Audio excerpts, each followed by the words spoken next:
Welcome to Raging Bullets, a DC Comics fan podcast, episode 127, the first annual Raging Bullets Gypsy Café Geekend.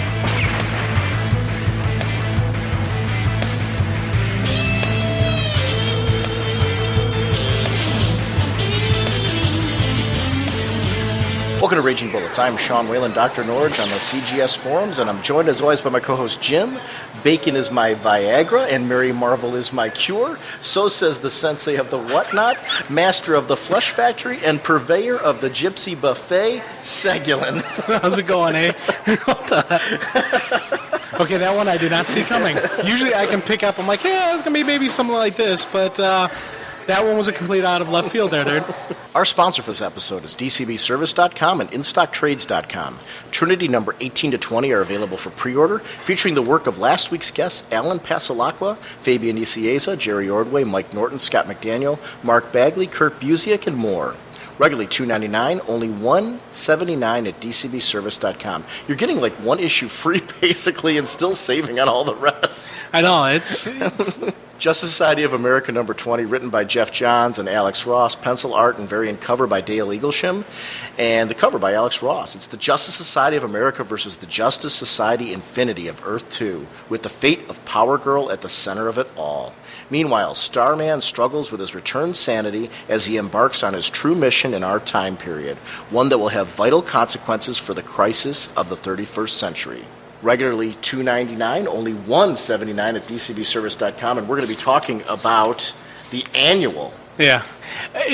I tell you, the cool stuff is going on with JSA. I threw it in my top 5 last time, and it's just every time more and more I'm reading about this, the more I'm like, yes. This is a gung-ho, hoorah title that I'm looking forward to it every single time. The variant's also available for $6. I love Dale Eaglesham, so I'm starting to consider picking up the variants regularly since they have that very cool Black Adam and Isis cover.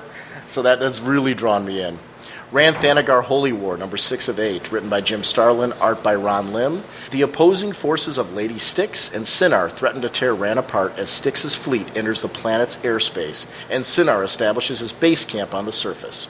Is there anything that Adam Strange can do to stop the tides of war from engulfing his adopted home planet? Or is it too late for him and his galactic allies to win the day? Regularly $3.50, 40% off, only $2.10. And I'm loving that series. It's funny, we'll talk about when we kick into the episode some of my reasons why it didn't make my top list, because it's not because of quality by any stretch. I have a Hawkman freeze, and we'll talk more about that on there. I'm loving this series, though. I'm cosmic happy at the moment, so I can't recommend this enough. Whatever your shipping preferences, bag and boarding preferences, DCBS accommodates your collecting needs. Don't forget, our in-stock trades book of the month for June is Uncle Sam and the Freedom Fighters, collecting the 8-issue miniseries spinning out of Infinite Crisis with art by the sensational Daniel Acuna. Meet the all-new Phantom Lady, Dollman, Human Bomb, and the Ray, members of the government task force known as SHADE, the country's first line of defense against superpowered threats. And this is written by Justin Gray and Jimmy Palmiotti. If you have not read any of the Uncle Sam and the Freedom Fighters series, this is your chance to jump on board and hear us chat about it. I'm so looking forward to this one. We have a ball whenever we do any of the discussions, but the Uncle Sam, Freedom Fighters, and the Battle for Bloodhaven, these are just some really cool stories and just a lot of nice comic book reading, but there's more to it than just the comic itself. There's the deeper meanings, and just there's a lot of this cool moments when I was reading it. Regularly $14.99. They're supporting us with a 47% off discount, only $7.94, so you can't argue with that. They also have the World of Warcraft hardcover, Volume 1, which collects issues 0 through 7 based on the world's most popular massively multiplayer video game, written by comics legend Walter Simonson. A human is found unconscious on the shores of Kalimor with no memory of who he is or how he arrived there.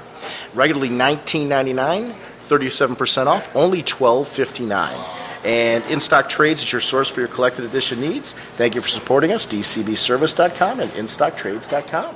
We are recording live from the Gypsy Café, and we want to begin by thanking Jim Dietz, a.k.a. Yodajones from the forum, and everybody working at the Gypsy Café. This is a yearly event now. We kind of did this first one low-key just to kind of get a feel for how we want to do this. When we say it's a Geekend, next year we're going to do Friday, Saturday, Sunday. We got all kinds of plans. There's so much to do around here. We were with Rebus02, Al, from the forums, and last night over at Dave & Buster's. And we just had an absolute blast, and Jim and I were making all kinds of plans, like how are we going to do this next year and really pump it up early for this. This is going to be our big yearly event now, and we're going to keep doing this because I'm having a blast.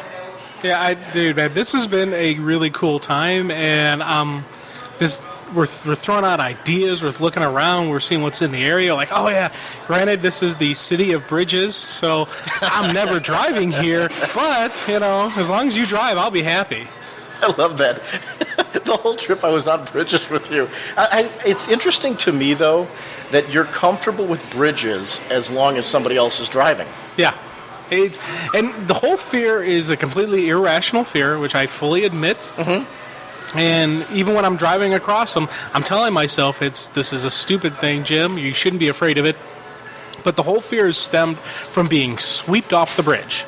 Whether it's a car, big gust of wind, or whatnot, I don't know, something will sweep me over the side of the bridge, and that's what I'm always afraid of. I don't understand, though. Here's the part that, strikes me just as a little strange. And I'm not making fun. I'm being honest here. I would be myself with my own phobias more comfortable if I was in control. You're more comfortable if somebody else is. Like, you wouldn't want to be walking across the bridge. You told me that. You wouldn't want to be driving yourself, but you're okay if I am. Like, I'm not okay with me driving across a bridge. Well, here's the sole... the sole reason is I know I am a terrible driver. All you got to do is just ask Mrs. Lauschie. She'll tell you what a bad driver I am. Mm-hmm. So I know my driving skills are not good, so that's why if somebody else is driving, the logical aspect of that, the fact that I'm not going to get swept over to the side of it can play into effect because it's not me driving. Because if it's me... Because I'm such a bad driver, it could happen. I won't even go to the Mrs. Lauschie story. I'll be nice to you. Oh, you can. But I love that you think I'm a better driver than you. I'm a terrible driver.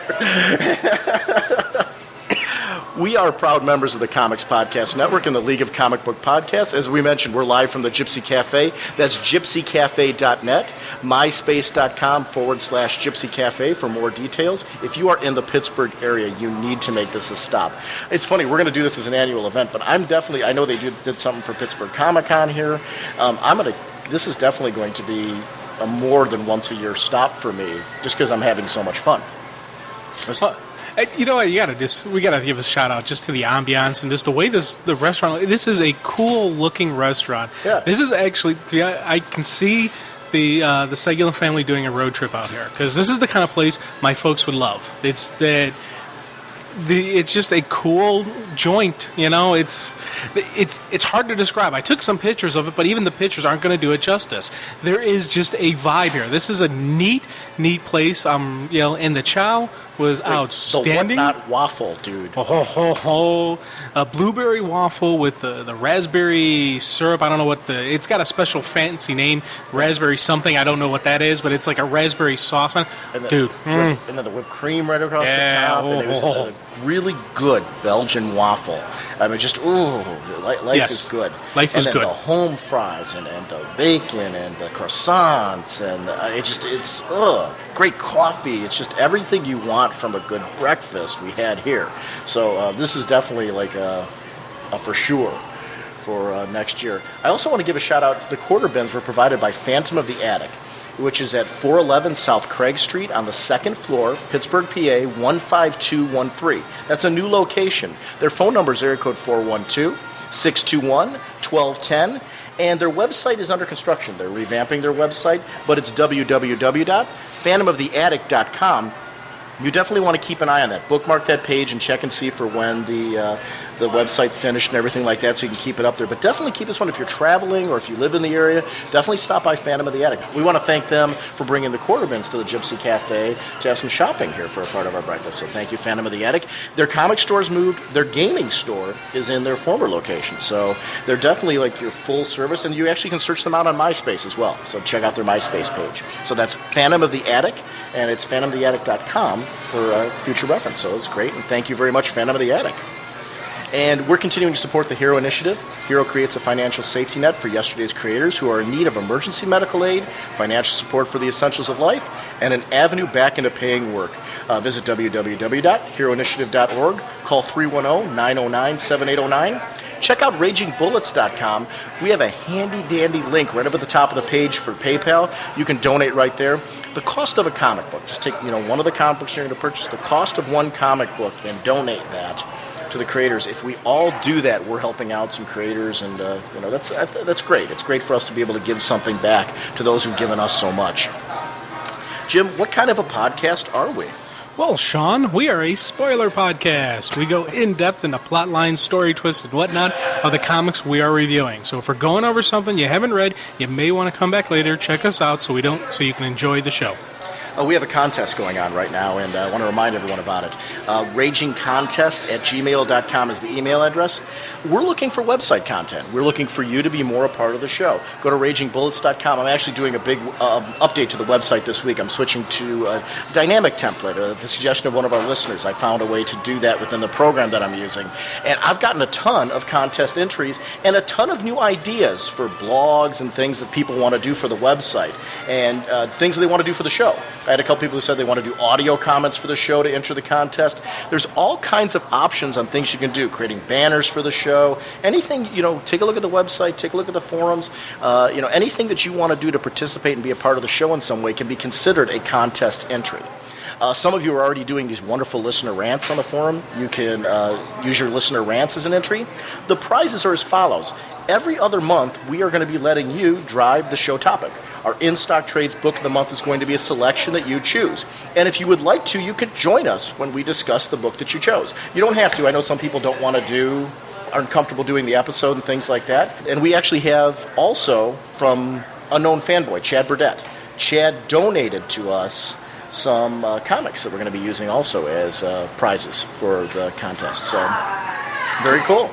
So thank you to Chad, and congratulations and luck to all of you on entering the contest, and hopefully you win, because we'd love to have you on the show. So it's kind of a way to get you guys on the episodes with us and driving our content.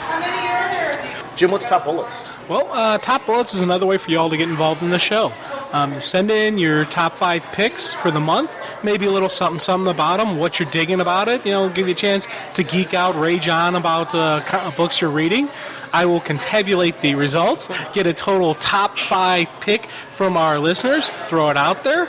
Sean and I will give our top 5. Well, I'll give my top 5. Sean will give his top 32. Yeah. Wait, I love this from the guy. You've only done one episode where you've had 5. Yeah. Now all of a sudden you're getting cocky about it. Well, I am the top 5 kid, the Duke of, And you're also forgetting, too, that my top 23 were in order.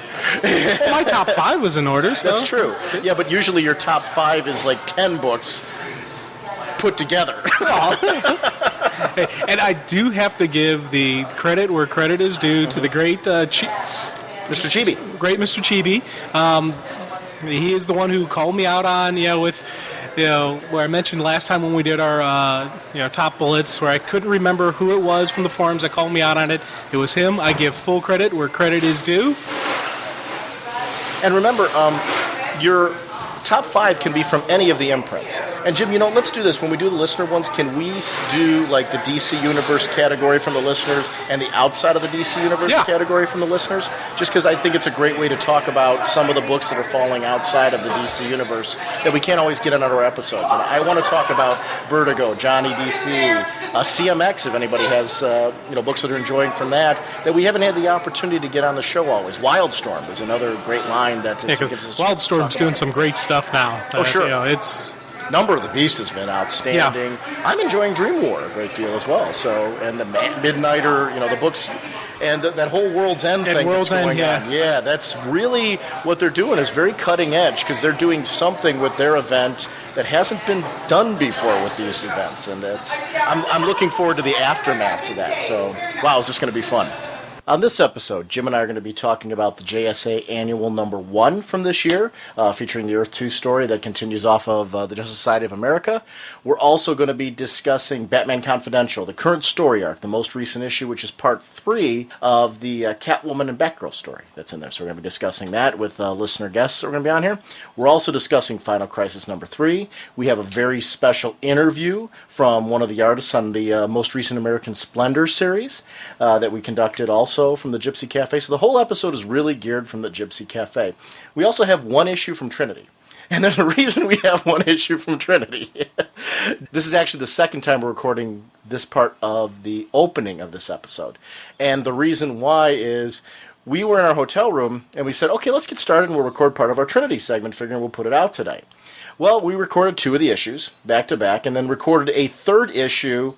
And so it's 2, 3, and 4 we had recorded.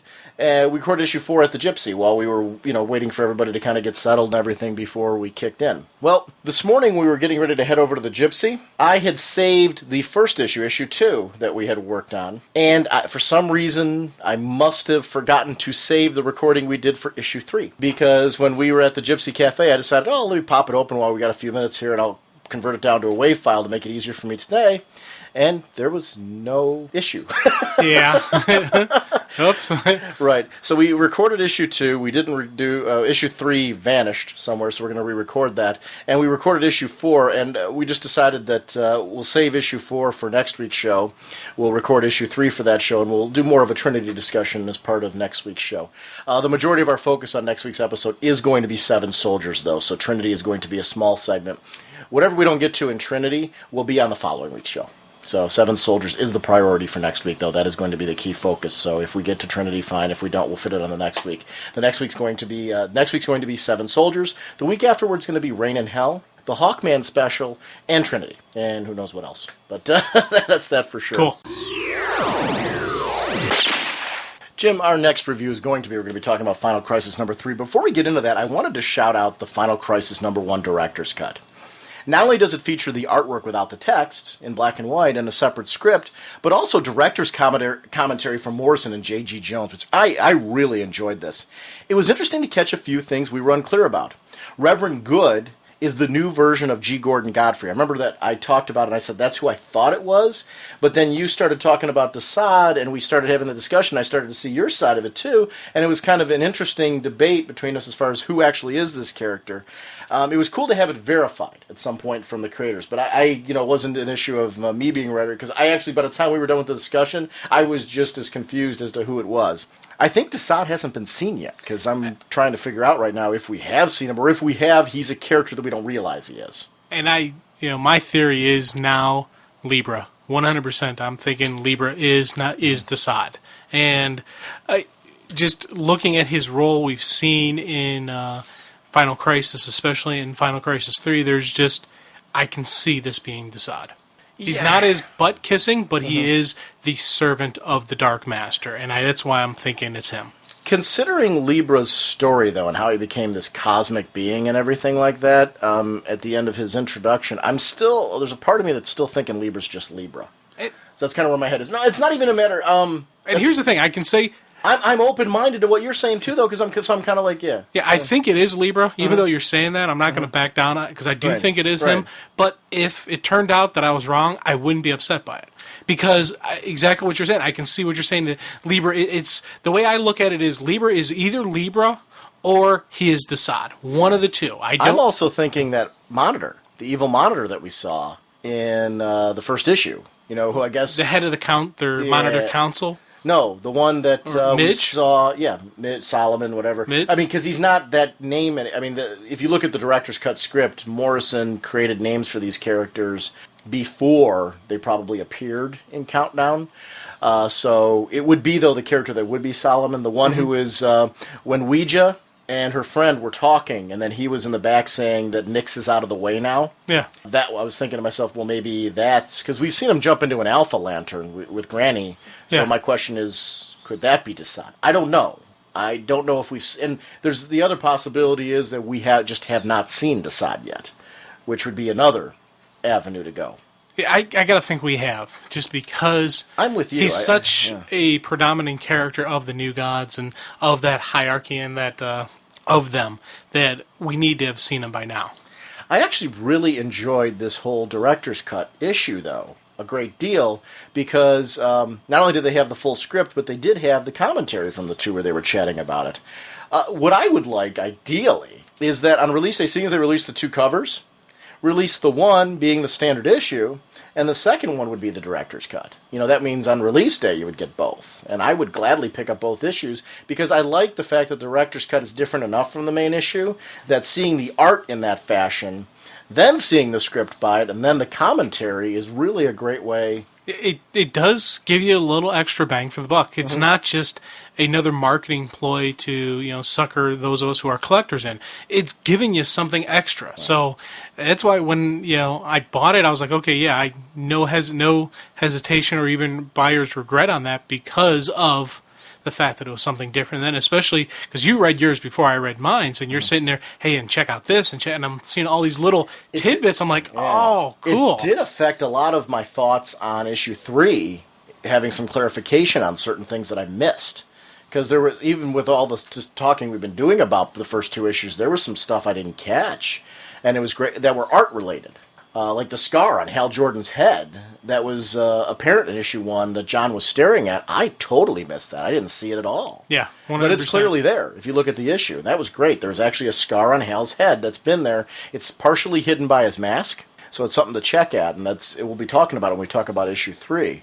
I love the bit that from the script, Light was looking for Viagra, and they say it wasn't a date rape drug. That wasn't what they're like a super Viagra. The symbol on Anthro's face when we see him in issue 1 at the end was Metron's. And that's going to, later on, protect him in some capacity. So they said that it'll serve to protect him from Darkseid. Will it defend him against the anti-life equation? Or Darkseid's power in general? What's it going to do? I don't know. The reason Kamandi is part of Anthro's vision of the future is going to come up, and yet he's also there in issue 2 when we see him. So it's like, why is Kamandi in the 2 different places in chronologically in the book? And that's going to be explained in issue 6, they said. So it was interesting just to see the director's cut and for some of the tidbits and things. And there's a lot more little Easter eggs and things that are in there that are worth checking out. So if you pass this up, if you're a fan, you'll catch a lot of this stuff as you read the books over and over again and do all that. So. But if you're fans of kind of seeing the behind-the-scenes stuff, that's just a sampling of some of the tidbits that are in there. Anyway, let's talk about Final Crisis number 3. The writer is Grant Morrison, art and covers by J.G. Jones. The colors are by Alex Sinclair. The letterer is Rob Lay. Adam Schlagman is the assistant editor. Eddie Berganza is the editor. Frankenstein and Shade from Seven Soldiers arrive on the scene, and we see Darkseid's former body with the Question, asking all of the right questions, and I really liked that. I liked how much she's like Vic Sage now. She's all about conspiracies, and this is a huge one. Darkseid wasn't murdered. The body gave out, and he leapt into another one, and she's noticing these things. She's also asking the important question, why did Turpin go missing? Where is Danny Turpin?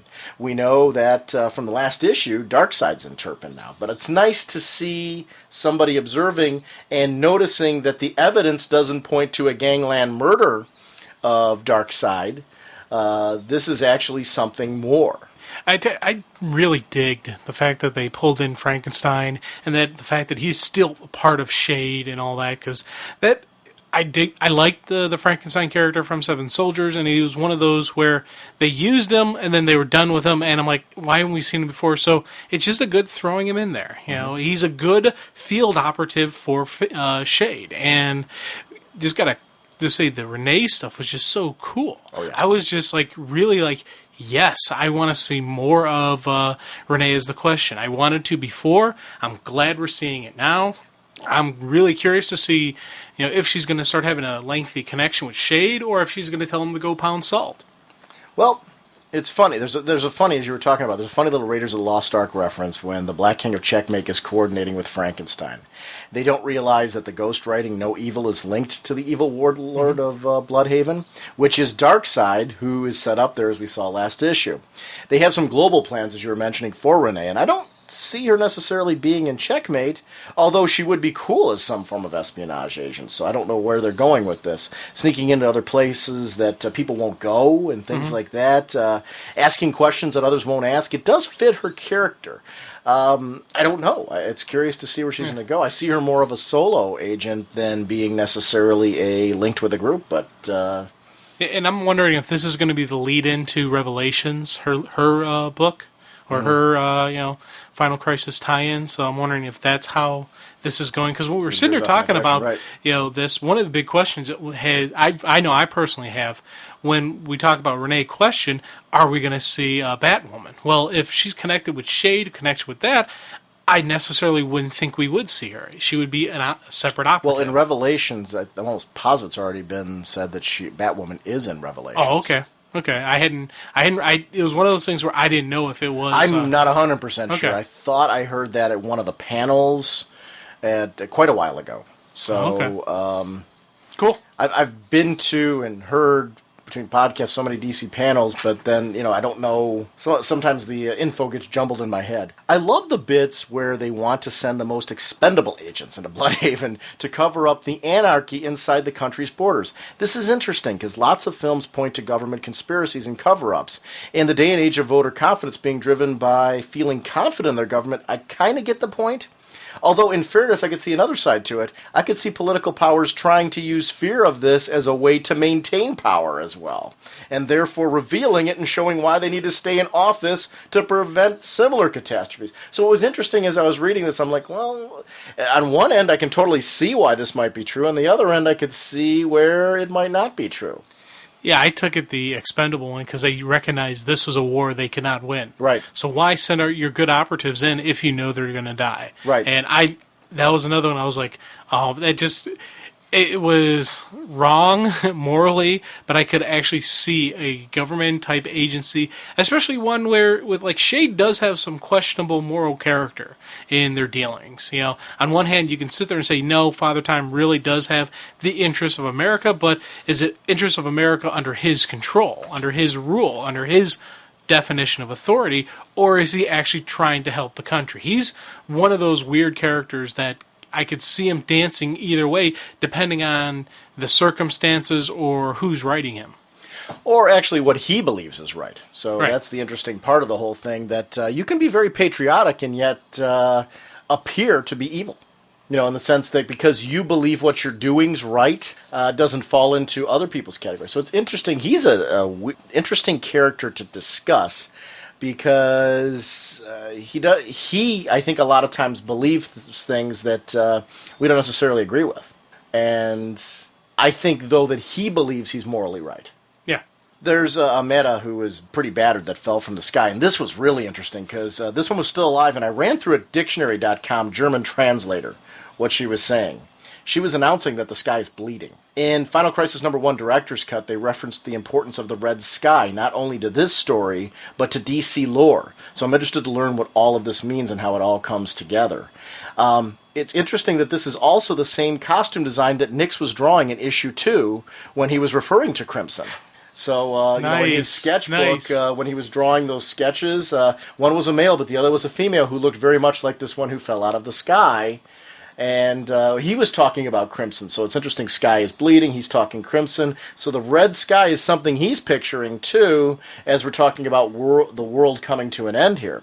Montoya's captured, and I use that term loosely, because she was captured by Shade, but she didn't really attempt to put up much of a fight either. Yeah, she didn't really resist too much or get away. And she can throw down, so I think it's more of a part of the Shade curiosity that she's like, okay, let's see what you got to say. Let's see what's going on here, because she recognizes there's something bigger than her, bigger than everything. She's been around enough that she knows this is a universe-altering event. Let me see what these guys want. We see Nixuotan. He's fired for how strange he's behaving. He has this weird reaction to the world ending, I'm guessing. He's more sensitive to the changes in this universe. And it all kind of fits Countdown for me because his world ended, so he would naturally be sensitive to this kind of shift, which is great. Dude, talk about just life kicking you in the nuts, man. You go from being omnipotent being to being fired from a burger joint. I just feel so bad for the guy because he's just like, what's going on here, man? It's like, I want him so much to get his powers back, to become, who he was, just because I feel so bad for the guy. We see Cave Carson, and I like how they're pulling from DC's history. Cave Carson is an adventurer and a spelunker and, kind of does some archaeology. Found the symbol that Anthro was drawing in the sand. And also the symbol was found in England in a crop pattern that it was burnt into there. So, very similar to what he was finding there. So this symbol from the past is playing into present day. What does this symbol mean? It's something that obviously from his connection to Metron, is this the end of the world, or is it showing the return of the new gods, or is it, what does all this mean? I don't know. So it's an interesting, I'm enjoying that journey. He's being observed by either Ouija Dell, who is his lover, or the other female monitor she was confiding in was Zillovala. And the only reason why I'm even questioning it, my first thought is Ouija, but because the headdress that she's wearing is the same as Zillow's, and we saw her without a headdress, I don't know if that's a monitor headdress or if it was Zillow, or that was the only confusing part for me. My first thought is, though, that it would be more Ouija would make more sense, and she's just wearing the headdress that we haven't seen her wear yet. That must be a monitor. The only thing I was thinking on that is it's not Ouija because she's being watched, because she's being so closely monitored, whereas her friend isn't being monitored. So her friend could slow down. Right. That's why I was thinking it's the friend, not Ouija. And she trusted her friend enough to fill her in on everything that's going on. And here's something interesting. It just dawned on me right now as we're talking, because you're saying how the sky is bleeding and all that.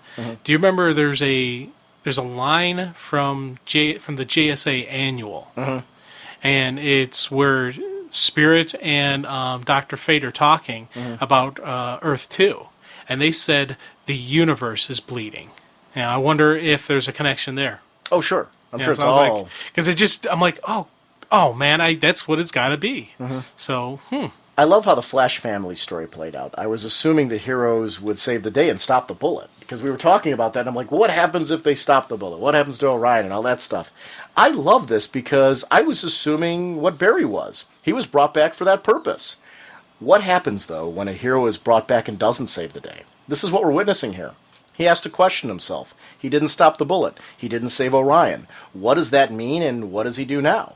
I think we're going to see what makes great heroes great. He won't give up. He'll keep on trying. And I have a funny feeling that things, though, are going to only get darker before the dawn. Oh, definitely. Yeah. But I tell you, I'm not a huge Flash fan, but I'm enough of a fan that when Jay was sitting there talking to him, telling him 3 generations of Flashes, I hoored. I was like, yes, hoorah. I love this is told as a flashback, too, by Jay, and we get to see everything fleshed out there. We see Joan, Iris, Linda, and the kids, and their reactions to it. And I was glad to see the kids there, because it gives me some hope for them.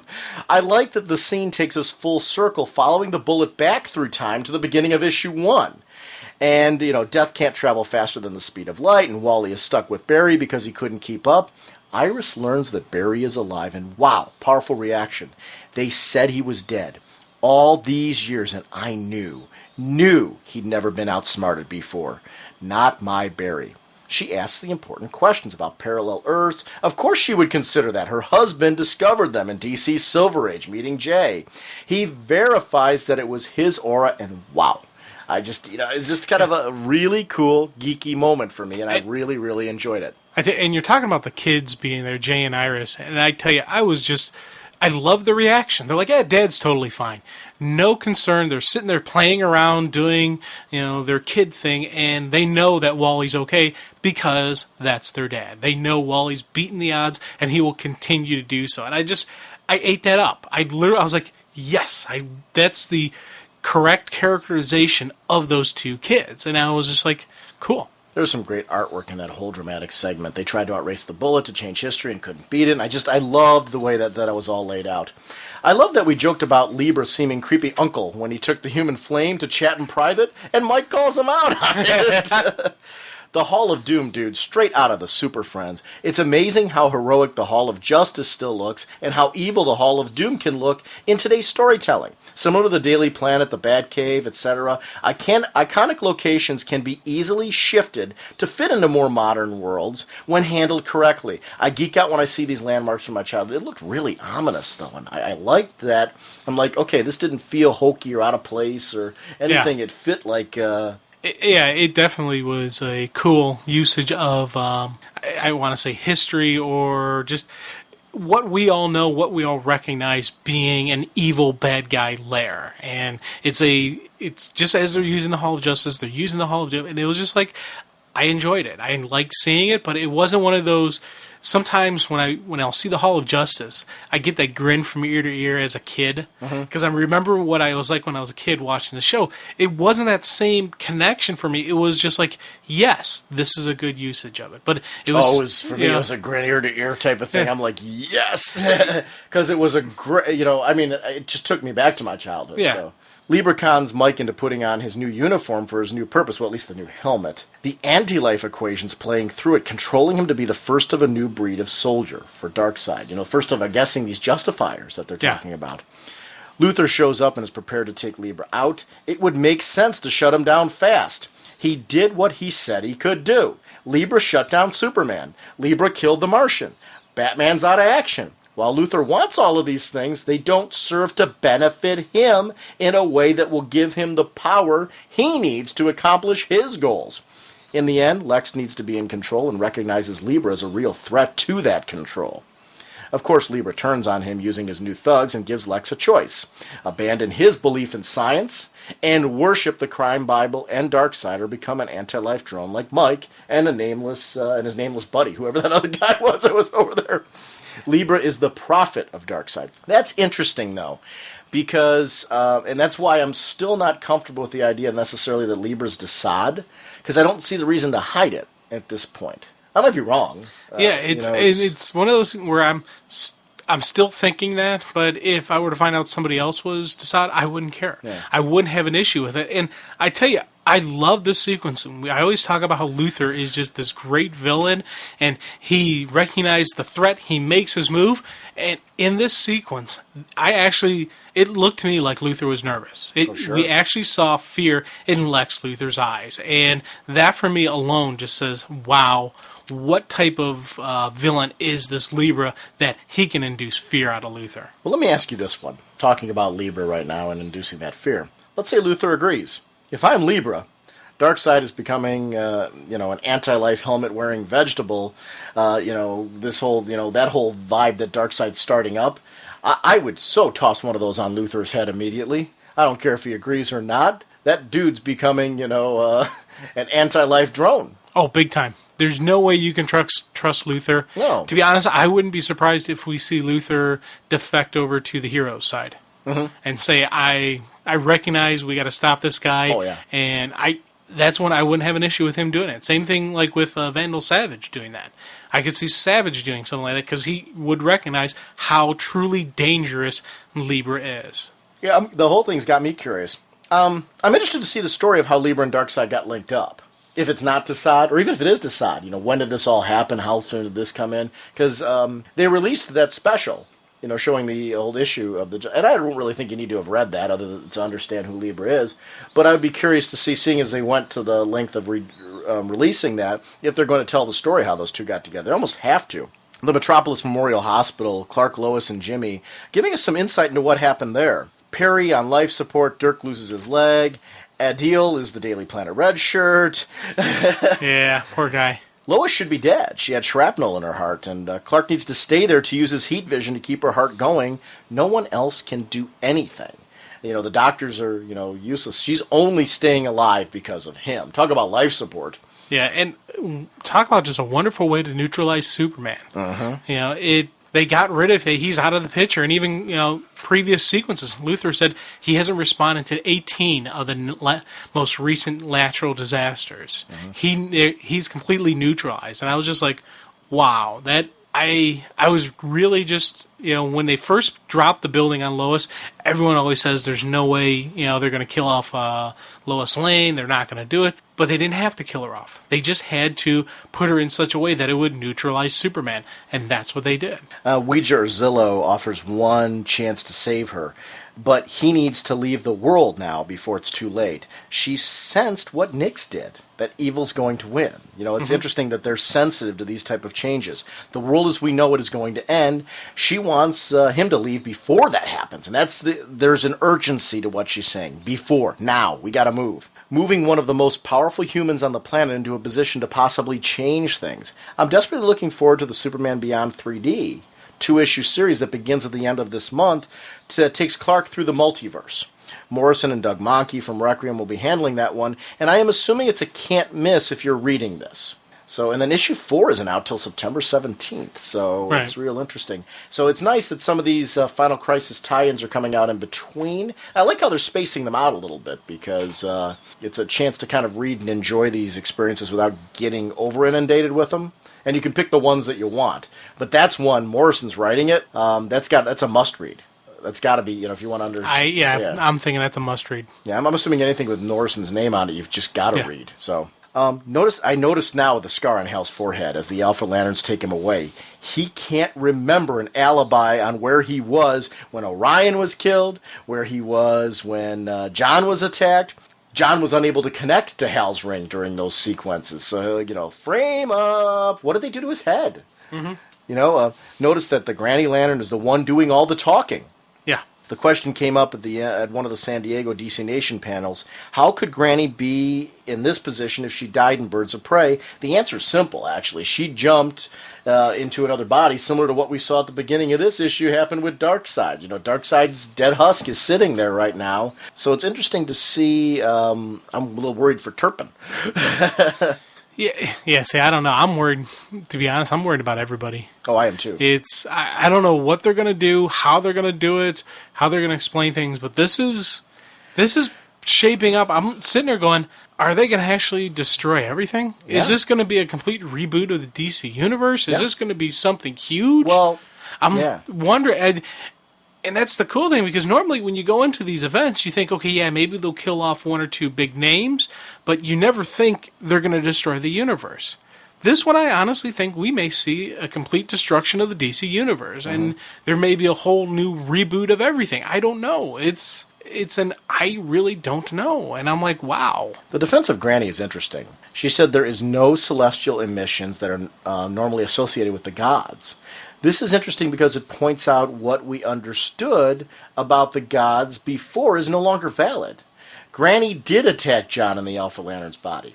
Orion was killed by the bullet from the Mobius chair, but the Black Racer was there in the end. So there would have been emissions there from the Black Racer being there. Is this a sign that their nature is something more than we knew about them? I'm wondering, this is our first clues that we're going to learn something about the gods' nature and what they're like that we never knew before. The fifth world's dawning on us, and we're seeing here that the rules that they counted on before no longer exist. So.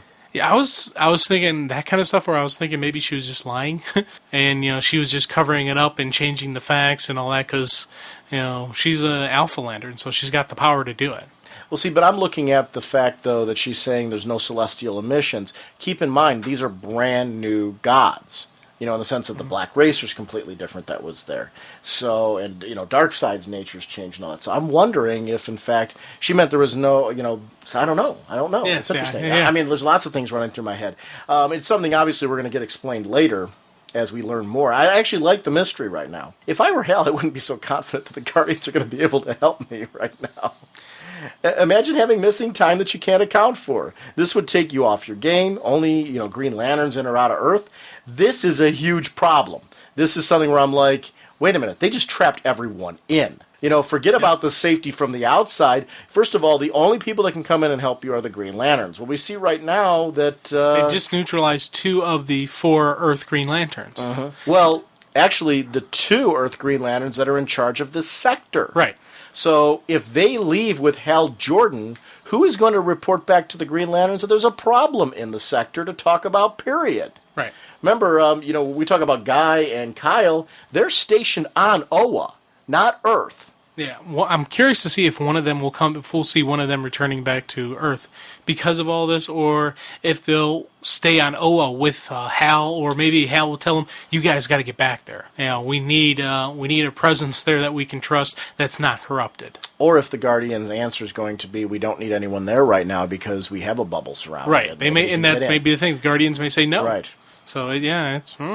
The bits with Alan Scott and Diana are great. They debate the current situation and realize they are dealing with gods and, without the new gods as allies. And that is a huge problem because it puts them at a disadvantage. I like how Alan pulls in his history with Roosevelt and how the All-Star Squadron was formed so quickly. And I like that, we've kind of now gone back and he said, how do you think we got all those people together? Article X, the superhero draft. I tell you, I really just, the concept of this I dig, but I also especially like that it was the JSA member. It was, Alan who did this. This is a veteran, long time respected by everybody. He is the guy, the JSA are the people that they look to for the guidance. They look to make the next generation of hero a better hero. And for him just to say, this is what we got to do, and everyone's like, okay, let's do it. And I ate that up because it was just that respect for your elders, respect for, this, symbol. We always talk about how Superman is a symbol. Well, Superman's not around now. Superman is out of commission. Batman's out of commission. Wonder Woman needs the backup. She needs the help, and she's going to the right source for it. This was just a yes moment for me. It's wartime, and it calls for desperate measures and coordination. I like that.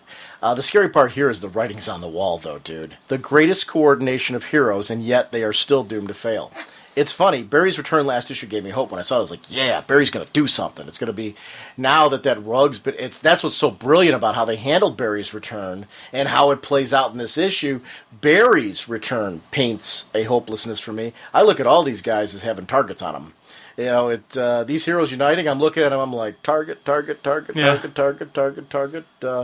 love Oracle taking the role as coordinating everyone through tech, as John's no longer with them telepathically. They hook her up in the Hall of Justice, and I love the importance of this role. She is in charge of making sure everyone remains connected through the crisis. This is the hub of the whole plan. If it comes apart, so do they. One squad would have, if they divide up, one squad would have no clue what the others are doing without that coordination. Disorganize them, and the army are going to fall apart. Oracle's the coordinating center, but of course, that has a target on it as well. Yeah. Well, classic military strategy. Communication is one of the biggest keys to any military operation, whether it's a small, squad fire or whether it's a massive epic battle. You need to have that strong lines of communication open. If you can disrupt those, you will hurt the most powerful army you can find. If they don't have that coordination, if they don't have the understanding, if they don't have the intelligence, and I'm not talking intelligence as in smart, I'm talking intelligence as an enemy information. That is a huge thing, and that's why I ate up the ending. They reference this new Aquaman. Is it Orin, Arthur Curry? He's on the seahorse. He looks classic. I want to know more. I was geeking out. I'm an Aquaman fan. He gets a lot of bad rap. There's been some wonderful Aquaman storytelling. I've got the 2 showcase volumes, and I love those. I was a big fan of Peter David's run on Aquaman. I liked the run that followed it. So I'm an Aquaman fan, and that's a character that I want to see them do something with. I think there's a lot of potential for Aquaman with the right writers to reinvigorate that franchise again, so I'm anxious to see. I'd like to see him on a team, to be honest with you. He's done a lot of team books. No, I mean this guy, the new current one, on a team, and that way it would be a great way for them to explain who he is and develop the character and develop a popularity. Which one, though? Because we've got 2 of them running around. If you look at Requiem, the one that was in the audience there is the one we've seen in the current solo book, Sword of Atlantis. Now we got this guy on the horse. I thought those were the same guys. Oracle referenced that there is a new Aquaman who's appeared. With the orange. So now we've got 2 Aquaman, or at least it appears to be 2 Aquaman. What's going on? And Morrison hinted at one of the panels. This is a different Aquaman than we've seen recently. Okay, I missed that then. Yeah. So what is going on here? It's a big question mark. Yes. Mary, there's something about Mary. And Freddy is finally getting off his butt and addressing it. Fantastic how he acknowledges that when he's in human form, he doesn't have the powers of the gods or the confidence that goes with them. We used to see this with Billy and Takitani. The tiger is helping to support him. I love that he grabs his jetpack to go and help Freddy when, Freddy does the Shazam thing to head out after Mary and to, try to bring the Marvel family back together. Finally, the Marvel family getting involved in the Mary situation. Yay. And I will completely echo your sentiment about how I was glad to see, Freddy get involved and actually do this. But on the other hand, I was more angry with him that he hadn't done anything yet. At the end, he's been through the trials of Shazam, and I would have rather have seen Freddy initially, right after the trials, start doing something with Mary. Start looking for Billy. Start figuring out what is going on here. Be a crucial part of the crisis. Yeah, they're pulling him in now. So on one hand, I'm like, yes, he's finally involved. Yes, he's finally getting off his butt. Yes, he's finally doing something. I wish we knew chronologically when this took place from Trials of Shazam.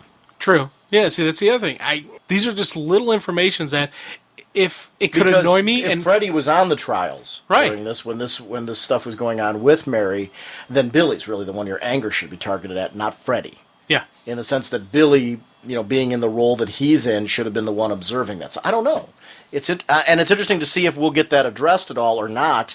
I'm curious. I'm curious to see what happens there. An interesting one-panel interlude during this with Supergirl and Streaky, girl fight. This girl fight thing is totally, why would her panel be the single one that's in there? Now, here's something I noticed. One, does Streaky have, like, cat powers or superpowers? Or is Streaky a normal cat? Yeah, because in her book, didn't she had a pet cat. Yeah. Her current solo book. I'm trying to remember. It was a regular cat. Okay. And 2, there was a painting. Well, the cat's called Streaks, yeah. Streaks, whatever. There's a painting of her. Well, was that a painting? Because I saw the picture of her. Was that supposed to be, that was her? The other looked painting? like her. Okay. Yeah, looked like her. You talking about the painting of the girl? Yeah. That was her. Oh, okay. Yeah. Okay. That was the other thing. I was wondering if that was somebody else, and or if that's. I think they deliberately, because they put her interlude in between Freddy and Takitani. And if we see Freddy flying off, it's interesting placement. Foreshadowing. Ollie's commentary with Dinah plays off very well here. Even though he was mayor, he wants to be asked, not drafted. He would hate this kind of government control. It totally fits his nature. The rant is so classic Ollie. Dinah steps in, as the JLA chair, drafting him. It fits where we see in their comic. She rounds him off the same way he does her, and the whole bit just fit for me altogether. Now, was I the only one who thought that Ollie was, like, tied up to the bed or something like that, and we caught them interrupting something private between the two of them? Well, I didn't catch him being. I'm not saying that you're wrong. Well, I'll admit I was wrong because he wasn't actually. But when I first saw it, he had his one hand over his head, like underneath the pillow, and we saw Dinah in her state of kind of getting her costume on, and I was wondering, man, did we just interrupt? Did they just interrupt Ollie? He had his one hand behind his head, underneath the pillow. Right. How do you think they tie someone to a bed, Jim? Under the pillow? That's what I was wondering. I didn't know if. Well, I'm talking the initial looking. This is my first, and when I first initially looked at the page, that was the first thought that popped in my head. If I saw his arms tied up to the bedpost, I might be thinking that, but I don't know. I'm just wondering if I was the only one who thought maybe that we caught them at an inappropriate time. Yes. Well, no, that part I'll agree with you. Okay, yeah, that's what I was thinking. Well, she was getting dressed. Yeah. That's of course, dude. I mean, that's like a no-brainer. I didn't think he was tied up. Well, okay. Obviously we caught them in a. He's still in bed. She's getting dressed. They're married. It's very appropriate. Oh yeah. Okay. Inappropriate's not a more inconvenient time for them. How about that? Instead of inappropriate. Yeah. Is there ever a convenient time to be drafted? Well, I don't know. I'd say like early morning after you've had your morning cup of coffee, after you've that's showered true. and you're ready. That's You're true. like, you're ready for your day. You're about to head out the door and you get a draft notice. Like, oh, okay. That would be a convenient time because you're like, okay, I'm ready to go right now.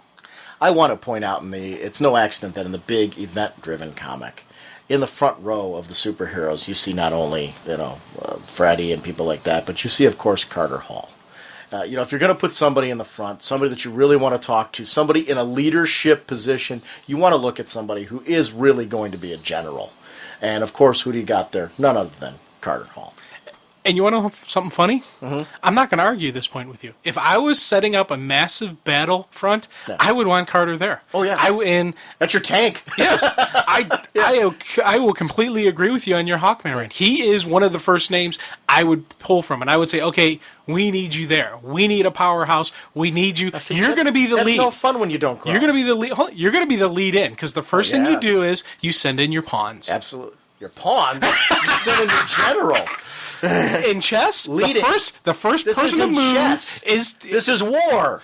Chess is war. Chess is not war. Chess, you send in one person in. Wait a minute. Hold on a second here. What war do you send one person in at a time? And only let them go in certain directions? Dude, classic military strategy isn't out. It's one squadron, one battalion, one platoon. Each one of those... This is one battalion. It's one little tiny pawn. Talk to any like general or significant person of significant military rank. Chess is a key in strategy. But not for chess is with anything, with any type of war. It is a crucial element, and your first move always is you send in the pawns, you send in your cannon fodder, you send in certain characters that can only go crooked. Then you send in. Nah. No, I'm only kidding. Actually, chess is wonderful for strategy. I agree with that. And I got you good with that one. Not really. Oh, yeah, I did. You're like, wow, you're agreeing with me. Wow. Yeah. No, I'm not. No, you're really not. Yeah, I didn't. Yeah. Alan, as the father figure, worked really well during the pep talk where he was talking about how proud he was of everything. It added a sense of foreboding to the whole thing to me. I know. Which again added to this sense. It's really the tone of this issue. I had a lot of hope at the end of last issue, and I don't have that at all right now. The hope is gone. Hope is dwindling very quickly. Back to Shiloh and Sumo. They are a link to Kirby's Fourth World and would be targeted as a threat because they are the last of these creations. Shiloh should have died at the end of Seven Soldiers but escaped. These Kirby creations are a link to the old world, and Mother Box is familiar to Sumo from his time with the Forever People. I liked Shiloh's explanation that no one has a choice but to fight back. He knows what is coming. We see in the anti-life controlled soldiers blowing up the plane they were trying to take out of Japan.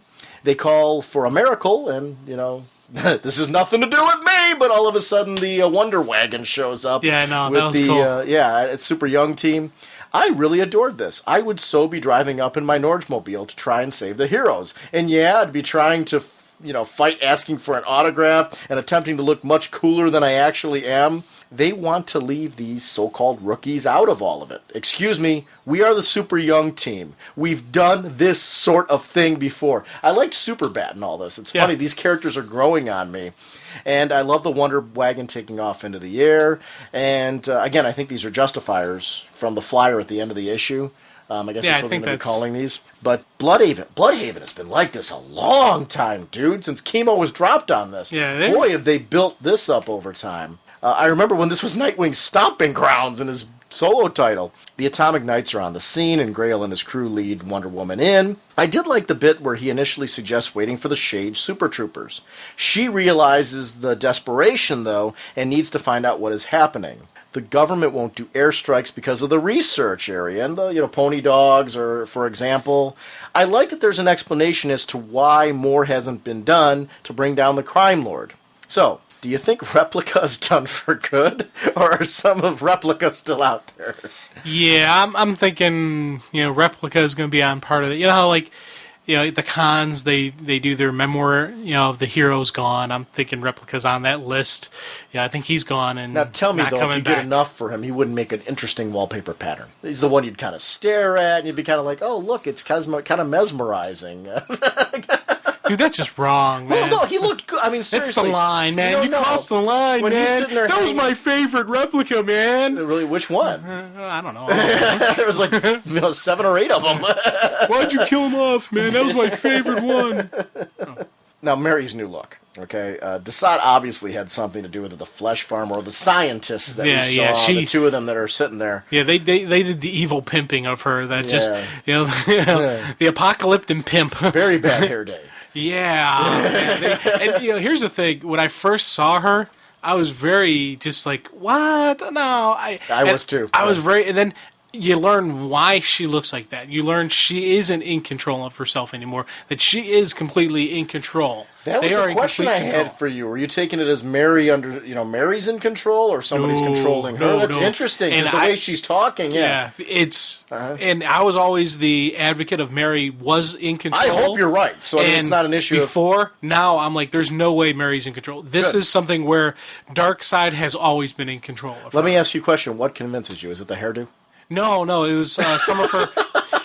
It was some of her later dialogue with Diana that actually convinces me that, the hairdo and the strap over the head's pretty convincing to me. Well, who would willingly do that? Yeah, that as well. But I tell you, I wonder if she hasn't been lobotomized like hell.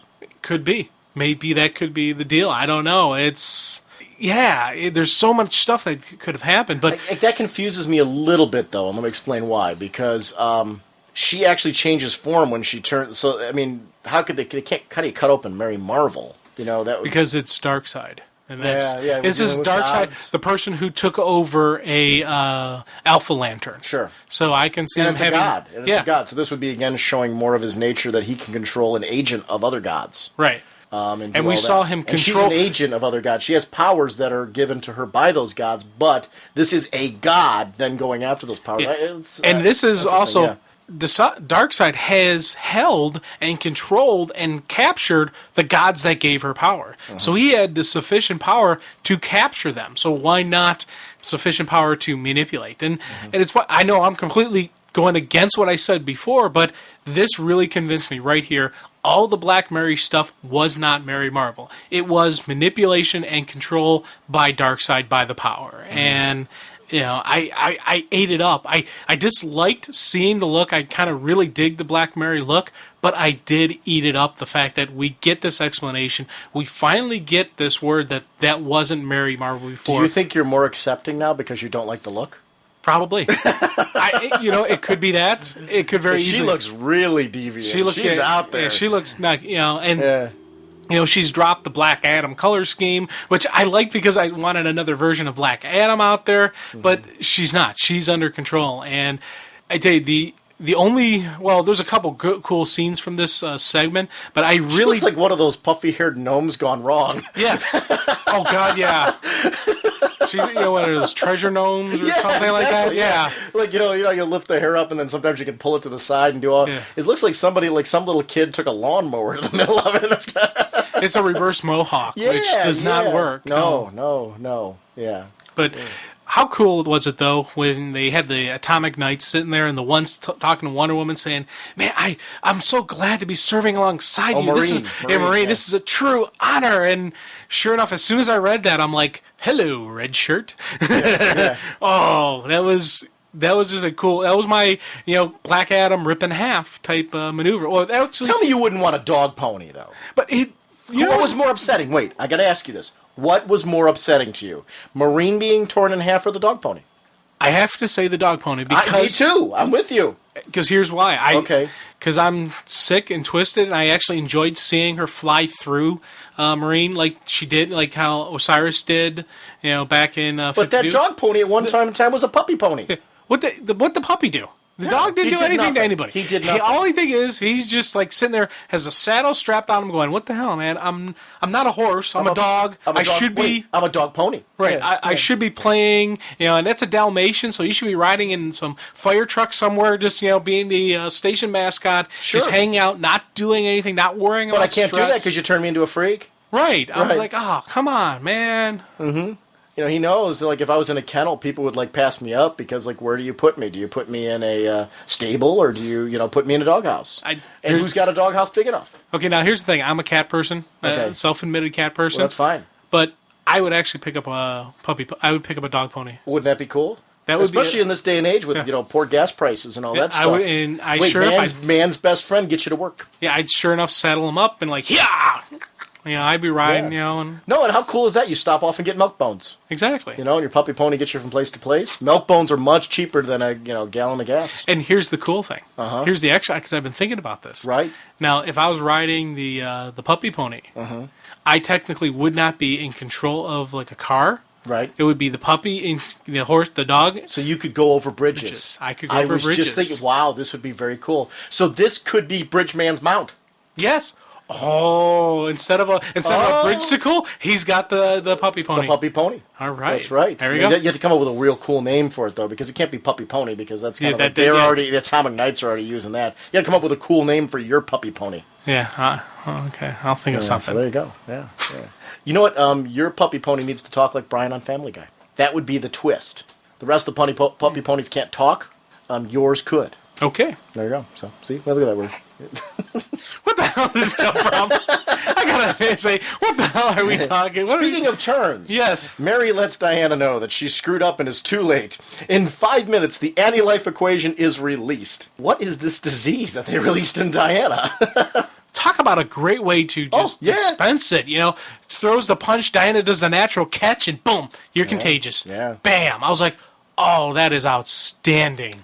This was cool, though. It's a two-phase attack. The anti-life equation was released via email. Was the disease to kill those that didn't get caught by that, or maybe those who wouldn't be affected by that? I don't know. I love how the scientist Mokari ended the world with the equation. Yeah. And all we see is everything go blank when Oracle realizes what is happening. Here's a question I had. It's kind of a little geeky little question. Would this affect Mr. Terrific? Would his nanite mask make him safe or more vulnerable? That's, it seems like he either would be like, super vulnerable or... Yeah, see, I would say he would be the one person who would be protected from it. But his mask is all... But the machines and the thing can't see him. So they can't contagious. The anti-life equation, though, is what controls him. So what happens if that is sent? I don't know. That is a toughie. That is truly a toughie thing. And here's the one thing I was wondering. When Oracle's talking to him, I liked how she was like being very respectful towards him, and Mr. Terrific, can I call you Michael, and that kind of stuff. It was kind of cool to see her doing that. But we also saw his image up on her monitors. If he's invisible to technology, how did she have an image of him? He's invisible to technology in the sense that sensors and things like that. They didn't say he was invisible to cameras. Okay, I always thought he was invisible to cameras and stuff like that as well. I don't think, no. Okay. I don't know. Like surveillance cameras and things like that. I don't know. That's what I always thought. Wow. I don't know. Yeah, see? Or can he choose to make himself visible to her for communicate? Well, we've seen him communicate with people over in Checkmate. Yeah, and that's the other thing. So, that must be something he can control. Okay. Yeah. If the nanites in the mask make him, couldn't he control that he could be? Because, he'd have to be able to use technology to communicate with people. He's done it in the JSA. No, that's been established that he's able to do that. Okay, cool. I don't know that it was ever addressed. Okay. But I would assume... It's not a very good thing if you can't use it for, how can you be a chairman of the JSA if you can't communicate with people? Yeah. So he has to be able to control some of that. The world ended, and Barry and Wally show up sometime later, a month later, they said, a few weeks. Yeah. This is my favorite bit, because this really worked for me.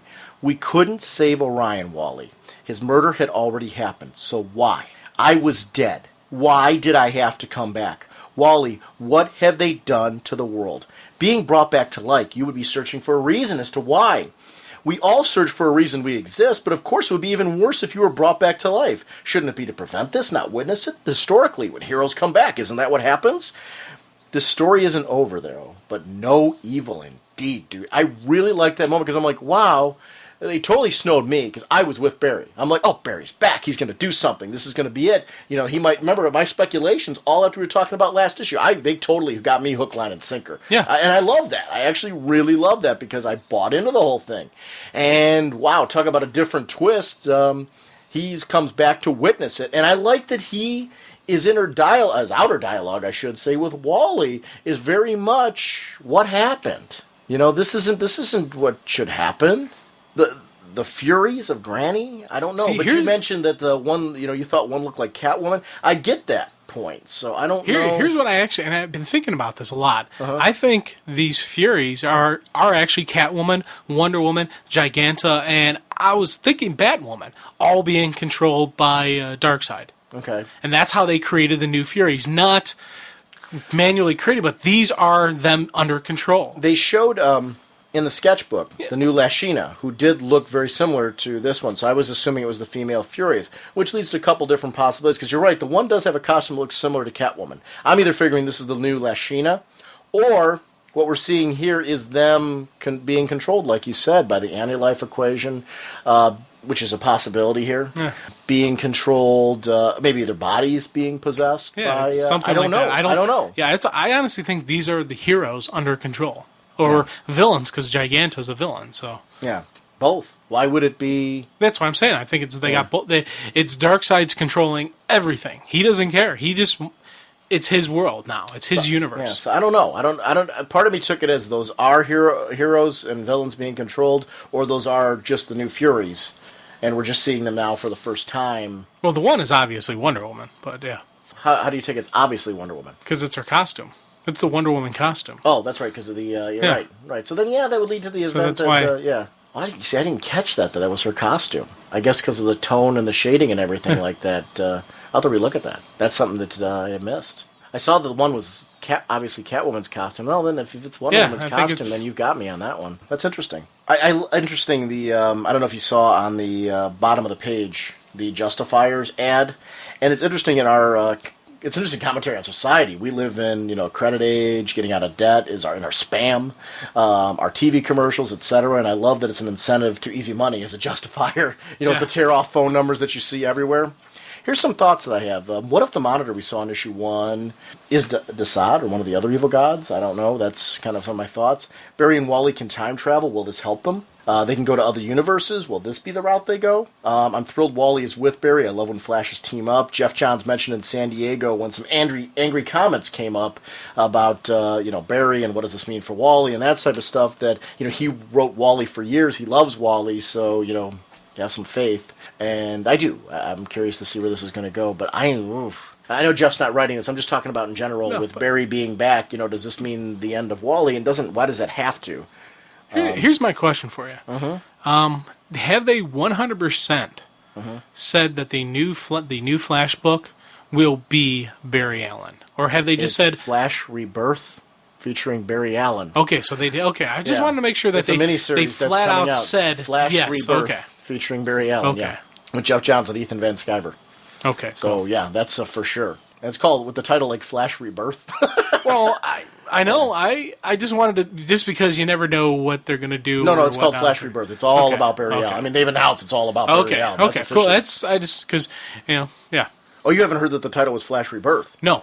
Oh, okay. Well, I think I did, but I don't remember. And I'm like, and then I started thinking that I wanted to make sure 100% cover my bets. It's Barry Allen, Ethan Van Sciver, Jeff Johns, the team from Green Lantern Rebirth, doing a rebirth story with Barry Allen, talking about Barry Allen coming back. I'm sorry, I thought that you knew that was the title. Well, I think I remember hearing the Flash Rebirth, but I couldn't. When I was thinking about all this stuff, when I read this, I couldn't remember if they 100% said Barry Allen, if they just kept saying Flash Rebirth, Flash Rebirth. Thinking like, okay, maybe what if there's going to be a little tease here, a little surprise, and we'll see Wally Rebirth for some reason, or if Rebirth of Flash, I don't know.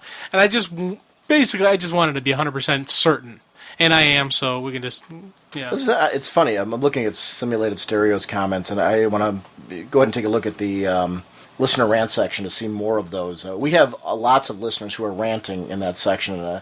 He actually mentions in his comments too Wonder Woman and the rest of the new female Furies bearing on. I totally didn't catch Diana's costume there. I read this 3 times and I didn't.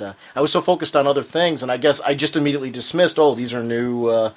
Female Furies, so I didn't look for Wonder Woman's costume. I just glossed over that. I was more interested in, it's funny, I was more interested in the little flyer on the ground. I'm like, wow, cool, look at them with the Justifiers and all that. And the hopelessness that Barry and Wally, I completely missed that. That's actually really cool. You guys both caught that. But, He talks about Benjamin Birdie's review of issue 3 on CBR, and he has a link to it. Makes an interesting comparison between Final Crisis and HBO's great series The Wire, with the way the actions of the great importance happen off-screen, and we as readers see the consequences. Another interesting comparison is No Country for Old Men, both the novel and the film. The heroes and we as readers are a lot like Sheriff Ed, Tom Bell, Tommy Lee Jones in the movie. The old ways of life and storytelling seem to be disappearing and replaced with worlds and concepts that are difficult for us to really grasp. All the heroes can do, all we can do is watch the horror unfold, and what exactly is the horror? And he has more and more on there. One of the interesting points that I wanted to address with that, though, and it made me think some more, is the fact that I do agree with him. I like the fact that right now we don't understand the nature of the gods. The heroes don't understand the nature of the gods. We're in the same place as them. And as I think the heroes begin to understand the nature of the god, I'm guessing at this point Barry Allen's going to be our big focal point. And Wally. You know, that's going to be our journey right now and finding what's really going on here and what the nature of the gods is going to be due to these two heroes. I think now we're going to start discovering what's going on here. The answers to the questions that we've all had. We're in the same place as the people. What just happened? The world ended. Everyone's under the control or is dying due to Darkseid. And wow, you know, what a dark, evil one. And we just saw it happen. Yeah, it's... So, but how? And, you know, what is Darkseid and what is that nature? And that's what we're going to see now. And I'm excited for that. I'm interested for that. So we're in the same place the heroes are. And I like that, because we want to be... We feel as hopeless right now as they do. This issue, I was like, no doubt, all the way through. I'm like, these guys are all targeted. Yeah, and I liked that. I liked that aspect of it, that it felt like this point. Now we can find out what happened and what can we do about it. Can we do anything about it? And that's where I think we're going to see some interesting things. Superman Beyond 3D, I am so excited for. Yeah, Legion of Three Worlds. Yeah, and how does that play into all this? Yeah, all the revelations and just, you name it, all this stuff. I'm like, oh man, what's going to happen? What's going to happen? I got to know. Yeah, I'm really enjoying this so far. There's things that are confusing me in a good way. You know, I don't know. The Trinity's been taken out in some way or another, and, you know, the world, showing the importance again of those characters. The world's now... You look at it, like... Trinity gets taken out. The Green Lanterns are basically neutralized. It's major powerhouses are getting eliminated. This was a beautiful strategy that they did, and it's all the cool stuff that was Darkseid. That is Darkseid. He isn't just this massively powerful being. He is a very intelligent, he could win. I could see him winning. It's just he's just that type of villain. So, wow. I don't know what's going to happen. Yeah, it's a very grim issue. Very, very grim issue. A lot to like. Oh, a lot to like. It's grim. It's, hope. Kills your hope, but in a good way. It's weird. It's like you're like, wow, this is something that I never really thought reading an event where I would be so convinced that the good guys are going to lose. And even just not even including if they didn't say this is when evil wins. It's just the story they're laying out. I'm sitting there going, how the hell can the good guys win this? Your whatever you took for your sinuses is finally kicking in. Yes. Because you sound good.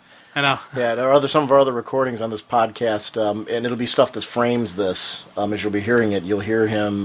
You're sniffling. You're still fighting the coughin thing that you've been dealing with. I'll try to cut as much of that out as I can. But if you guys hear this on the podcast, Jim is still fighting very much. And was when we were at the Gypsy doing much of our recording, fighting that, including some of it in the hotel room when we were in there this morning.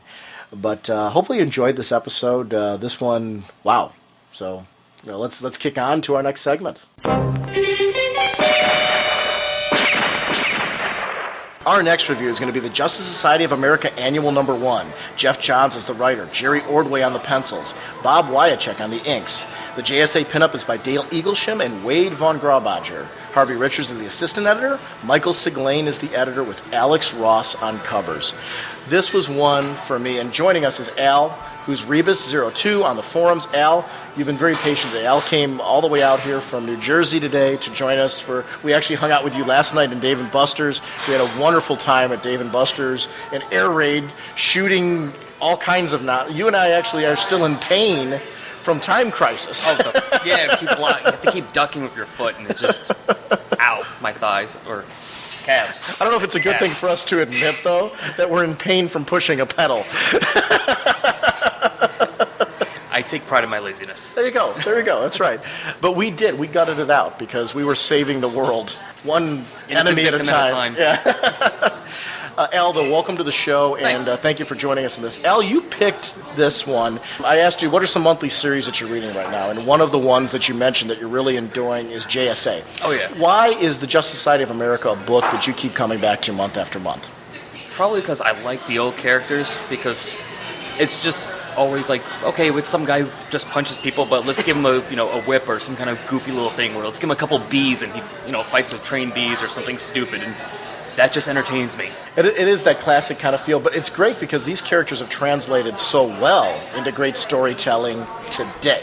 Oh yeah, they definitely made them something better than just goofy guy who punches people with a gimmick, but I like that original beginning, and that always entertains me. So, and since Jeff Johns has been doing a great job with this series since the last one, I agree with you. This branches off so nicely. If you're just reading this series for the first time, I definitely recommend you go back and pick up the trades of the last series. Also, another recommendation, if you're enjoying the exploration of Earth 2, there are 3 trades that are out right now. There's 2 Justice Society trades, and there's the Huntress, the Dark Knight's Daughter trade, which collects the work of Paul Levitz and Joe Stanton and others on these wonderful characters and the rich history that we're seeing in Earth 2. So if you enjoyed this one, you can actually go back and see the work that led to this, and it is definitely well worth it, and see why these characters are so endearing. This spins out of the Gog Kingdom Come sequel that's currently running in the JSA. Gog has been healing and granting wishes of those he comes into contact with as a way to prove his being a god. Among the wishes granted, Power Girl was sent home to Earth 2. But it doesn't feel like that's the whole story, and that's going to be the interesting thing we're going to talk about. Jim, we talked quite a while ago how you want to see progression. This is how we saw it in the past. The Golden Age heroes lived on Earth 2. Post-Batman's death, we see his and Catwoman's daughter, Helena Wayne, the Huntress. She's hunting the man who destroyed her life.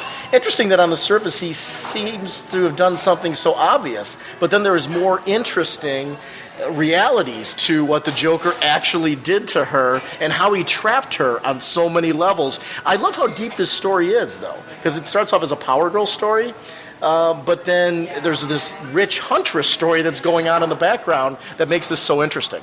Yeah, and the thing I like, we were talking about progression. We're not only seeing the progression of heroes, we're seeing the progression of villains.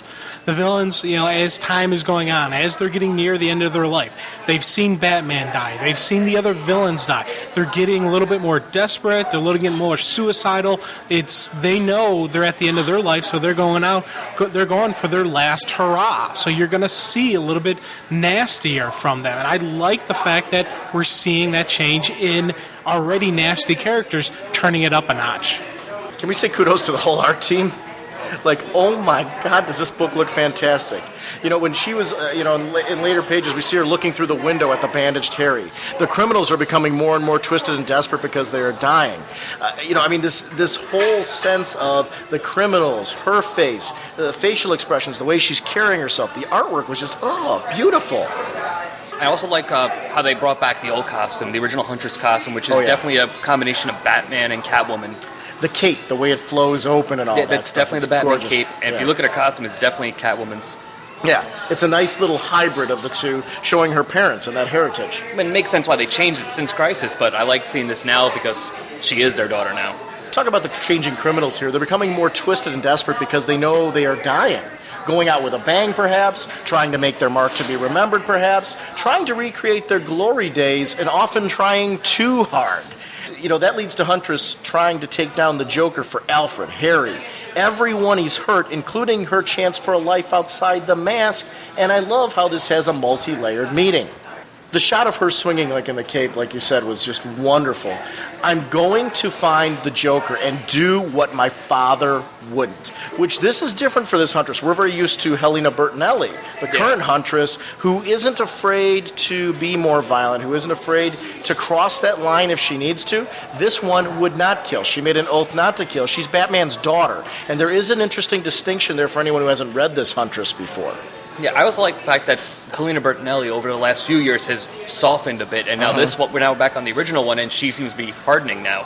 Yes. It's like there's meeting up somewhere in the middle. Well, it's circumstances. Yeah. And that just shows that circumstances drive those things. Helena Bertinelli's circumstances have changed because of her, basically, Dinah Land's, the Birds of Prey, and her relationship. Because of that.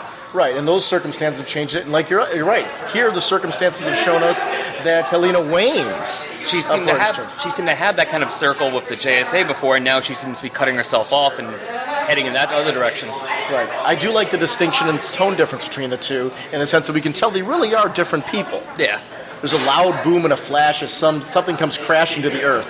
The Huntress line breaks and she's sent crashing. And I love the JSI communicator.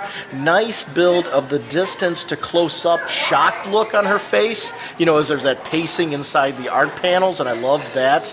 And we learn quickly that she hasn't been in contact with the JSI for weeks. She talks to Star Spangled Kid and lets him know that Power Girl is back.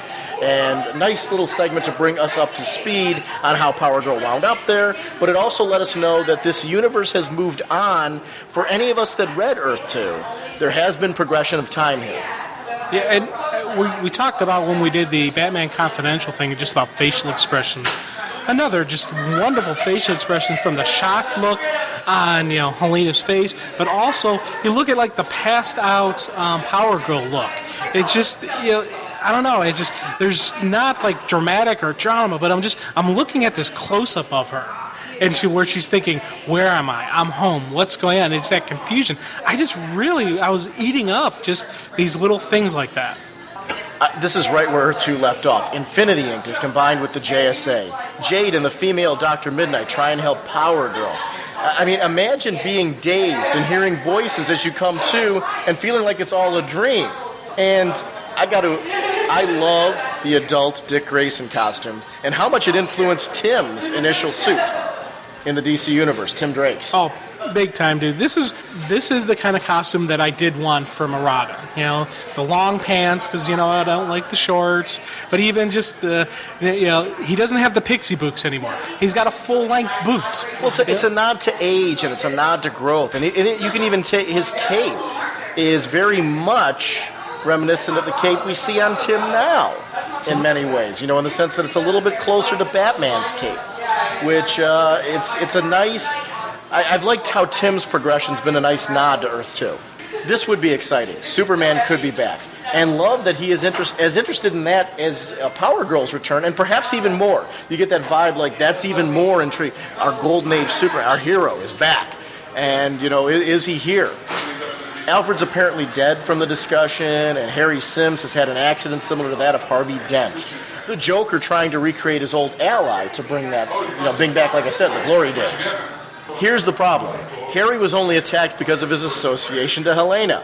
He asked her to marry him. Dick tries to console her. There's a really nice build to the revelation later in the story.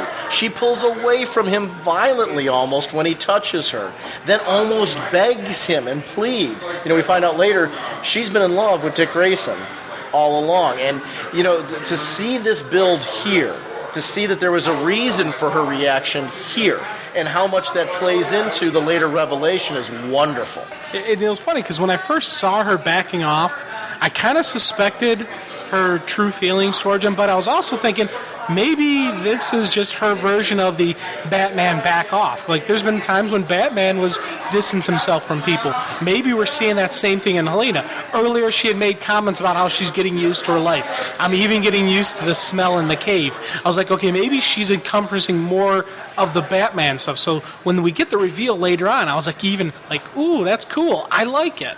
Yeah, and I liked when I thought something similar when she told him to back off. I thought actually she was just pushing him away because of the line she was planning on crossing with the Joker, and she was trying to push people away, like her father, if he was alive, or Dick. Because actually when the reveal came, and I'll tell you later when we get to it, I thought it was going to go somewhere completely different from the way she was talking. I thought she was doing a completely different reveal, and it was not going to be about Dick Grayson. But also on this little conversation, I love that one panel where you see she has the Batman shadow. Yes. From the way her mask is crafted and everything. And cool. I just thought that was really cool. Yeah. Yeah, and it was funny because you're mentioning it. I just noticed it now. And I was because we have it laid out in front of us, and I look, I'm like, oh my god! And I'm just going, okay, waiting for the opening and say something. And you jumped and you caught it, dude. That is just outstanding. Because now the mask makes more sense. I mean, it's cool looking on Helena Bertinelli, but here, since she's supposed to be Batman's daughter, it makes sense. She's, if someone looks around, they see her the shadow, they're gonna think it's her dad. She tells him here that the world needs him. This is a similar discussion to what we've seen in some Superman Lois Lane stories. She needs to handle things locally. She has to let him go for something more. She has her own obligations. And I love that bit with it. Jim, how are you? Okay, I'm a little sweaty. Did you read the JSA annual, buddy? I did read the JSA annual. Can you join it? Can you join us to chat? I was a big fan of All-Star Squadron and the All-Stars. Infinity, Young All-Stars? Yeah, that Young was great. All-Stars, Infinity Incorporated, like the Baxter series back in the day. So. Can you join us? Again. Do you have time to join us? Yeah, I do now. Yeah. If you don't mind. Yeah. Cool. Joining our discussion is Jim Dietz, Yodajones from the forum, and our wonderful chef for today of the Gypsy Café. I shout out at the beginning of the episode, the Gypsy Café, gypsycafe.net. I want to thank you for suggesting this. You contacted me months ago and said, hey, what do you think about coming out and we'll do a special brunch and something like that? And I figured we'd do this one a little low-key. We announced it on the show and all that stuff to kind of get a lay of the land. I've been having so much fun, and I know I shouted it out with you when we were chatting. I want to make this an annual thing, and really we're going to, next year, pump this up as a really big, huge, weekend-long event. Sounds good to me. And this has just been so much fun. We got to hang out with Al yesterday. We had Chris join us. We had Ed come and join us on this. This has really been a fun podcasting experience. We're really going to next year promote this early and really kind of drum up a whole weekend of events because there's so much to do here and so much that it would be very easy for us to make a whole weekend out of doing this. So it's part of my insidious plan to get everybody on the forums eventually to eat here. It's worth eating here. Slowly but surely. The food was absolutely excellent. Thank you very much. Especially when you got a themed brunch and everything like that. But this is a wonderful place with a lot of personality. It's So definitely cool. yeah. Only wasn't so far away. My wife Melanie gets a lot of the credit for the decor and stuff. Yeah, well, your wife, everybody working here, this has just been such a wonderful, pleasant experience, and I can't thank you enough for that. Well, thank you guys for coming. I really appreciate it. We do this Geek Brunch every weekend, and it's great to be able to share it with Geekside. And I don't get to talk geek very often. And I listen to your show all the time while I'm cooking the brunch, so it's cool to have you here. It's kind of my way of paying it back, Well, thank you so much. This is great. And for the record, your wife did come up with the name, what we're going to call this. It's going to be the Raging Bullets Gypsy Cafe Geekend. So she gets credit for coming up with a name for that. Creative, so. But we'll be back here next August, and we're going to do another one, and we're going to plan the whole weekend around it. We're going to have activities going the whole weekend, and the concluding part of the weekend is going to be the same thing we did right here. We're going to be in the Gypsy. We're going to be recording next year at this time doing this. Sounds like a great idea. I'd be happy to do whatever. I mean, we're closed Saturday afternoons. Maybe we could do something Saturday afternoon here, That'd be great. Figure something out, Yeah, actually, that'd be great. We'll actually plan it out, and maybe we'll do a recording on Saturday afternoon as well and kind of do it that way, so it'd be good. Sounds fun. All right, that's great. Yeah, it is cool. Now, Jim, you're joining us into we're having our discussion on the JSA Annual. And I remember you said, as we were chatting, you read a lot of books via trade now, and this was one because of your love for these characters, you decided to pick up the floppy for this one. Tell us what drew you to the floppy on this one. Well, I read the forums a lot, and I read something about the JSA Annual coming up, and they said they were going to be returning to Earth 2. I was a big fan of the Roy Thomas run on All-Star Squadron, Young All-Stars, and then the Baxter run of Infinity Incorporated. Mm-hmm. So it's one of my favorite DC worlds. So it's cool to... So when I heard that this was going to be the premise for the annual, I was on it like a hobo on a ham sandwich. And it delivered. I got to see all these great characters that I missed, and and how they progressed and moved on and everything, and with that terrible twist at the end. Oh man. Oh yeah, it is. That is one. It was. We're actually at the point right now where Helena has found Power Girl. And she was really having a very dark turn in the beginning right there. She quit the JSA, and I like that Dick picks up there's something more going on with her. This is Bruce's daughter. He would know her almost as well, if not better, than anyone else. And I ate this up. I could read this as a series. I would buy this as a series easily. This could branch off and be relaunched. More Earth 2 DC, please. I mean, this is... Well, yeah, and back in the day, Power Girl... I'm sorry. No. Power Girl and Huntress were such good friends in that whole... run, and they were like the vanguard. They were, the Superman and Batman of their generation of heroes on Earth 2. I mean, Power Girl's the powerhouse of the JSA on Earth 2, and Huntress is the detective, and Dick Grayson Robin, but they were always such good friends in the old story. It's cool to see that friendship rekindled, and it makes sense that Huntress would be the one to find her. Oh, yeah. Because they were, the closest, and, they were, I don't know, it's just cool to see that a lot of times you read really great runs and you think the writers have totally forgotten about them. But Jeff Johns is one of those guys who will pull in all that history from back in the day and incorporate that in the story and make it part of the story, So I thought that was great that it was her that found her. She's disoriented again. I mean, how many times has Power Girl ended up on an alternate Earth? I mean, There was New Earth. There was when she came to the Earth before Infinite Crisis. For a while, she thought she was from Atlantis. Arian's granddaughter. Right, exactly. I mean, there's so many different stories, there's so many different worlds that she's been to. It's like, I can just see her thinking, oh, no, not again. And then she comes to Earth 2, and she's like, no, this can't be, because... they were all merged, and I saw Superman of Earth 2 die, And that does open up the possibility: is this really her Earth or not? And that is a question that we're left with at the end of this. Yeah, which is interesting. This is a well-crafted annual because while it helps to read the Justice Society of America, I do like that it gives a little recap for readers maybe who just picked this up because they were fans of Earth 2. Think about it. After all this time, why would she believe she's back home? She wakes up in a place that seems strange, and the first person she sees is Jade, who died on New Earth. Then she sees Helena and her friends. Dr. Midnight is trying to get her to relax, and we see her in her mind going through the events with Gog, where he tells her she is lost and goes to send her home, which is great for anyone, maybe if you don't read Justice Society of America, just a quick little recap to say, okay, this is how she got here. It really helped for me because I've read the first, the Next Age, the first two hardbacks of the JSA. And I'm not caught up to the Gog storyline yet. So we go. I've read I'm up to just about where Kingdom Come Superman shows up. So the first arc by Kingdom Come. Right. So for this annual, for me, it was great. I was able to follow the story and Nimini Problems. A little recap on the one page where you are lost and Gog touches her. It kind of sets everything up. Right. And it's good. I was going to say, it doesn't even ruin anything from the story. No. Beyond saying Power Girl gets sent here. That's it. Oh, that's all you need to know, but that's all it tells you, too. I think it totally helps, though, if you have the memory of Earth 2. Like, if you're familiar, if you read those comics, if you know that world. I mean, it's just, there's so many nice little things in here that you can tell they really, like, calling it Justice Society Infinity. Yes. You know what I mean? Like, merging the two groups together, which is logical, once they got older and got into their own. I mean, Lyda Hall is back after all that weird continuity with Sandman, where she ended up with the Furies and then Sandman. Hector Hall is back after, he became Dr. Fate and then something else. And then no, he's a Sandman and then Dr. Fate. Right. He died, became the Sandman, died again, came back as Dr. Fate. Actually, almost everyone on this page, there's only 4 or 5 more alive. Since we've seen him as the Silver Scarab. Oh, yeah. Well, they're pretty much all dead on this page. Yeah. Every member here, I didn't realize, out of Infinity Inc. and the All-Stars, how many of them are dead. The only ones that really are alive and mainstream, let's see, Star Spangled Kid died. Technically, that Huntress Selena Wayne hasn't existed in years. Neither is that version of Robin. Fury's dead. Silver Scarab's dead. I guess Northwind's alive. Adam's dead. Nucleon's alive. Wildcat's dead. Yeah, Jade's dead. Jade's dead. And Obsidian's alive. Obsidian's alive. He's the security system for the new JSA. And Dr. Midnight's dead. So, majority of these people... Right. It's the first time they're back.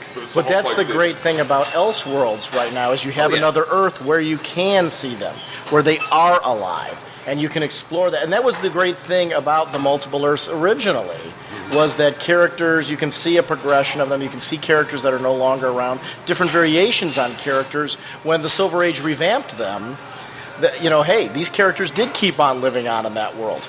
Yeah. Instead of just junking all the stories before, they just incorporated them and said, oh, no, they're on another Earth. It was such a smart thing Gardner Fox did way back in the day. And I got to say just how cool this 2-page spread of them on the board, at the board table is. It's very reminiscent. I think of like an old All-Stars cover where they're all gathered around the table, the original JSA. I love her shock when she bursts into the meeting room, though, and sees them having a normal meeting. I mean, imagine that. She has 2 families that she's going to have to deal with in this story. She has the one back home who she's known longer than this team now with how long she's been on New Earth. And that's going to be an interesting struggle. Yeah, and it's an interesting struggle.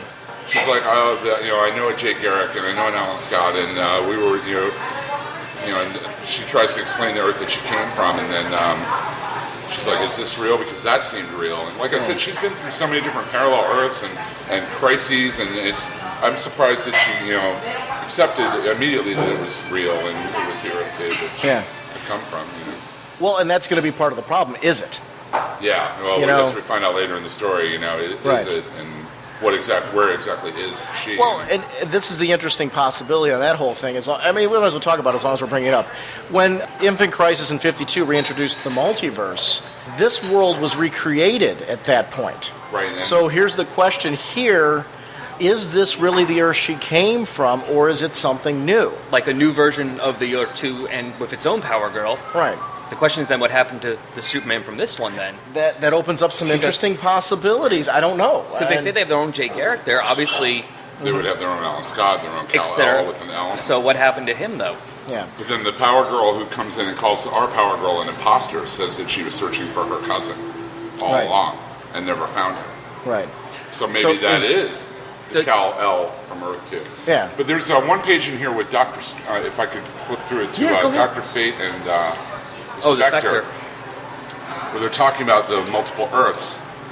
And he says, I can see an aura of a being from beyond this world. And the Spectre says, I see the blood of the multiverse. I thought our universe safe from it. And Dr. Fate says, safe?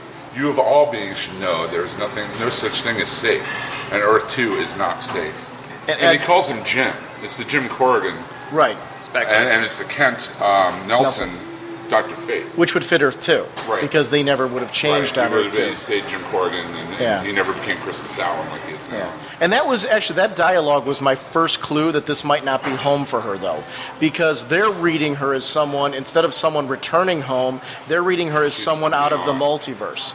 So she may have been from the previous Earth 2. And this is just in that whole goop. That's the problem with time and with an Earth being recreated, in the sense that it tries to fit in pieces of a puzzle that maybe don't go back together so nice and neatly.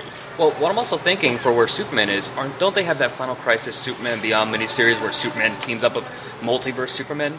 Maybe that's where this... I was just thinking about that just now. Maybe that's where this Superman went to. That's why he's gone too. There's multiple Superman. They say he's supposed to travel through the multiverse, so it'll be interesting to see. It would make sense that it might team up with Superman on the way. Maybe that would explain where this Superman went on this recreated Earth 2. He didn't. It's not that he died in the Crisis. There are still a number of Earths that aren't really claimed too. Maybe this isn't actually Earth 2. Maybe this is like Earth 41, where it's a version of Earth 2. Let's talk about that. How many people think? Do you guys like? Where's your head at with it right now? My take is that it's Earth 2, but it's a new Earth 2. I'm either thinking that this Power Girl that comes in and confronts her is either the Power Girl of this Earth or an imposter.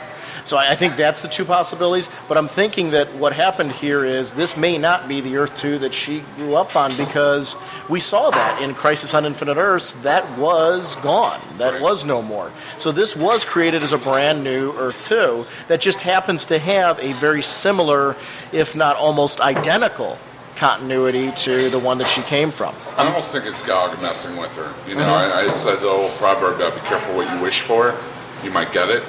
And all this time she's wanted is to belong. During Infinite Crisis, she finally got her memories back of Superman being her cousin and where she came from, and that Helena and all of her friends actually existed. They weren't just something that in a figment of her imagination. And now, this is all she ever wanted, and now she's getting it. And now it's not exactly what she expected.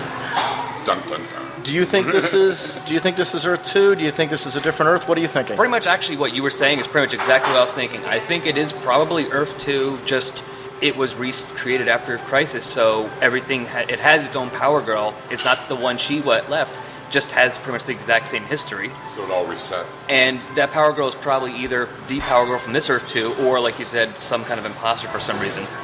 Jim, where are you at?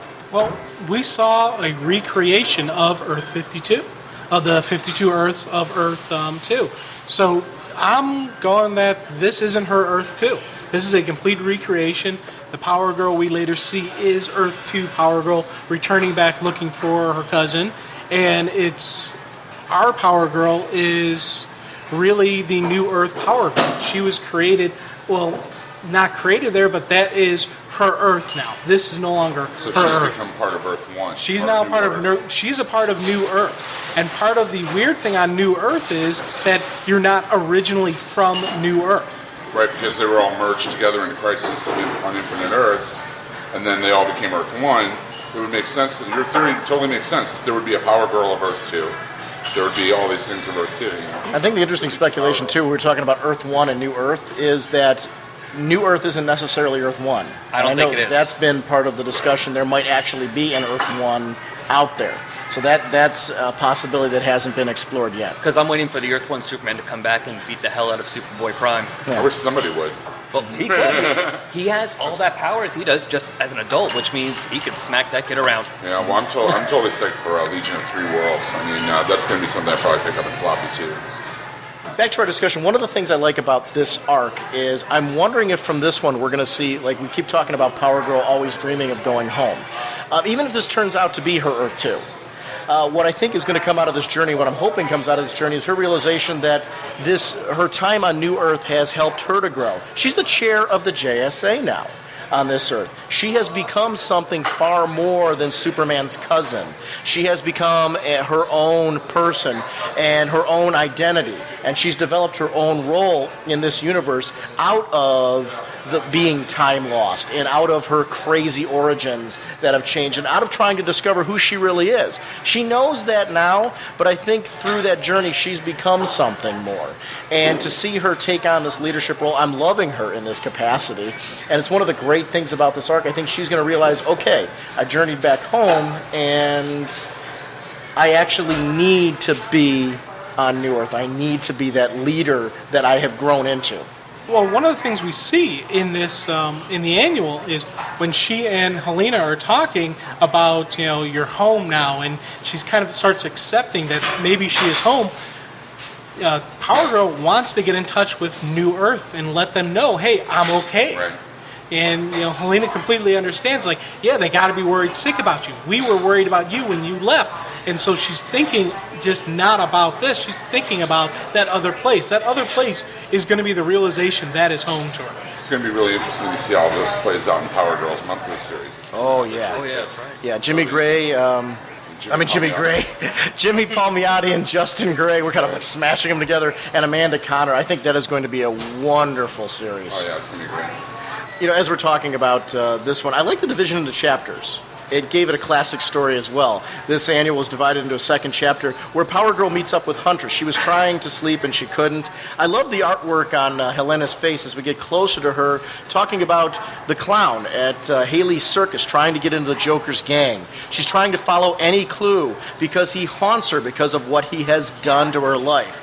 And she wonders why Kara is still up. Because she feels like a fish out of water, even amongst her closest friends. We even see with the cat at the apartment. The cat doesn't recognize her, which led me to another clue that, maybe this isn't her Earth or this isn't her home, or maybe there is a Power Girl here. New Earth Power Girl, yeah. And then there would be a Earth 2 Power Girl as well. Right.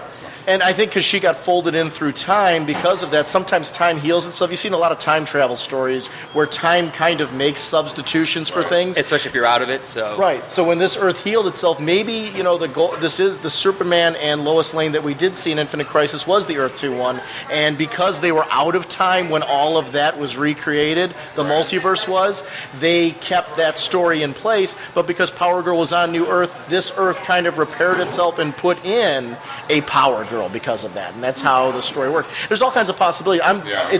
It's never told in the story, so it's all speculation at this point, but my head's gone in a lot of different directions on what could really be happening here, and that's what's making me enjoy it more. I want to know. Yeah. And it's a mystery. And Jeff Johns is really good at playing out a plot like that, too. Right. He'll give you just enough information where you're hooked like a fish, and a little bit more and a little bit, and you're like, okay, now I have to see how this turns out. And he's real good, too, at giving the answers. So we're supposed to be questioning that now. I think that's part of the anticipation of the story. Like, huh? What do you mean there's a second Power Girl? We're supposed to be thinking that right now and wondering what's going on with this Earth. Is this the real Earth, too? We're going to get the answer. I know that. Part of the thing about Johns, he's always good about giving. He doesn't, cheap out at the end of the finale. He always... No, yeah, he'll tell us, or at least give us enough to end this story, even if we don't get everything. Sinestro Corps War is a good example of that. Huntress explains that she should have stayed in the headquarters, but things are strained between her and the team. And I love more stories here because I love that this Earth is either the original one or a new version, and they're building off that history because it feels like there's a great continuation here. here's where the debate happens. She's home because it's been so long, and her friends are facing down to God. And like Jim was mentioning before, she's wondering, how do I get them a message? They got to know that I'm okay. I've got responsibilities on this other, on home. It's not enough to just be back where she thinks she used to belong, and that's what's an interesting twist. Hunter suggested they go visit Jay Garrick and see if he can help them. Again, a nod to the Silver Age. The first team-up of Jay and Barry was, the Crisis of Two Earths, the two of them, doing that. And a nod that that's the time travel expert. The multiverse travel expert would be Jay Garrick. They find the Joker's hide out and begin to take down his thugs, and the don't open until Christmas on the door. Yeah. Now when she opens it, it's not Christmas yet. I know. Ha hee hee, hello Helena. And I love that he knows who she is. This is Batman's greatest foe. And, over time, he got to know his adversary so well that he would know that this was her daughter. Well, that was what I was wondering about the annual. Did Batman's identity become public after he died, or is it just the Joker that figured it out and that knows? Or does everyone know? Well, the Joker must have known ahead of time because he tries to make a new Two-Face out of her fiancé. Yeah, right. and who she never got a chance to say no to, she says.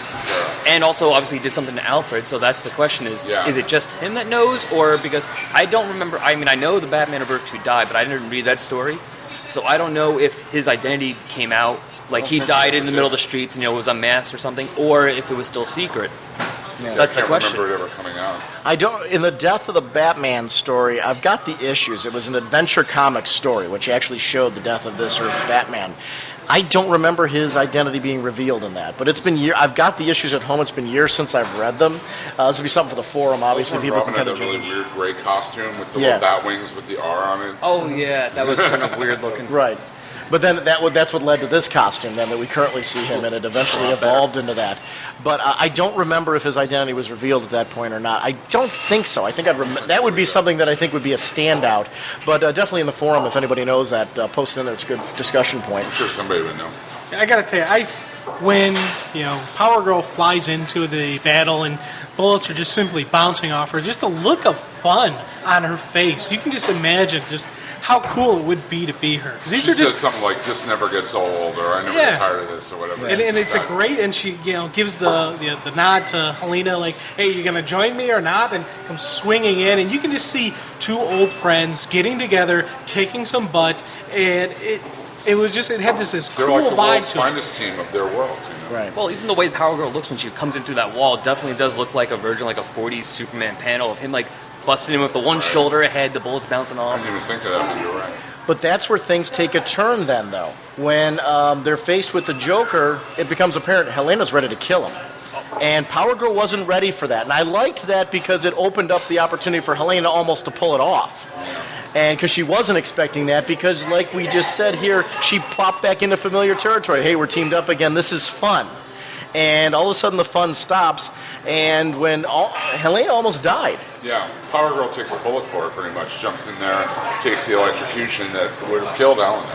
Yeah. Well, my question is now, did she just accidentally push her out of the way and accidentally hit the buzzer, or did she grab that buzzer to kill the Joker for her? I think she... Oh, I'm sorry. No, go ahead. It seems to me that she saw the threat of... I mean, the panel here shows the buzzer, it's like Helena is moving out to kill him. She sees the threat, and she's like jumping to save her friend from the threat more than out to kill the Joker. Well, the electrocution almost seems like an after effect. Because, she could have just grabbed her and go, move. It's Power Girl. She could have just pushed her back, but instead she grabbed her. But I took that as what we were talking about before, how they were old friends teaming up. She was caught by surprise. And I think that would be the only way that would possibly happen, was in the sense that the only thing she had time to do at that moment was bump her out of the way and grab the hand. Right. That's where it kind of... Go ahead. Also, look, Power Girl is breaking the knife that Helena is holding, preventing her from using the knife. Right. So that, for me, is I took it as... She jumped in the way of the She knife. jumped in the way, prevented her friend from taking life, prevented her friend from breaking her code. That's how I Did read the that. Joker grab her hand? I didn't think about that, actually. I took it as Power Girl grabbed the Joker's hand. Well, I'm saying she might have stepped in the way for the knife to be broken. We don't see her grab his hand. Is there any possibility the Joker grabbed hers? In the sense that he was reaching out for Huntress and grabbed her hand just because she was there? I don't know. Or it was funny. Yeah. Oh, and real quick, I just noticed it just now. Minor thing, but I'm amused on his wheelchair. He has all the tricked smiley out, buttons. yeah. No, all the smiley buttons. I like he has the Watchmen type smiley button on his lapel. Oh, The little very blood. cool. And it's the one that's tricked out on the... You're right. It's right on his lapel. Yeah, He has a you're little right. blood coming down there. That's pretty cool. Yeah. Yeah, that's awesome. Does nothing to the story, but just thought it was cool. Well, it is. It's just his bike's all tricked out with that. But you're right. It is a little Easter egg, and why not? Now the whole thing comes out. Huntress swore never to take a life, but this was justified. The good thing that she didn't need to at this point, because that would have really, I think, darkened the situation. She was going to say no to Harry, but the Joker made his move, and she never had the chance. She's really in love with Dick Grayson, we find out here. And how heartbreaking is that? Now, I just want to say there was a little Thelma and Louise vibe going on here for me. 'Cause up until she's like, it's Dick, isn't it? It almost seemed like she was in love with Power Girl. Exactly what I was Is that what you're thinking? I Did you get that vibe too? Because I thought it was just me kind of reading in like my fanfic fantasy or something. But up until the part where she says, it's Dick, isn't it? And even then, she doesn't even answer her. She doesn't say, yes, it is, or... She just lets her say that. She lets her say that, yeah. So, I mean... Oh, But that's exactly where I was going. My roommate's gay, and I've talked to other people. That felt to me like coming out. That felt to me like a coming out speech. I'm coming out to you. And Does I'm she going ever- to reveal that... She never comes out and says that it's Dick that she's in love with. wow. Yeah, she tells her not to tell him. But, I mean, that could go either way. That could Right. go because don't I tell him could it's the see truth. that. I or actually tell him it's a don't lie. care either way because it's the same powerful moment. Oh, yeah, it still it's works. one friend confiding in another one, Right. But their deepest, darkest secret. No, I mean, right. either way that's played. I was just saying that was the kind of vibe I got. I like it both ways. Either way that it worked out, it actually fits the storytelling It shows because the depth she's still of- trapped. Right, and it shows the depth of caring between the characters, too. It just shows these characters have a history. They've been through a lot together. They're really good friends. They know each other super well. This would be like the only person in the world she could tell this to. Right. And that's why when the other Power Girl shows up, Huntress just goes ape. I mean, she goes Wow. crazy. She goes ballistic, Oh, my God, I open up my heart to you, and you're not even the real Power Girl? Right. And that fits on both levels, too, because if she Yeah. was in love with Dick Grayson, she still revealed this deep, dark secret to her. She let her guard down and all of a sudden was horribly betrayed by someone who she thought was her best friend. So either way, the story works on both levels, either way that you read it, because it isn't, you're right, it isn't Yeah, either clarified. way, Yeah. it's still good because it worked. Oh, yeah. And it does, it's still, the heartbreaking part of this is she's stuck with Harry now because of the fact that he was scarred so horribly because of his association with her. She never got a chance to Because say of her no, guilt. I think she says, yeah. Right. So that actually works on so many levels. So I'm actually, yeah. Okay, am I a complete, SOB for saying, well, give it some time. You can, drop them off nicely, and she can move on to... Oh, yeah. Okay, I am an SOB No. for saying that. I agree with you Oh, on that. okay. But here's the problem, though. Earth 2 was the classic Golden Age heroes. These were the heroes, Batman married Catwoman, the Golden Age Superman. These were the characters, the original JSA from the All-Star comics. They have it's a happier, shinier world and all that. That's why it was so shocking that see how shocked they were that the villains upped the ante? That wasn't their world. That's not what they're used to. They're used to something brighter. They're used to... That's why Earth 2 Superman broke through the barrier in Infinite Crisis. Because Right. Earth 1 had gotten so dark and so unethical and so many gray areas. I mean, with Wonder Woman and Maxwell Lord and all that stuff. He was like, enough. We can't have this. And that's what the whole impetus of that. So for this to go down here... plus, I mean, you got to realize that how much honor means to the Wayne family. Like obligation, honor, Duty. I mean, Sacrifice for that. Exactly. I mean, so much to that family. I mean, it just seems to me that out of sheer obligation, she would, not dump her guy. Wait, and why it also adds weight to why she's not with the JSA, the JSI in this case, because the morality is so strong with that team. To even be considering killing your adversary is a betrayal of everything they stand for. And how cool is that plays into this and Yeah, that sense of higher morality. ethics. Yeah, exactly. So that would be something she would be uncomfortable with. So I agree with what you're saying, and no, I don't think it works in our world. But in their world, that would be something she almost wouldn't even consider. Maybe she'll be lucky and he'll become a homicidal maniac after this and become the new Two-Face, and at least now she doesn't have to marry him. Yeah. Because I think that would get her off the hook. Yeah, I would think so too, yes, if he becomes crazy and all that type of thing. Starts killing people. Right. Well, let's hope for a multiple homicide. this is all short-lived. As we said, Power Girl shows up.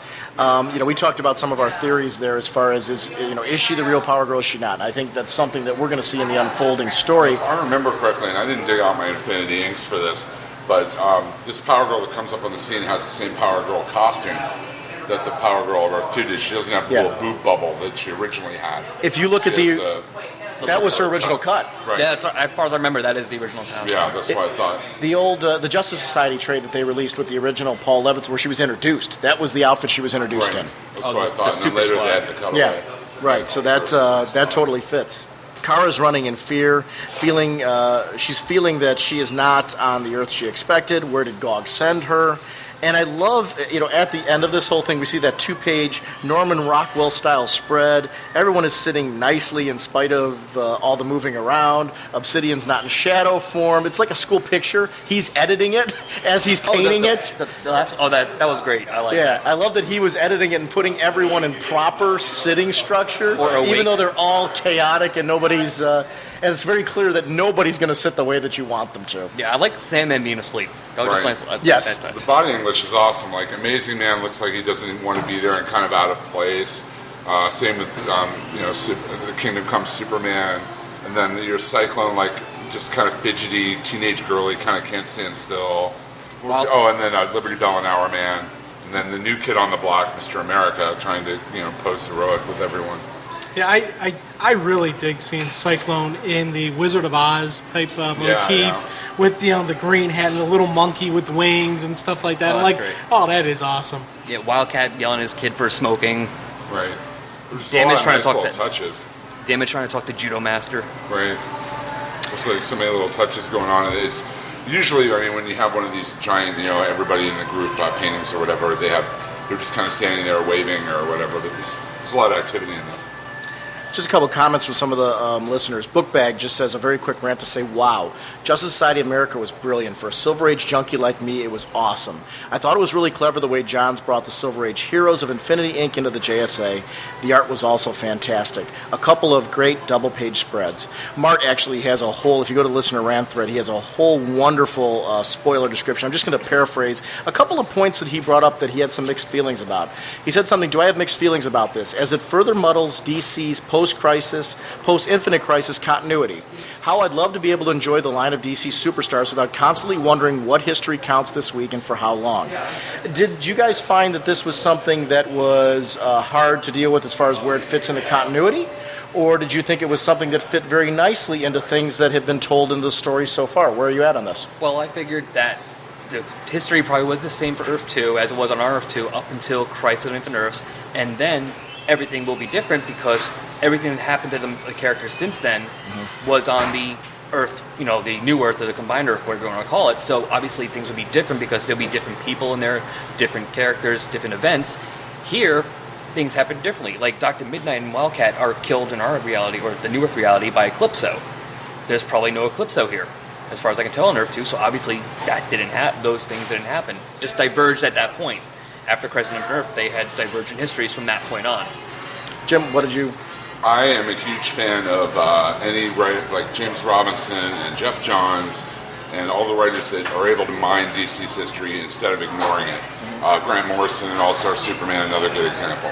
I think it's so much more constructed to be. There's such a rich history and so many of these great characters and storylines that it almost seems foolish to me that writers tend to shun it or big events to get rid of it. So when I see something like this, it's kind of a throwback to that kind of history and that story. I go for it, especially when it's done in a smart way. I put Starman up as the example of the ultimate, being able to incorporate the DC history, yet make a fresh story that makes sense. Bingo.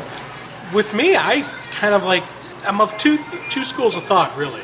One, I see the diversion, right at the point of Infinite Crisis, but I also see, because this is a recreated Earth. This isn't a Earth that's modified or been adjusted. That's what New Earth is. New Earth is the modified, adjusted. This is completely recreated, so they probably went back through and changed some stuff along the route. Now, it mostly stuck to what Earth 2 was before, but there may be a couple other diversions in the road that didn't happen before, because now Earth 2 is a new Earth 2. It's a completely different entity, a different beast, if you will. So like pretty much after 52, it's New Earth 1, New Earth 2. Like they're all New Earths, right? But I kind of, it's 52 created it, but when it created it, it didn't say that's Alexander point one. Luthor did when he was putting Right. his Right. hands up there. Smushing Earths together. Right. Gets them to work. But when he created it, it also created back history as well. So it's one of those things. It's a weird. Well, the Earths had their own creation points, Right. and they had their own rich history. and Right. they would have their own continuity. That makes perfect sense. See, the thing, I mean, there's always to be our argument, should there just be one DC Earth and one DCU? Should there be multiple Earths? Even when I was a little kid, and they would cross over with the JSA, or there'd be a Cosmic Treadmill story or whatever, I never had any problems with it. I mean, it was never confusing to me, as far as the continuity. It's like, okay, these heroes are here, these heroes are here. There's one Earth where Shazam lives or whatever, and it was okay for me, even as a little 8-year-old kid. I was able to figure it out. I mean, but there are other people that say the opposite. There should be all one cohesive planet and only one DCU. I think to kind of address what he's saying here, though, here's how I see it. I don't know. You guys, please feel free to disagree if you don't. What I've seen, what they've done is, rather than throw anything out the window, I think they're going to the theory when we talk about a Johns and a Robinson and things like that and Morrison and just a lot of everything's back in continuity. What they did with Infinite Crisis, you've seen it with a lot of the origins. The Justice League is a great example of that, where they went back to the Silver Age origin of the Justice League. With a lot of these characters going back to their Silver Age, you're seeing a lot of stuff from the Silver Age with Batman and Superman that are now becoming in continuity again. And we're seeing these elements popping in more in their regular titles, is they're going back to that rich history, making it all in continuity so writers can use it again. Artists can use it again. And that stuff all exists. This is the Golden Age heroes. They are back. They are available. But they're doing it in such a way where they aren't ignoring what they've done recently, like the good things of having these Justice Society of America characters on New Earth interacting with our characters, because you don't want to drop that either. Oh, no, I definitely want them to stay on. I don't want them leaving. I like the way it's done. I like the way they're the old heroes. Right, it's awesome, like training ground. They're almost like the training ground for the JLA. So they found a neat way to kind of use the Infinite Crisis event and what happened there and what Alexander Luthor did to recraft the universe in such a way where those stories can all be told again. That's why we were left with question marks as far as Batman, Superman's, Wonder Woman's origins. Post that event, then we've been slowly finding out and trickling through in these events that, wait a minute, a lot of these things are back in continuity now, and that's because he messed with time. That's because he messed with these planets, and it did change things and plug things back in. We've already seen it with the Justice League. Yeah, but with Wonder Woman. Wonder Woman being back now as a founder as opposed to Black Canary. Right. Because now she was around then. But Right. I like having the multiverse because you get now everything. If you don't like something, it's not going to be on every Earth. Like, I really don't care when they bring everyone in at the end of the series. I don't really care for the masks that Hawkman and Hawkwoman wear, those type of the yellow mask with just the red hawk on it. But that's okay because there's also the other Hawkman on New Earth that has the helmet that I prefer. Right. You get what, if there's something you don't like, don't worry about it. It's not the only version of the character. You can read the one you like somewhere. The bottom line is it just gives more toys in the toy box to writers and artists, gives them more tools to have to tell good stories and make good comics, and that's better for everybody. Morrison mentioned at one of the San Diego interviews that one of his goals with Final Crisis is not, as they're going through the journey with Superman Beyond, is not to identify all the Earths. He said, we're going to go to a few Earths that we haven't seen yet, but he said, there's going to be ones that are going to be not named. And he said those are to leave the options open for other writers who have great ideas and things like that. That's why deliberately all of the 52 Earths have not been named. It's to, as we're mentioning, to leave opportunities open to tell stories. And that was the joy of the multiverse, was the sense if something doesn't fit into current continuity, but you have a good story to tell, you can craft that Earth, you can make that happen. That's where this type of annual, I eat this type of stuff up, because this shows the magic of the DC Universe in the sense they sent Power Girl to a world that we thought we'd never see again. Oh, definitely. And it's here, it's rich. I don't care if this is a recreated Earth 2 or if this is the original Earth 2.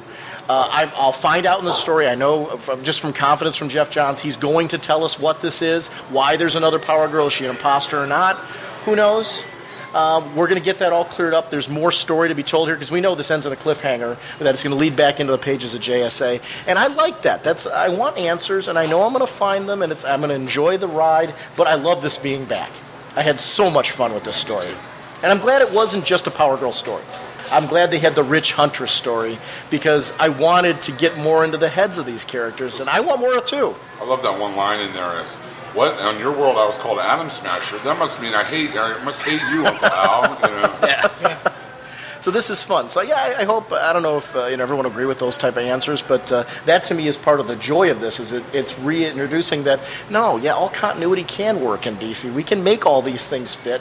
Good writers can tell stories that make it all fit back in and make it all make sense. So that's cool.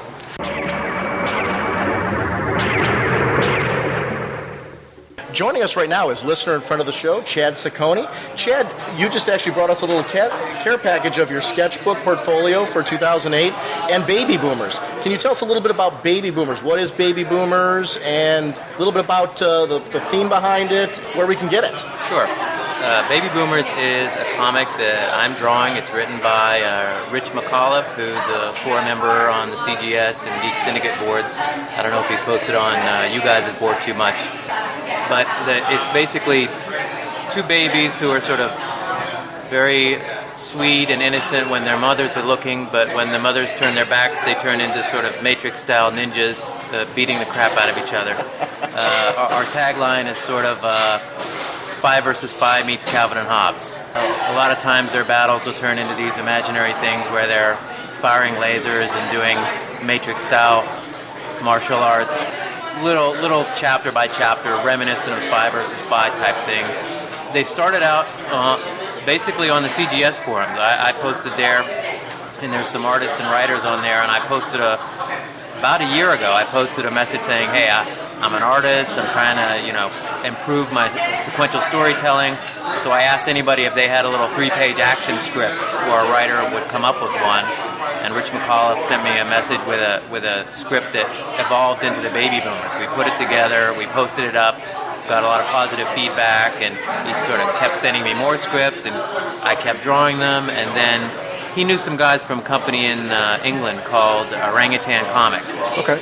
And they said, hey, we'd like to put out an issue of this. How many pages can you put together? So we put together what you have in your hand, which is a 22-page black and white comic that has, I think, 7 or 8 chapters, the first ones we did. That led to some of the guys at Orangutan had a contact at Marcosia Comics, Harry Marcos, and he got a look at this and said, you guys want to do this as a webcomic for me, and after you do 100 pages, we'll put out a graphic novel of it. Oh, nice. So we signed a contract with him that we've got, I'm penciling page 67 or 68 now, got a colorist on board. We had a colorist. She had to move on to other things. We're working with a couple of other colorists now, and they're going up on the Marcosia website as a couple pages a week webcomics, and then after we put out 100 pages, he's going to put out a graphic novel under the Marcosia banner. Oh, that's fantastic. Which is awesome. So I think 4 or 5 chapters are up on the Marcosia site right now, and the difference is they're in full color. The ones in the book we have here from Orangutan Comics are black and white. You had me at Spy versus Spy. As a kid, I had the paperbacks. Oh yeah. When they did the reprints of the Mad magazine, but it was all Spy versus Spy in a paperback format, and it was the same size as a novel, but you got to see all those cartoons. As I was paging through this while you were chatting, I saw that vibe right away. It's a Spy versus Spy today, and I love that aspect of it. Well, Rich McAuliffe is a great writer. His scripts are hilarious, and I just try to capture them. And the good thing for me is I'm still learning and improving as a sequential storyteller. So this was all a big experiment for me. So to have this picked up and actually put out is like a dream come true. So I'm enjoying it, and the pages I'm doing now on chapter 13 and 14 are night and day better than what you have before you. So when this graphic novel comes out at some point, I'm hoping and thinking next year, it'll not only be funny and cute stories about these babies, it'll be my evolution as an artist as well. You'll be able to look from page 1 to the end to see awesome. How much better the pages are getting. So it's great because readers can go on a journey with you guys. That's what I hope. And that's great. I'm looking forward to it. Your website is Chad Cicconi, ChadCicconi.com, and that'll be on RagingBullets.com with the show notes. So if anyone wants to link and check that out. What other websites can we shout out that for baby boomers? Well, ChadCicconi.com links to my Comic Space page, and I have some links there. I've got a DeviantArt, I've got MySpace, I've got Facebook. You can get Baby Boomers #1 here from Orangutan Comics UK. And the URL is on my website. I don't know it off the top of my head. You can see the webcomic that's been pushed out. Those are on Marcosia.com, www.marcosia.com. My other project that I'm working on right now is for PKD Media. I don't know if you guys know Sean Pryor, who's also a CGS 4 member. Yes, yeah, definitely. I'm one of the 2 pencilers for Mercury and the Murd, buddy cop comic starring Adam Murdo for CGS, or a character based on Adam Murdo. I penciled issues 1 and 3. Dave DeWanch penciled issues 2 and 4. I think 1 and 2 are out. I also did a bunch of character sketches for bios that are going to be in. Sean's putting out an official handbook of the PKD universe. At the Super Show, I think he's going to have the handbook and issues 2 and 3 at least available. I'm working on issue 5 right now, so I'm going back and forth between the crazy babies and the buddy cops with Adam Murdo. Well, it's great though because of the fact that there's such different titles. You get a chance, like you were saying, to explore different genres. It's going to help with the growth. That's great. Yeah, the babies, I'm drawing, crazy manga fighting and a lot of speed lines and insane action, and working on improving my cars and backgrounds and buildings and cities and stuff for Mercury and the Murd. Yeah, that's fantastic. I want to thank you for coming out today for our first ever Geek Brunch. This was... You came into my neck of the woods. I had to stop by. Hey, this is great. I'm glad that... definitely, though, I'm going to ask our listeners, please check out Chad's work. It's great. With it being a webcomic, it's great because people can actually check it out and read it right now online and follow it that way, which is awesome, and then support it by picking up the trade afterwards, which is fantastic. I think that's great. Webcomics are great. Tom Zoller does the same thing with Love and Capes, which has been out there, and it's great because I enjoy Love and Capes so much that I've been supporting that book by picking up the singles then when they come out. I think it's a great way for creators now to reach out to the audience community, and I do encourage you, if you're enjoying a webcomic, the best way to support it is when it goes into print, letting people know that you're enjoying it by picking up the print version when it comes out. That's a great way to support the creators and everything. I think I saw the Love and Capes people at the Mid-Ohio Con last year. I think that's the first time I saw them. Yeah. Tom's actually he's local to where Jim and I are at. Yeah. So he's heavily involved behind the scenes with the Mid-Ohio Con. Yeah, so I'm going back to Mid-Ohio Con this year, this time with a table. Yeah, we're going to be... I was just wandering around last Are we going to Mid-Ohio, Jim? Oh, yeah. I see us doing Mid-Ohio. Yeah. I missed last year, but I usually go to Mid-Ohio, so it's the first year. Last year was the first year that I missed, so I definitely want to hit Mid-Ohio again. So we'll see you at Mid-Ohio. I'll be there. I will be appearing at the CGS Super Show, and we'll definitely Mid-Ohio Con will be my last 2 con appearances for the year. All right, there you go. Perfect. All right. Chad, you're going to be joining us. We're going to talk about Batman Confidential. And you picked this. One of the things that I wanted to do is when I knew people were going to be here, I'm like, let's try to generate segments that you guys can participate with us in so we can chat about comics that you're reading right now. You picked this one. You said that normally this isn't a book that you're picking up monthly, but there was something that drew you to this art. Can you share with us why you wanted this art? Because I thought it was really cool. Well, Kevin Maguire. Yeah. I normally read most of the stuff in trades. There's very few exceptions. If Adam Hughes would do any sequential stuff, I'd pick that up monthly. If Art Adams would do any sequential stuff, I'd pick that up monthly. Or Kevin Maguire.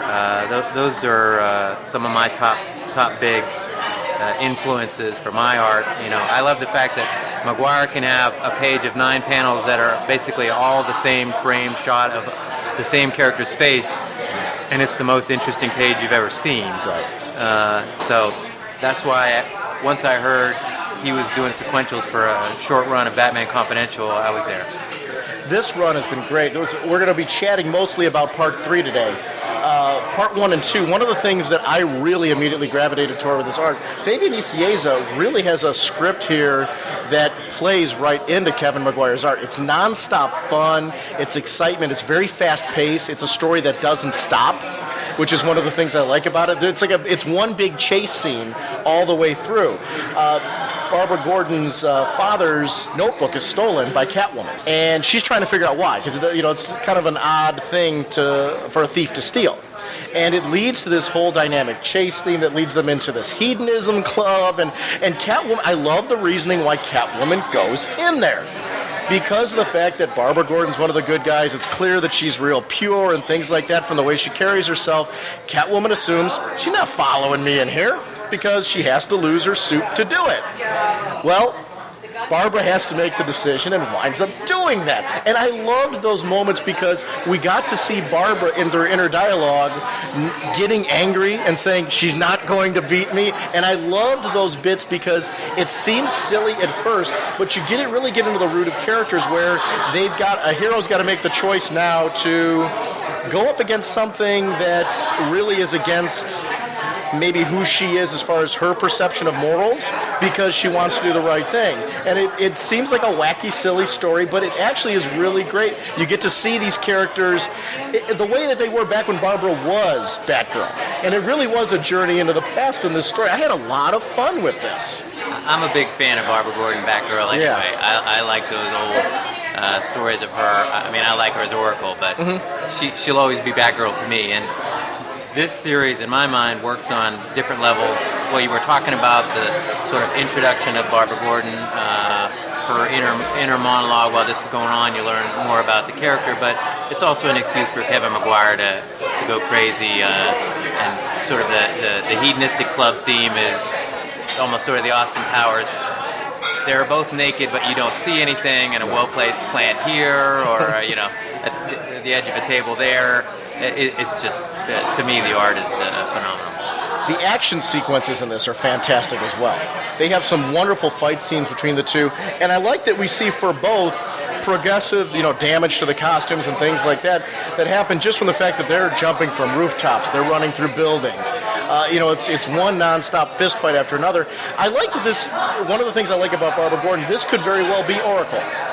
This is a young Barbara Gordon, and we see that she's younger. She's not as confident as the person that we see now, and these are her teenage years. These are when she was first, Batman's one of the sidekicks in there that Bruce wasn't always so comfortable with having. And I liked that aspect of it, that you could put this in a certain era for her, and yet still see her intelligence, still see that this is the person that would grow up to be the Oracle that we know and love today, which is great. I like that, when we were younger, we were all not quite as confident, and we were all a little dorky, we were all a little, and, we're still a little bit that way. But I like that we grow up and we're something more. We grow out of some of those awkward phases that we've been through. And this is nice because it does give that sense of progression for her. I'm a big fan of Birds of Prey, and this really does feel like a year 1, year 2, year 3 type story for Batgirl. And that's what it worked for me. It isn't a throwaway story. We're also just talking a great Catwoman story. I kept referring to this not as Batman Confidential, but Catwoman, because this was Selena Kyle. This was Catwoman. We see she's stealing the notebook not to make money, but to save an illegal immigrant who's basically being held in a white slavery ring, and various nasty stuff happening to her. She's doing this for a noble cause, and I dig that. I was eating it up, especially just because as it's going on, you're learning it's not about the money. There's something more there. She's got to save a life. I was like, this is cool. Catwoman's a multi-layered character. It's not as simple as she's a cat burglar. There's more to her than that. There is that aspect of her, and there's that thrill for her, and she's a thrill seeker. There's that element too. But then there is a moral code of hers, where there's certain parts where if there's an injustice going on, there's something that really goes against her, she can't walk away from that. She won't let herself do that. And what's made her, when she was a criminal, it's what endeared her, I think, to fans so much, was that it's not cookie cutter evil. Like, she has a gray area to her that you don't have with the Joker, that you don't have with Two-Face. And that's what's nice about this particular rogue is she's actually one of the first anti-heroes. It's funny because they comment on that in the book.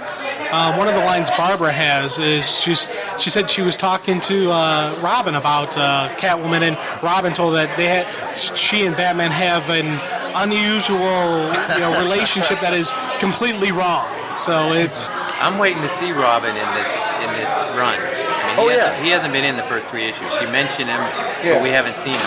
I like the Barbara Gordon Dick Grayson relationship from years ago. I do too.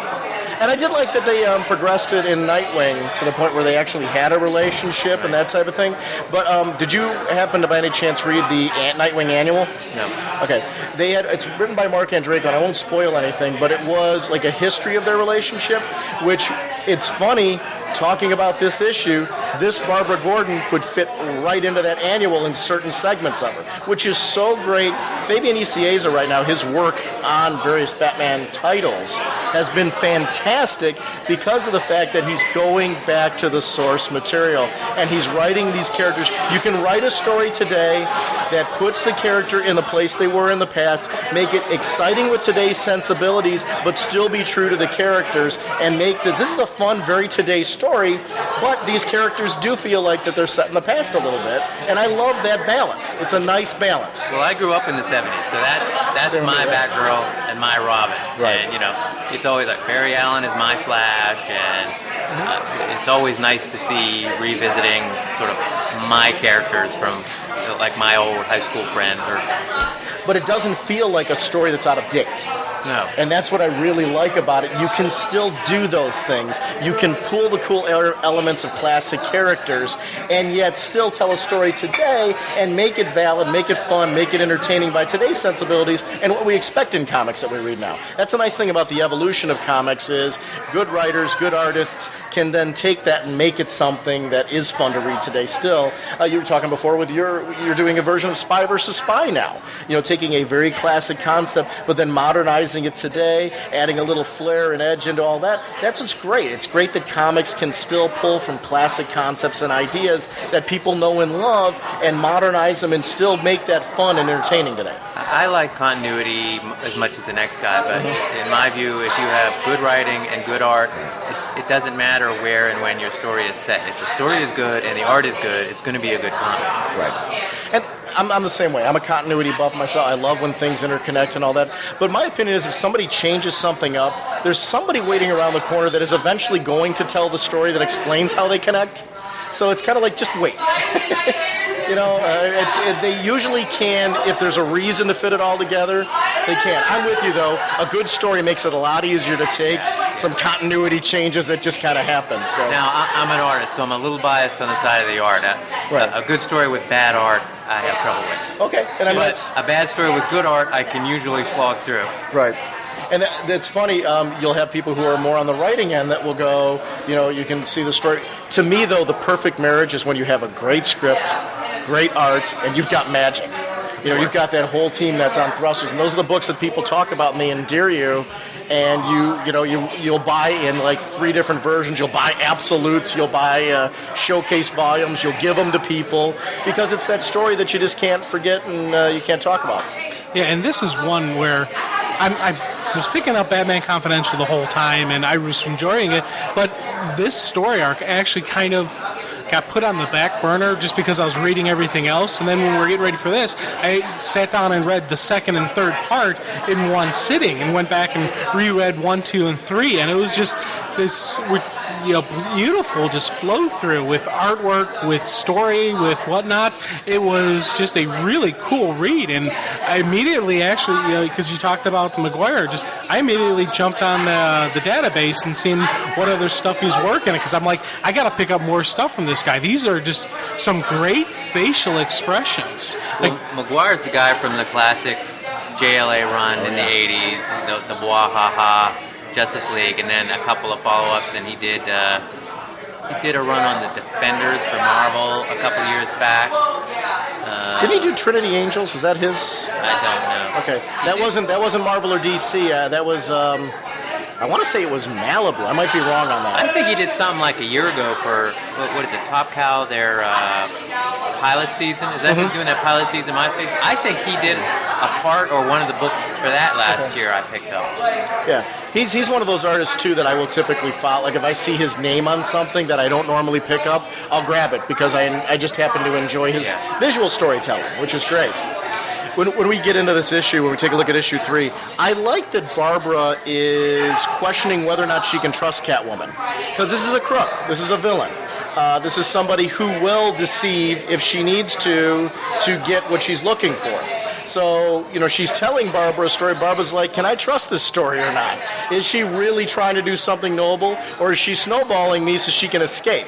And that would be, a very real situation that she would be going through. Actually, we should talk about the creative team on this one. Yeah, the story is written by Fabian Nicieza. Nicieza. I will probably butcher that a couple more times. Art and cover by, of course, Kevin McGuire. ILL did the covers. Letterer is Sal, Cipriano.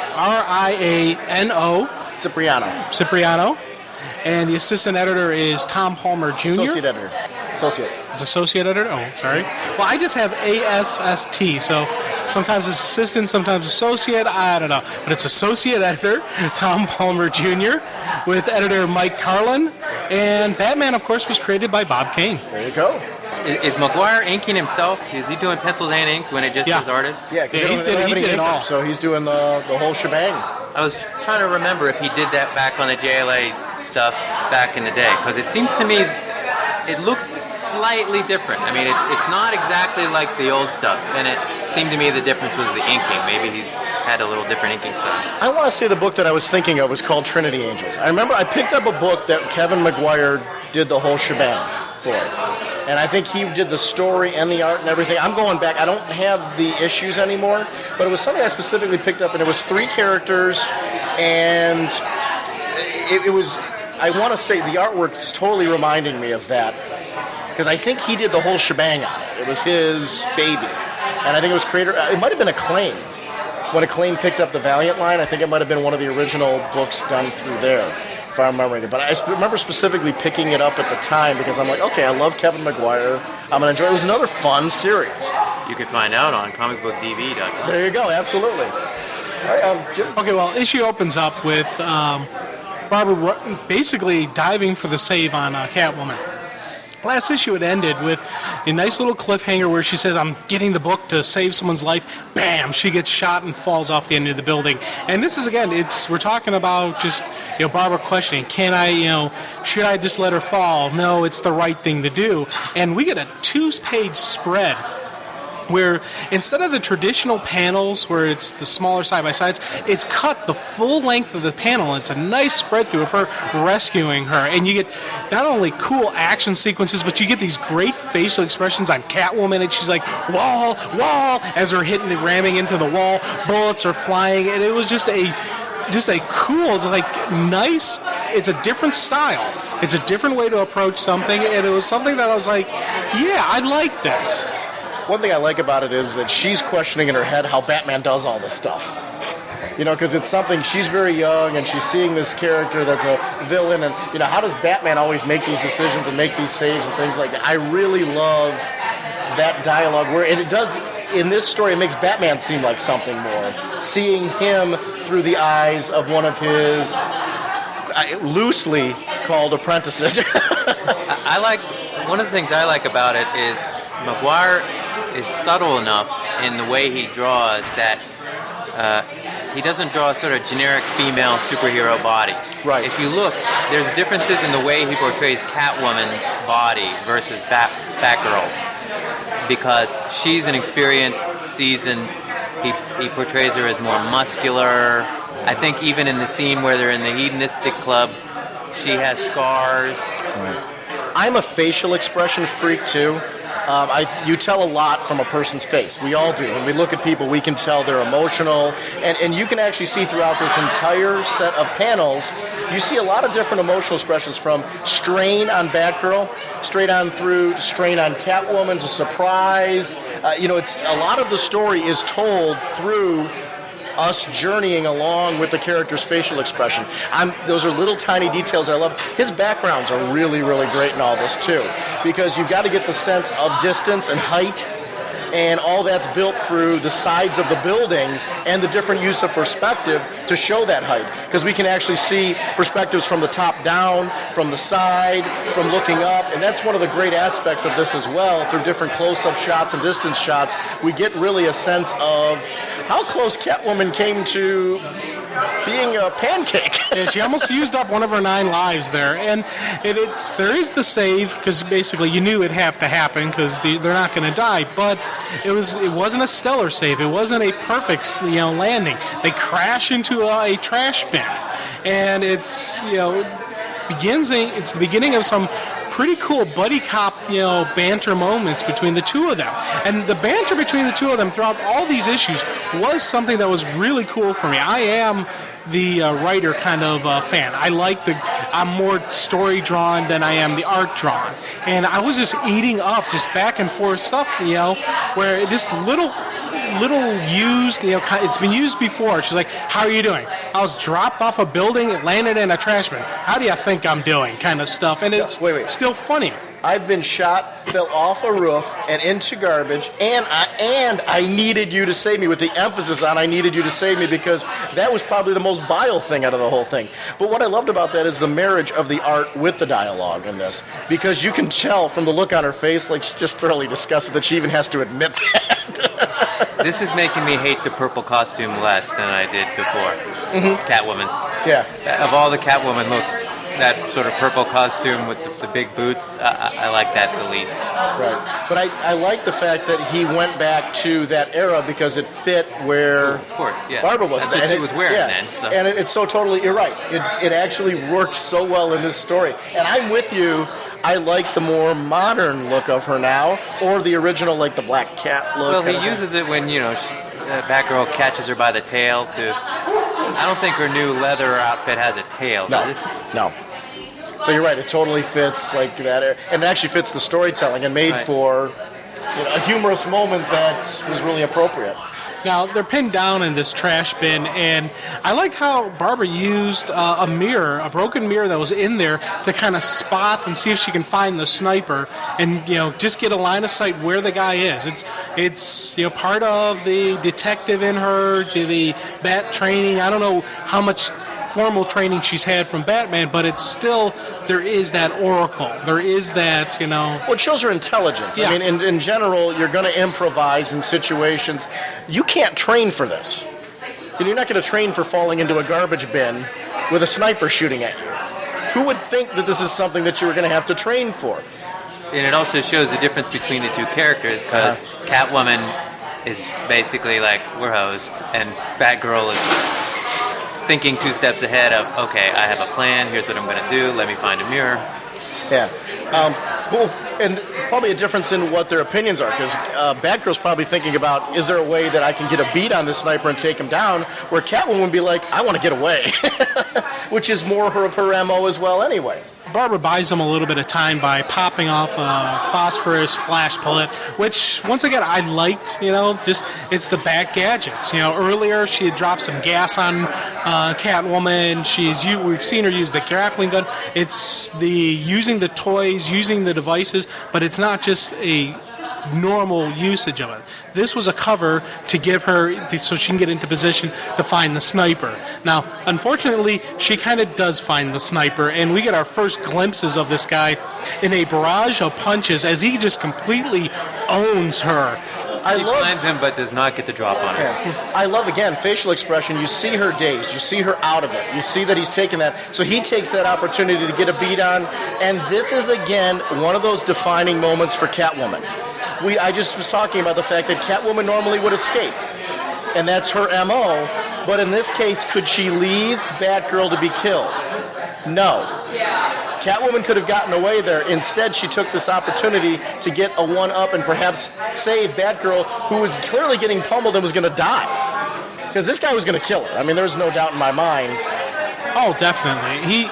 He wanted the book, or he wants we find out later he's part of this whole Russian mob thing, and so it's he had his mission, he had his job he had to do, and you see, the one panel where it's just a shadowy image of Catwoman jumping into for the save, and I kind of was like, yeah, that's a cool moment, and even she reminds Batgirl, okay, now we're even. It was still on her mind how much she hated the fact that she needed Batgirl to save her, so now we're even, you don't have that over me. But also, it gives her an opportunity to explain why she was there at all. Right. Because she would not want to openly admit, like, I came to save you because it was the right thing to do, or because my conscience told me I needed to save you. I only saved you because I owed you one. So she didn't have to admit, like, I was doing the right thing. And that fits, too. And that, again, shows a deeper layer to her that she's not ready to. It actually shows that this is the person who becomes the Catwoman that we see today. And that's what I love about her as well. We knew Catwoman was coming. Batgirl didn't. Right. We should. Yes. We should have known. Yes. And that's what was great about it. So Selena opens up on this dude, and I like this issue that it really shows multiple times that Selena knows how to fight. She's not just a cat burglar breaking in. She's not a thrill seeker. She's had some form of martial art training, or whether it's that or just she's beat up enough guys that she's got it. And she throws down with him, gives him everything she's got, and he just kind of looks at her and gives her a little meow as if it was nothing. I want to talk about this image where when she first came in and says, now we're even. I like Batgirl in this one, and this was a scene that I really enjoyed because it's a full-page spread. But one of the cool parts is you see Batgirl helping out with the fight because she was coming too, and she saw Catwoman coming, so she took this opportunity to help out by taking out his legs. And I liked the whole action sequence and the way Maguire set it up in the sense that this is a much bigger man. But the two of them are using momentum, they're using body weight, they're using his weaknesses against him. Go for the back of the knees. Because that's an area where if you kick somebody in the back of the knees, they're coming down. Nothing you can do about it. But at that point in time, now Catwoman's weight is being used again as a way to weigh him down further. Not only is he coming down on his weight, he's coming down with her weight as well. So they're using that to the advantage. And that was it was a beautiful visual picture of the whole thing, and I just love that there was a lot of action in one page, in one panel, and a lot of story told just in that one page. Dude, this guy's like a mountain with a face. He is just a mountain of a man, and we later on will just see him take an absolute vicious beating and absolutely not be affected at all, which just had me going, whoa, what is this guy meta? Is this guy just big and nasty? I don't know, but I want to definitely find out. The coloring on this really complements Maguire's style too. I mean, it's really rich coloring. It's a good-looking book across the board. I mean, it's the pencils are great, the inks are great. That Maguire did the colors though. It's a very rich-looking. This is a very visually pleasing book, and with the script being so great, if you missed this story, I would really say please do yourself a favor. We're 3 issues into this. It's an easy one to pick up. You don't have to have read any other Batman Confidential because it's a very contained arc. They'll trade this, won't they? Huh? I assume they'll trade this run. Oh yeah. But, this is going to be easy for anyone who, if you're listening to this and you didn't pick this up, it's a real easy one. I'm sure any comic shop, you can go pick up all 3 issues real quickly right now. This page you've just turned to shows something that I'm trying to pick up and figure out. There's panels where he has a background to show the setting, but then there's panels where he doesn't. And I guess some of them you can show it's looking up, so that would just sort of be the sky. But, I mean, here, I think he's just left out a background because it would be busy in the panel, and you don't need it. That's a very subtle thing to figure out. When do I need a background? When do I not need a background? When we had Freddie Williams on the show, it was either Freddie Williams or Jamal Eichel, I don't remember which. One of those interviews, the guys were talking about an establishing shot. Once you've put in that establishing shot, you don't necessarily need to keep using it over and over again because people already know where the scene is. There's moments where it's appropriate because of the action scene that you're doing to put in part of it, but once you've established, and he did a really nice job through the opening sequence and through the sniper sequence of establishing where they're at. We don't need to know that anymore. We've already got that. We need to focus on the characters at this point, and that really is where our focus should be. We are interested now in what are they doing? What is that fight looking like? And you're right, it's a nice sense of balance, and it's a trick that you got to, I'm sure, especially trying to keep this up to a monthly deadline, it's a tough balance of when do we throw in those backgrounds to wow the audience and to keep them reminded of where we're at, and when do we leave that out because of the fact that we just really don't need it right there. I need them focused on the foreground, on the characters. The background shouldn't be where their eyes are anyway. That's a trick you have to learn to figure out as an artist. I mean, you hear people complaining about, I guess, some of the famous artists, like back in the 80s and 90s, you would get, one background and then 5 pages of just heads Sure. on blank frames. But I mean, it is an issue of, these are monthly titles, and that's a hard balance for. I mean, obviously as a fan, I love artwork myself. I love it when the backgrounds are in there. I love when you see the full bone panel. But like in this sequence, this is a very rich, wonderful sequence. When if you take a look at the panels, there's very few of them that actually do have backgrounds in this particular pages that we're talking about. I think it's a matter of storytelling choice rather than work savings, because if you look at this panel, like with Catwoman's face right on the middle of whatever this page is, you probably could have put some background detail, like a steam pipe or something, because she's standing on the roof. Right. But I think it would have taken away from. That's sort of what's she saying there? Well, that's when they realize, because the big dude... It takes away from the emotion of that panel. Right. And also, what we're seeing in the background is, because we're so close up on these characters, is the sky. Yeah. Which, I mean, if you take a look, it's the same color that the color choice they were using for the sky. It's not appropriate there. It doesn't really... honestly, the panels would be too busy. Yeah, I agree. So it's and the detail and the artwork time should be spent on the characters where they are. And throughout these sequences, we kind of learn a little bit more about the big Russian dude. He's not just a powerhouse. While he was beating up Barbara, he took the notebook from him. And he, when they both show up on the scene, he takes off and leaves. Mission accomplished. He has his notebook. He doesn't need to stick around. He doesn't need to gloat anymore. And that one scene is a really cool one, because it's like Catwoman's going, "Where's the notebook?" It's, why is this guy leaving? She's thinking about it, like, he's got what he wants. And that's when they realize, oh crap, we've lost the notebook. We got to get it back. But Barbara being smart, she planted a tracker in the notebook. So now it's not about keeping up with somebody. The first 2 issues, she had to keep up with Catwoman to get that notebook. Now they don't have to. Now all they got to do is just follow the signal. It'll lead them right to the notebook, lead them right probably to the missing girl that they're trying to find as well. I love that this whole story is one big intense chase scene, though, because it goes from Barbara to chasing Catwoman to Catwoman and Barbara now chasing him. And, and back and forth. And I love that whole aspect of this whole thing, because they've actually, in this chase scene, taught us a lot about these characters in their inner dialogue, and they've taken a lot of opportunities to let us get to know them. There's a lot of action. It's fast-paced. It keeps moving. It keeps cooking. There's no boring bits in this story at any point in time. It cooks. Mm-hmm. Oh, definitely. And, the chase continues on to, like, this warehouse district, and it's inside there. The two finally agree, okay, we got to work together. This is a uneasy alliance. We got to take a pause for 1 second here. The Adam Hughes, he did the real power of the DC universe. It's the 2-page spread, the one that they've been putting in all the comics right now. I'm sure you've seen it, of the women of the DC universe all dressed up in gowns. But they cut it off. I know. It's such a gorgeous piece. Are they doing this as a poster? Do we know, or anything? I think it was a promotional poster from one of the conventions, like maybe San Diego or New York. I think maybe New York. I would buy this poster, though. I really would, because it's gorgeous.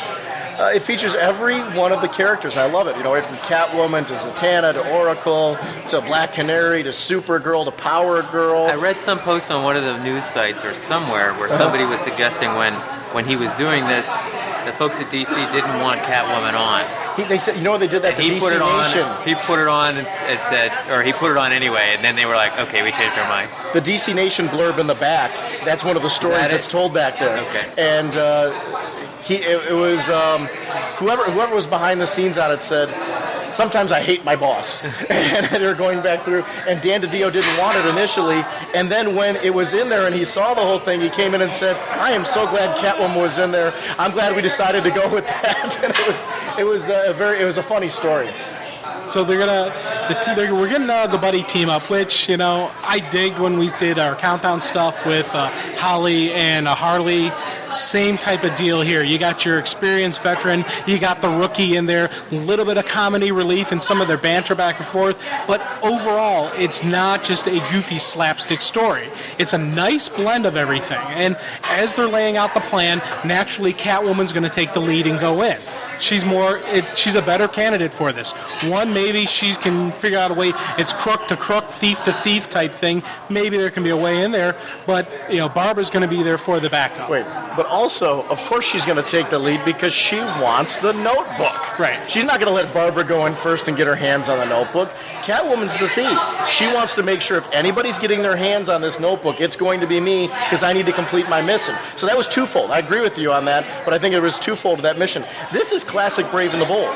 The old classic Brave and the Bold team-ups came like this because you get unusual characters that would team together that happened organically throughout the story like this, where this could easily have been a Catwoman Brave and the Bold team-up that happened in the classic series. And that's what I love about this. Yeah, and I think I really dig is when they lay out the plan, they're like, okay, Barbara's like, yeah, I'm only working with you to save the girl, and then we get the notebook back and we return it to its rightful owner. And Selina comes right back really quick, or the daughter of the rightful owner, the daughter who stole it from the rightful owner. Nice little jab back on the fact that Barbara Gordon did steal it from her father. Selina didn't steal it from Jim Gordon. Selina stole it from Barbara. I like that. That was a cool little moment. Do we think Selina knows that Barbara is Batgirl? I don't think so.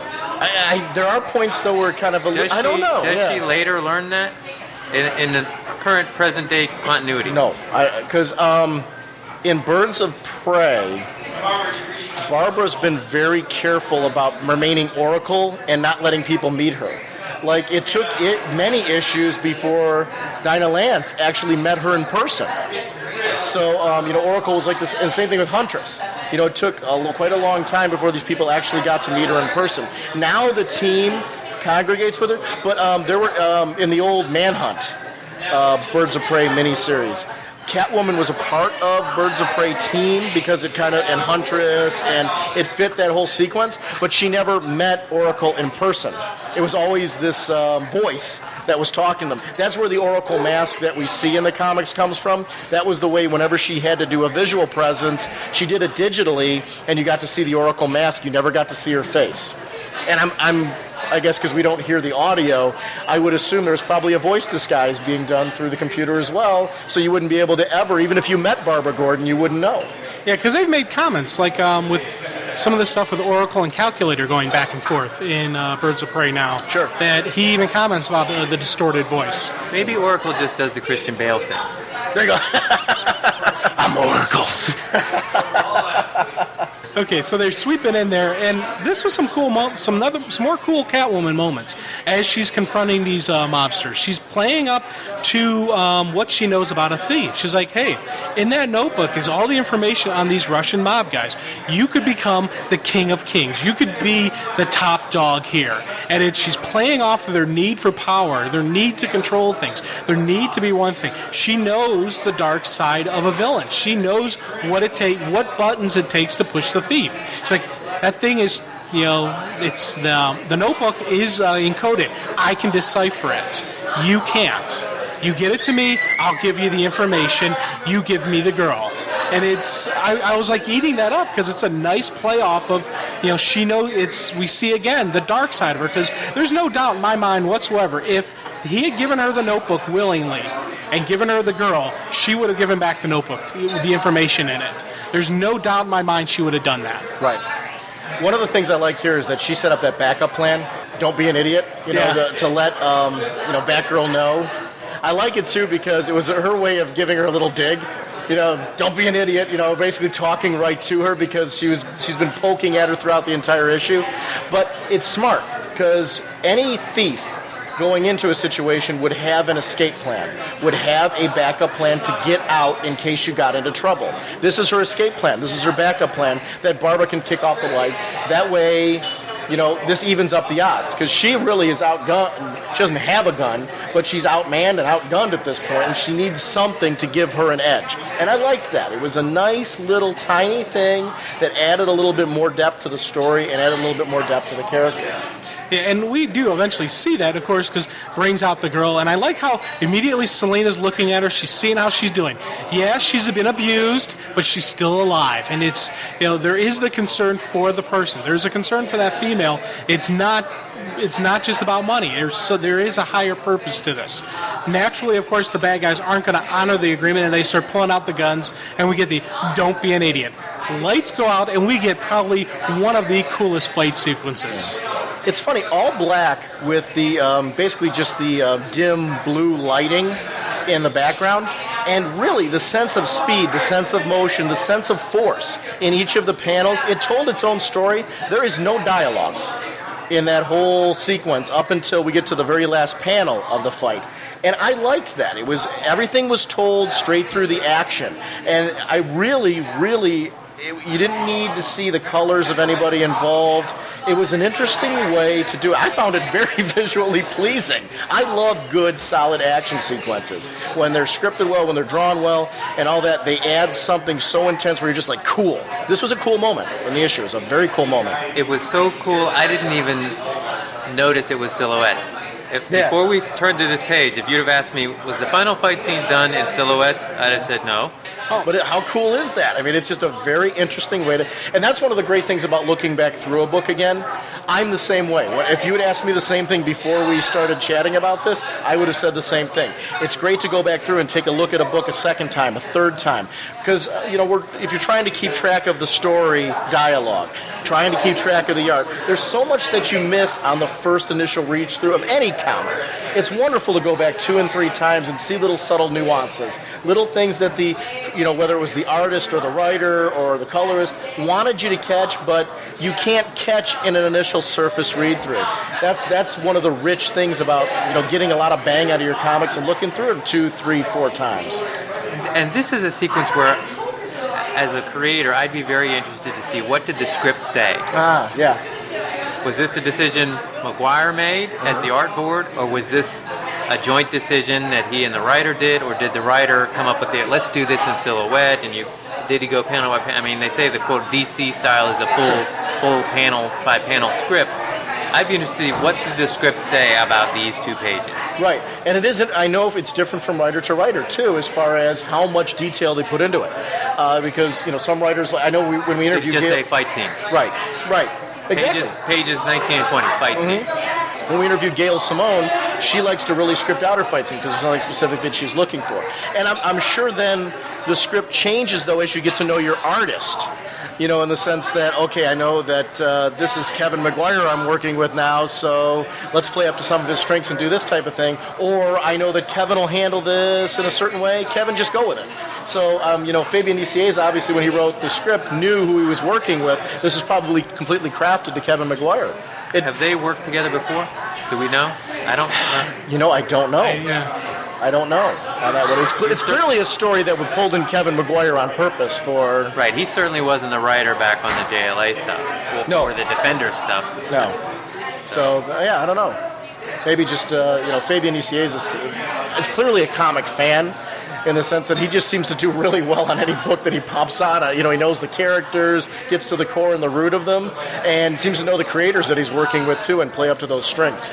So it's definitely, I'm loving him over at DC because of the stuff that, this is a great example of where it's a story that people might have missed, that I'm hoping people will, because of this discussion, like you said, if there's a inevitable trade, pick that up. Or I would highly suggest just go grab the single issue, pick up the 3 parts in, just pick them up. Because this one is not going to be a hard one to find. Yes, even I picked up the single issue. And it's well worth it. Fight sequence ends with the lights just coming back on, and I initially thought Barbara turned them on, and I was about to chastise her, saying, what the heck are you doing? Keep the lights off. And we see it wasn't her. But the story's told by her face, because she's dead shocked by the whole thing happening, and I love that aspect of it, that you don't need here to see anybody. We get the same sense of surprise. As she turns to look, we turn the page. That was great, because we turned with her. And that was a great storytelling method on this whole thing. Visually, that worked very well. Yeah, we see the big bad Russian dude is back, and once again, Barbara doesn't waste any time. She knows what type of power she's up against. Boom, drops the gas immediately, starts laying into him. There's even a pipe wrench laying there, cracks him across the side of the face with a pipe wrench. Now, normally, I would be one of the people who kind of complains, what the heck's a wrench doing laying around this warehouse? But I honestly didn't have a problem with it because, one, even Barbara mentioned about, wow, must be lucky fate that it's laying here. But two, it had no effect on this guy. Mm-hmm. It was used as a storytelling element to show just how powerful this dude is. What I love, though, is we don't just stop with Barbara. Catwoman is having her own inner dialogue about what's going on. She immediately, from her own experience, knows, I should have known he'd be here. Eventually the bad guys realize, okay, things are going bad here. We need to get the heck out of here. And once again, it's a classic bad guy movement. You're up against, granted, you probably still have the advantage, but you're not 100% perfect. So let's get out of there. Let's bring the house down. And opens up machine guns. And I'm initially thinking, okay, they're going to burn the place, fire up machine guns everywhere. But it's Barbara who figures out exactly what they're talking about. Bricks of C4 plastic all over the place. They're not just burning it, they're blowing it up. And she gives Catwoman the heads up, get out now. And I was just like, cool superhero moment where she's calling out, hey, we gotta pop smoke, we gotta leave right now. That's what I love about this story, though, is the sense of intensity. It's been continually building throughout all of the issues of this, and it just didn't let up. There's so many moments where it's just like, yeah, this is exciting. This story goes to a lot of different places. It's like a big journey throughout the city, and there's very few stories that give you the sense of a chase scene. Where you really feel like people are chasing each other or they're chasing something, and that intensity keeps going on. Who's got the notebook now? And that it seems like a very simplistic concept, but what's great about this is how well that simple concept is crafted into a very integrated story that really tells a whole lot about these characters and gives you so many moments where it's like, wow. That's where you take something that on the surface is a simple concept and really craft it well and give you a story that's very satisfying. 3 issues, I can't wait for 4 and 5. I can't wait to keep following this story because it's so intense. And I guarantee you when the next issue comes out of this, I'm going to go back through and read the first 3 issues before then, just because I'm going to want to continue feeling this type of intensity all the way through. And that's what's great about this one. It's worth, a lot of times we talk about we have to go back and reread because, if you're reading a lot of books or something like that, you have to go back and reread because you want to remember what was going on. In this one, I'm going to go back and reread it not because I'm going to forget anything, just because this is a fun ride. And it's very rare that you just sit there and say, you know what, I'm doing this just for a good time. And that's what this book is to me. It's a good time. Oh, yeah. And this is one where when it's traded, because we know it's going to be traded, this will be I think I'll probably pick it up just for the readability factor. This was a fun story going on, and I'm like, it's just going to pick up because they get out, they're blasted. You see some great tattering of Barbara's her cape, because her cape absorbed a lot of the damage. You see just these cool, this explosion scene of Catwoman jumping out of the flames, and just as you're thinking, oh God, Barbara's got her inner dialogue saying it can't get any worse. You flip the page, and it does get a little bit worse because for the first time in 3 issues, we finally see Batman in a Batman story. Mm-hmm. I loved just this ending of him standing there going, I'm sure there's a story to tell. I don't know if I want to know what's going on here. I was just like, hoorah. You know what I love about this? We're 3 issues into this whole thing, and this is the first time we're seeing Batman, and it totally fits. First of all, I love Kevin Maguire's Batman. I think it's a great Batman. I love the look on his face, the intensity, the whole costume. I love the costume with the yellow around the bat symbol, again, showing the era that we're in. Little tiny details that place you into a certain era. And I love it with the flames around him. And I love the great kudos to the colorists for the reflection of the flames off of his costume. I love that shading and that toning that gives you that sense like he's really there and we're really seeing that. Those are little tiny details that mean a lot to me. And the smoke in the background by his head. That whole visually, that whole sequence. This is a very beautiful image to me, and I really, really appreciate it. Well, one of the things I like about the way Maguire does the guys is that there are differences in the amount of musculature that he shows. Like there are some artists who every superhero is so muscular. Like on this shot of Batman, you would see like every crease between his abdominal muscles, every tweet, veins on his biceps everywhere, such that if you put him next to the Russian guy, there's nowhere else to go. Right. In this, Batman looks like a big, bulky guy who'd be intimidating, but pages earlier, when he showed the Russian guy, he was over the top with him, popping out his veins and everything, so you can tell a difference. Like if you're drawing every superhero with this sort of every muscle popped out, there's nowhere to go over the top unless you're drawing the Hulk. And where that fits too is, the big Russian guy that we're talking about here, he obviously was going for bulk. He was going for strength, he was going for power. He's not a very athletic guy, in the sense that speed, stamina. This guy is not going to beat you in a race. Whereas Batman looks very athletic in the sense that he's built for stamina. He's built to go all night, to keep on fighting, to go 2, 3, 4 days. He's still going to have something to give you at that point. If you look at like Bruce Lee, he was muscular, but you wouldn't look at him and say, okay, bodybuilder. He wasn't necessarily like the most ripped guy in the world, or a swimmer, or Batman's body might look like some cross of that rather than Arnold Schwarzenegger. Yeah, absolutely. So, this to me, though, is a series. I'm glad you picked this. When you were saying, I'm like, we haven't really done anything in a long time on Batman Confidential. And one of the great things about a book like this is you get different creative teams each issue. I'll say this, though. With each arc, I should say.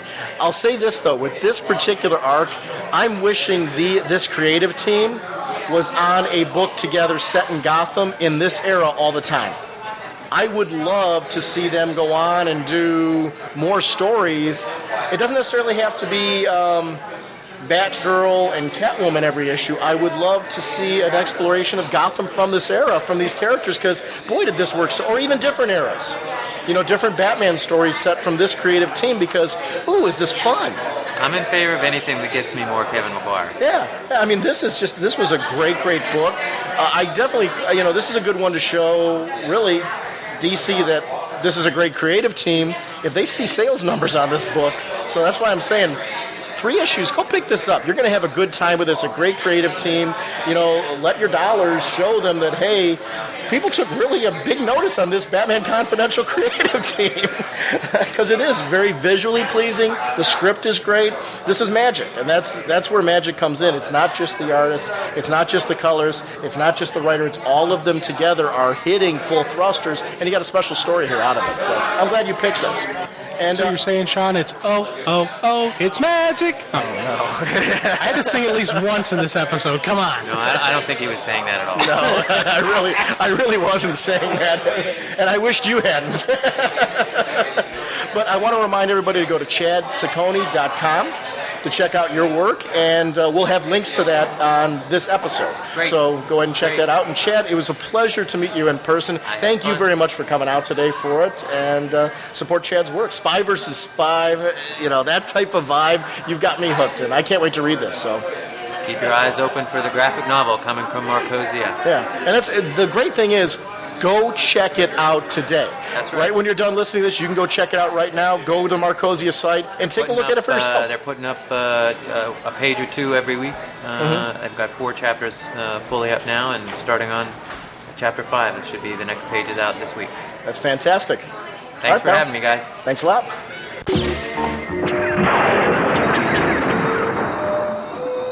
Joining us is Ed Piskor, and you most recently did some art on American Splendor, the current series, issue number 1, the Kirkus Review.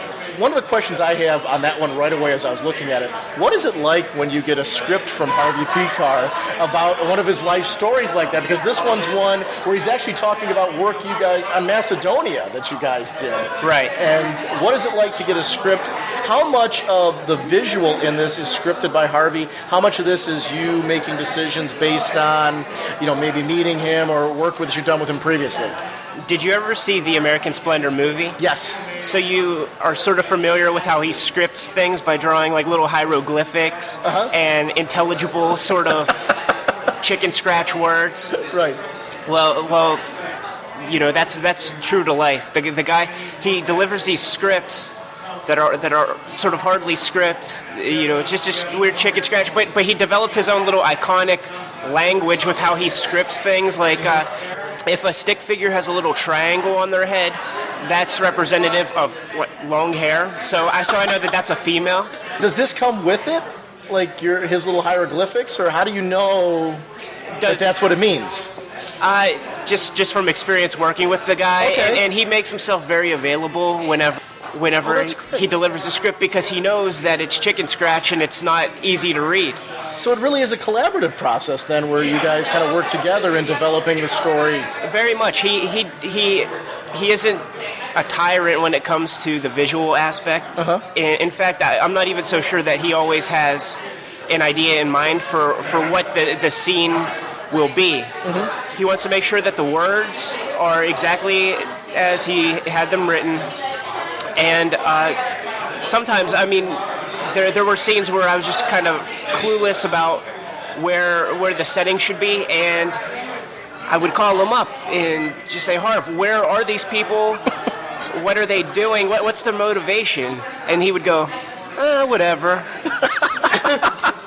But that allows a lot of artistic freedom then, because in the sense that it really is a collaborative process in the sense where you can put a lot of your own sensibilities and personality into it and really kind of flesh out the story in that way. That's one of the things I enjoy about American Splendor is every sequence is original. It has its own flavor, and you see something a little bit different, and I really enjoy that aspect of it. Right. And it's the same for everybody. I think with this DC strip, I think that it actually went to an editor who created a typewritten manuscript to go along with his hieroglyphics. And so that was a little bit easier, especially on some of the stuff that I did with Harvey where I'm doing hand lettering on the pages, and I'm clueless as to what some of the words are, and I call him up 5, 6, 7 times a day. Is this a G? Is this a J? That sort of stuff. And so you actually did the lettering as well? Not on this strip, but on some of the graphic novels that I did with Harvey. Okay. I did the hand lettering. What are some of the graphic novels? Because I got The Quitter from him. I got like a Treasury edition of American Splendor, which is some of the best of work. Right. But let's talk about, because like this had me interested in Macedonia now, and I know you worked on Macedonia. Right. Can you tell us a little bit, what was Macedonia, just for our listeners? And Sure.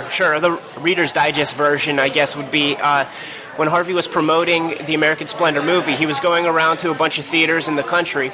He went to the theater of this one woman whose younger sister, named Heather Roberson, who's her protagonist in the Macedonia book. She was going to school at Berkeley. She was studying peace and conflict issues at school, and she would get into these philosophical debates with her professors, who had the firm belief that war is always inevitable. It's always the means to an end, and she cited this province in the Balkan region, Macedonia, as being a place where there's a lot of conflict, a lot of tension, but despite all that, they were able to sort of squelch any sort of aggression that could possibly have taken place.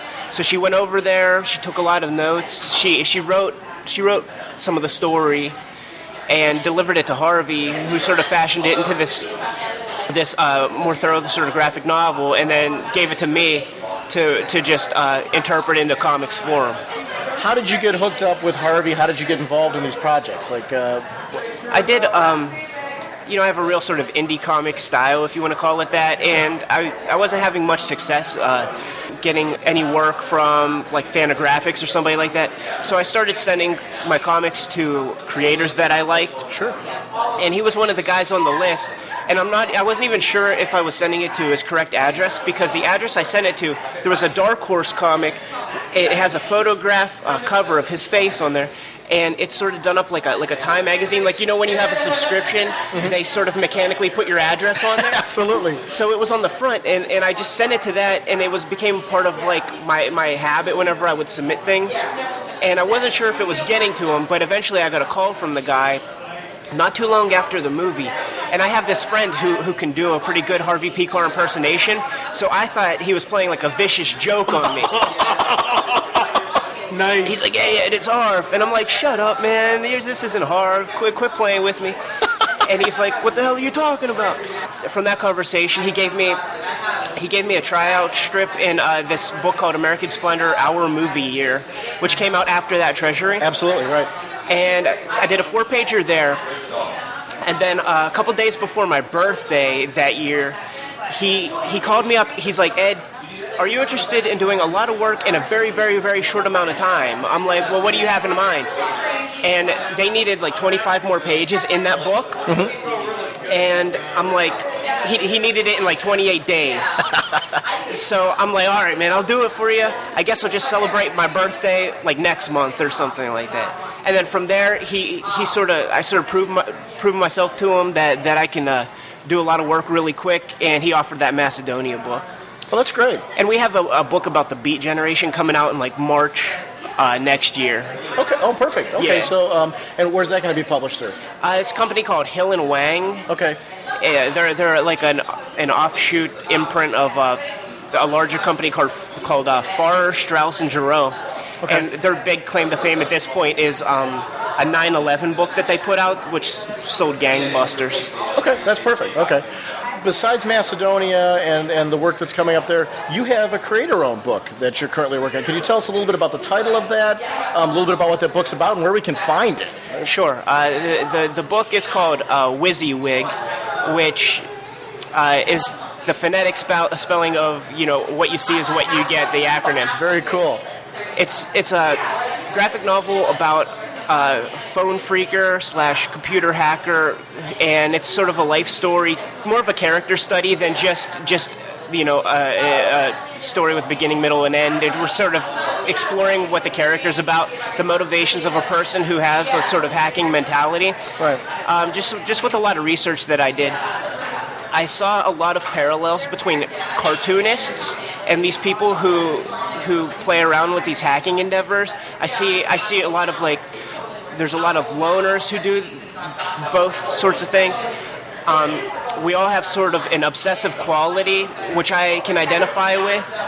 Yeah, comic fans in general, actually pop culture fans, whether it's comics, TVs, DVDs, whatever, we all have computers, we all have that kind of obsessive quality to a certain extent, and to varying degrees. Right, and it's almost this weird thing where the level of success that you attain in either of these endeavors relies on being the most obsessive, the biggest loner, and it just sort of worked out that way. It's like a scientific formula, man.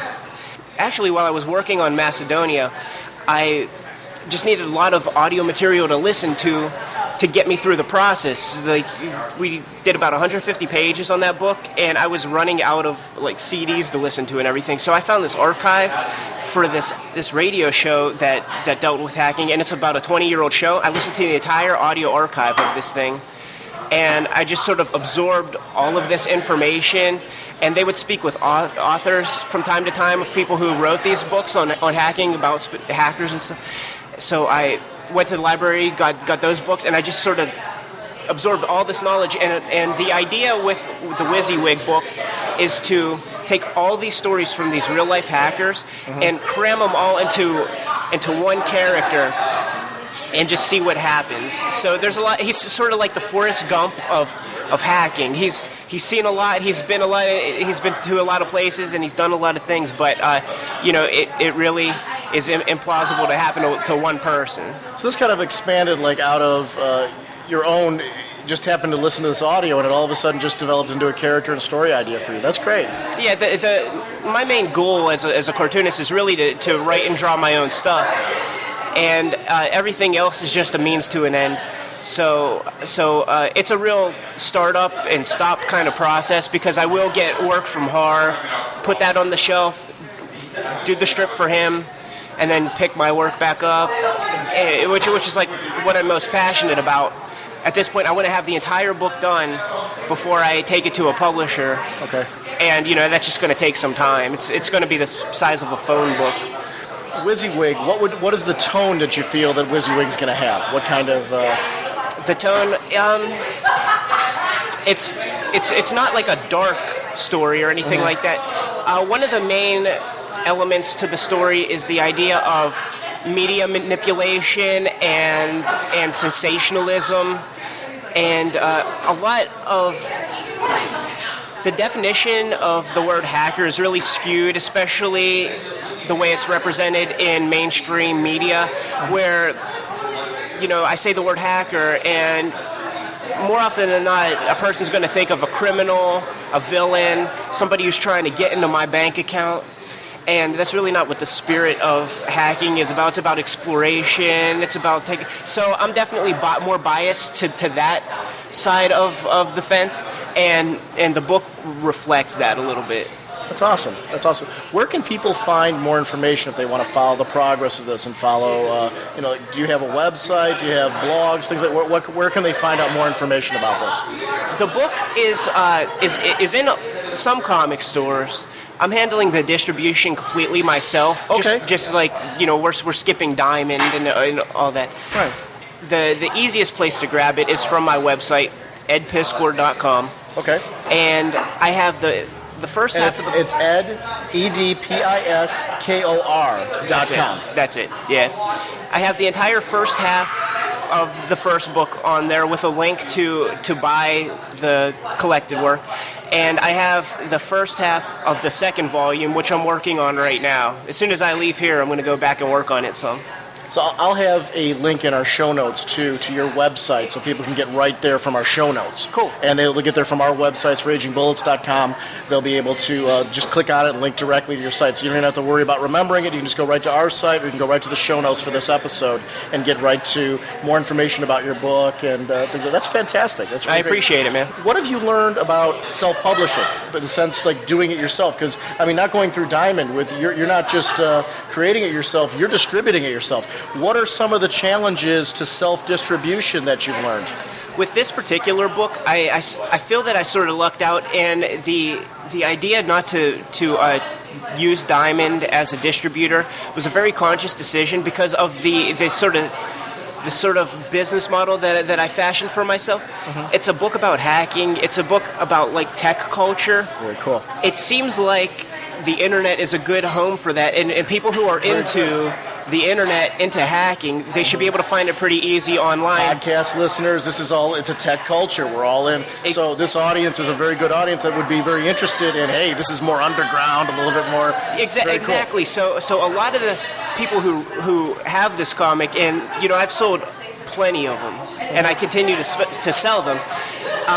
They're not necessarily even comic fans. They're really into the hacking culture, and it just seems like I would have sort of cut my nose off if I would have just went with Diamond, but that's a possibility in the future that I'm willing to play around with. It's just right now it sort of is growing legs within the tech culture online. And some of the best some of the best books that then go into being like breakout successes are ones that start out with an underground base, that have built up a fan culture of its own. And it's nice because while you have opportunities to reach out, of course, to the comic audience and the comic culture, you are expanding and opening yourself out to more of an underground scene of techies as well, who are very looking for something that like a little edgy, a little, unique and special that's kind of theirs. Because we all want to be fans of something that's our own little unique thing, our own little underground club and things like that, and that's what this book then becomes. Right. It's like I said, it's grown legs with these sort of techies, and the idea in this age of like mergers and acquisitions, where people create these little companies and sort of build them up, and inevitably to sell them. Right. That's sort of the idea that I'm going with this. Sort of get some sort of following. The way that I am putting it out right now, it's going to be 4 volumes, but it's really one book. It's just, it takes me a long time to produce these just because I do have to pick it up and put it down a lot because of my freelance artwork. Sure. The first volume, that's just the first 2 chapters of the book. Now, the way I'm structuring each volume, they're self-contained, but you can really get a full landscape of the character if you read all 4. That's great. And then there's logical breaking points in the volume, so people can say, okay, I'm going to read volume 1. I know volume 2 is going to be coming. There's a natural breaking point. People know that this is the way it's being crafted. That's a great way to do it, because it keeps your audience expecting, like, hey, we're going to have breaks here, but it's logical breaks that make sense for the storytelling. You're going to get whole stories every time. And there's an incentive, though, to go back, if you bought volume 1, to read volume 1 when volume 2 comes out and get something more because you've invested in both volumes. Exactly. That's the plan. Yeah. We'll see how it works. We'll see what the response is. Yeah. The thing is, as we get a little bit deeper into the story around volume 3, it's really going to have to stand on its own because it's not that much of a hacking story at that point. And people who are into it just for that are going to have to make a decision, like, am I a comics fan now? Like, am I going to invest in this one? Or, they might just put it down. So we'll see what happens. So you've got the whole 4-volume framework actually crafted at this point. Yeah, it's just a matter of... it's just a pencil mileage now, man. It's just a matter of drawing the thing. But that's great, though, then, for listeners who are thinking about trying this, to know that, hey, this is a logical story that has been developed. It's carefully developed. I've already got everything in mind. I know how we're getting from A to B. This isn't something where you're just like, okay, we're randomly going in this direction, and I don't know where it's going. You already know where it's going. Right. You've got a story there for people to follow and jump on, and they're going to get the whole story, and that's what's great about it. So I encourage people to definitely check out edpiskor.com and check out that story. I'm going to check it out. I'm just from talking to you about it. I love underground, something edgy, a little bit different. I'm going to sink my teeth into this one. So thanks a lot, man. That's perfect. So thank you for joining. Is there anything else that you'd like to shout out as long as you're here? Nothing much. I think we covered it all.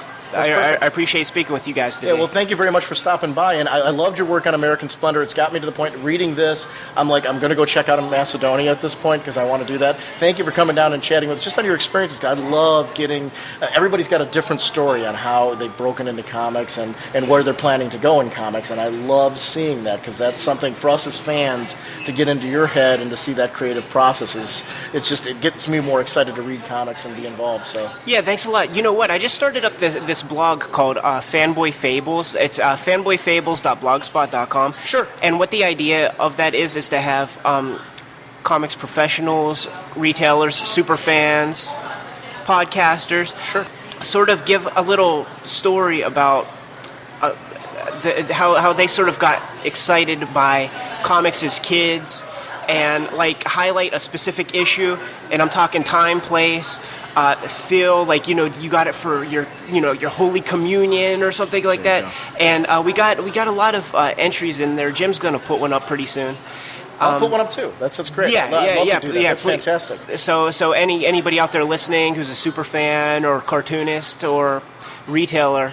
So it's how you got interested in comic. What was the comic that? It could be just something that was. We're all pretty diehard fans, and I'm sure we all have 10 to 20 long boxes at the house. Right. And the idea is what sort of gets you obsessed with what got you obsessed with comics that made you this lifelong fan. That's cool. It doesn't even have to be one thing. You could fill entries out sort of regularly. Sure.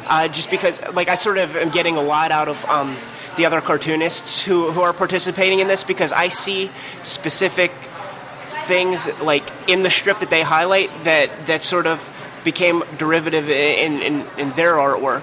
So linking tendencies.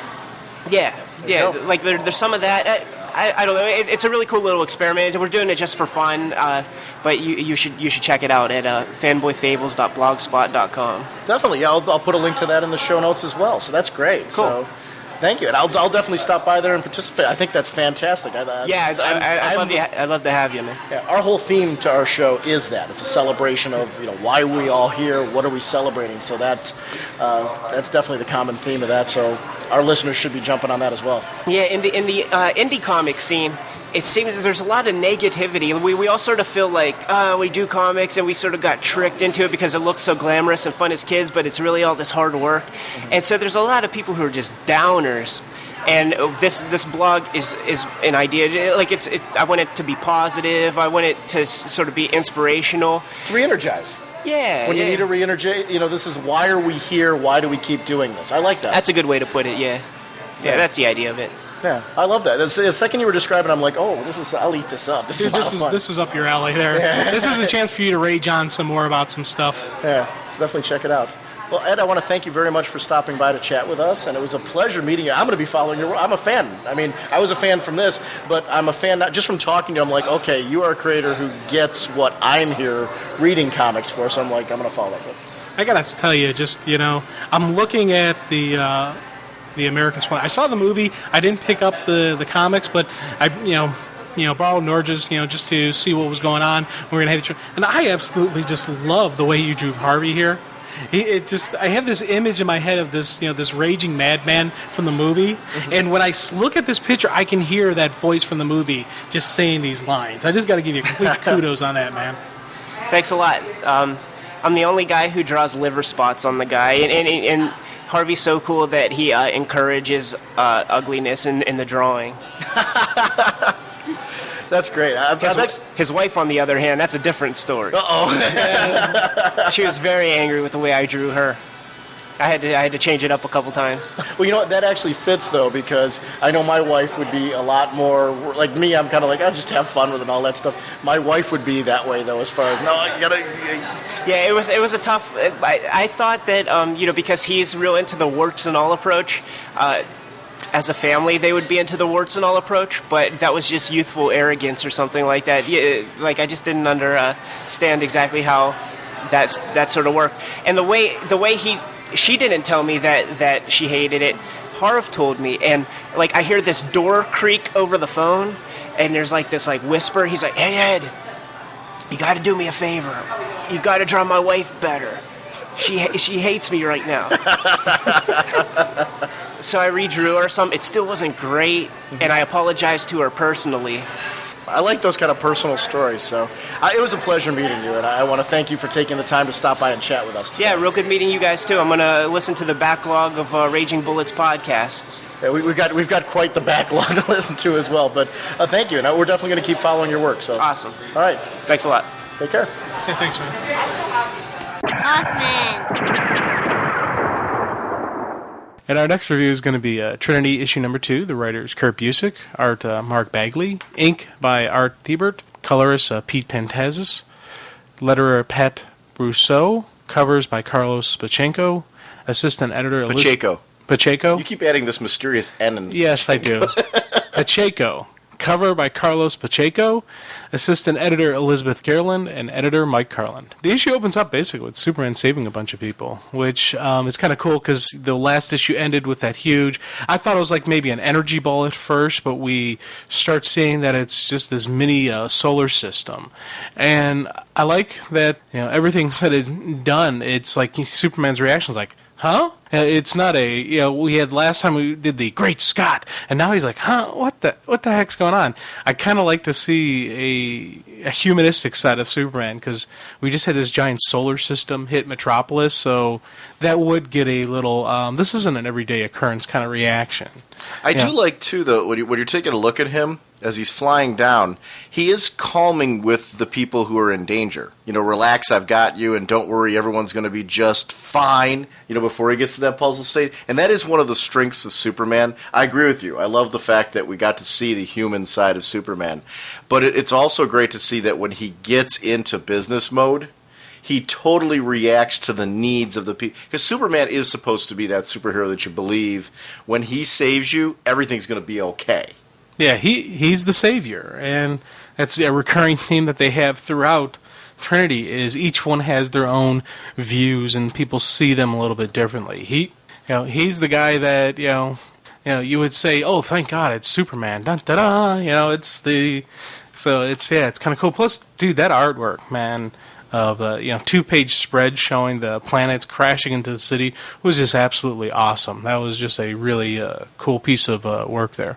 Yeah, the coloring, too, is great on that, because not only did we get to see some great shading on the planets, but the coloring on the buildings themselves. Each of the buildings had a very unique tone and shade to them, versus all being kind of one color. It added to this more majestic-looking city, which I really liked. Next, we head over to Gotham, and just something's not cool with Batman. One moment he's flying in the Batplane, now he's in Gotham, but he knows it's not his Gotham. The building and the lighting's wrong. The air is clammy. The air smells damp like graveyard earth. Dude, I gotta say, when I read that, I was like, oh, that is just the coolest description. And I like the fact that, boom, Batman immediately knows something is just, there's something, not right here. And you see even the quick deductive, detective skills in Batman, which, nice couple boom, boom, boom, boom, cool panels going through.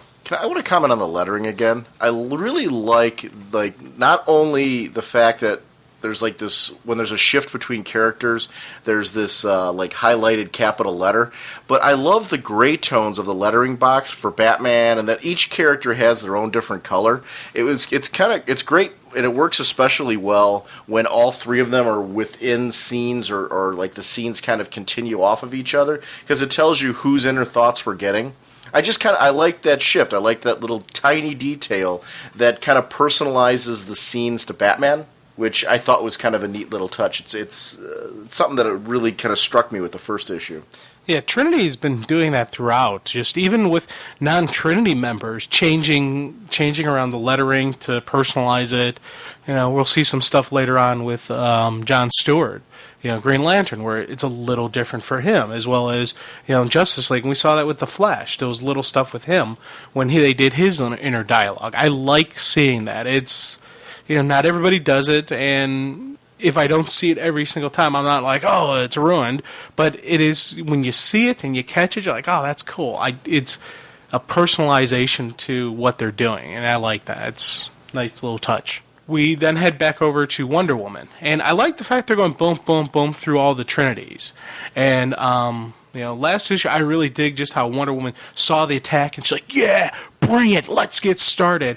And right from there, she just continues on, and she takes on the first one hard and fast. But then she knows the others will be on guard, and ready for her, because they've seen what she can do. It's the warrior in her. Throughout the process, Batman's got his detective skills, but Diana is the warrior, and part of being a warrior is battlefield analyzation. You got to know what your enemy can do as fast as possible, know how they're going to react to your attack, so then you can develop a counter attack for their reaction. It was just a couple short pages, nothing too lengthy, but it was just a hoorah moment. Diana is right now, and probably throughout most of the Trinity, has been my favorite character they're portraying in her, because they're really showing her strengths, and you just got to dig that. One of the things I really liked about the Diana segment too was how small she was in comparison to the creatures that she was fighting, because it gave this sense of like, wow, she's taking on something that's like Godzilla-like. It's the old horror movie monsters, but there's three of them there, and she's really not backing off, she's not backing away, but she looks like an ant compared to them, and I liked that sense of scale. Yeah, and even with that dramatic size difference, there is no doubt in my mind she's going to take them. And it's not just because this is a Trinity book and she's a member of the Trinity, it's just what you know about her. You see just the fire, and it's just like a cool moment. And it's like, when we segue right into the next segment with Superman dealing with the planets. I just minutes ago said how I like when they show the human side of him and that reaction he had. But I also got to dig it when he does stuff that are just beyond the powers of mere mortal men. He takes and he pushes a sun and a surrounding mini solar system up into outer space. There are very few people who could do that in the comic book universe. Superman is one of them, and it was just a cool moment just to see him do that. It had the dun dun dun dun dun kind of moments going through my head as I'm watching him push it. The interesting thing there too was it was a great moment where Superman was kind of telling us that this solar system wasn't it wasn't from this area. It wasn't from maybe even this universe, because as he was pushing it away, he noticed it wasn't supercharging him, which he felt like he should be super strong at this point because he's flying through a sun.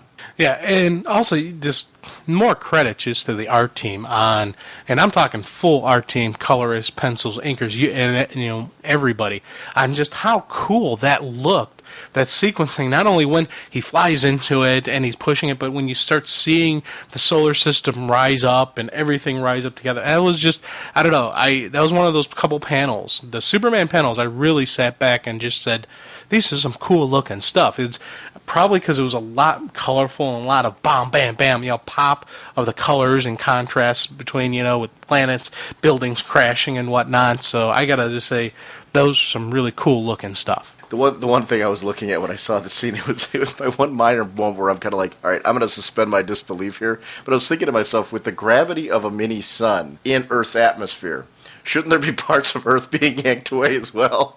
It could be, I could see people flying into it or whatnot, or I don't know, something, parts of the building. But to be honest with you, that didn't even enter my head. Yeah, and that's why I said it was one of those things where I suspended my disbelief quickly. And another thing that I took as a possible, because it's funny, when I see things like that, I'm like, okay, what is a possible explanation?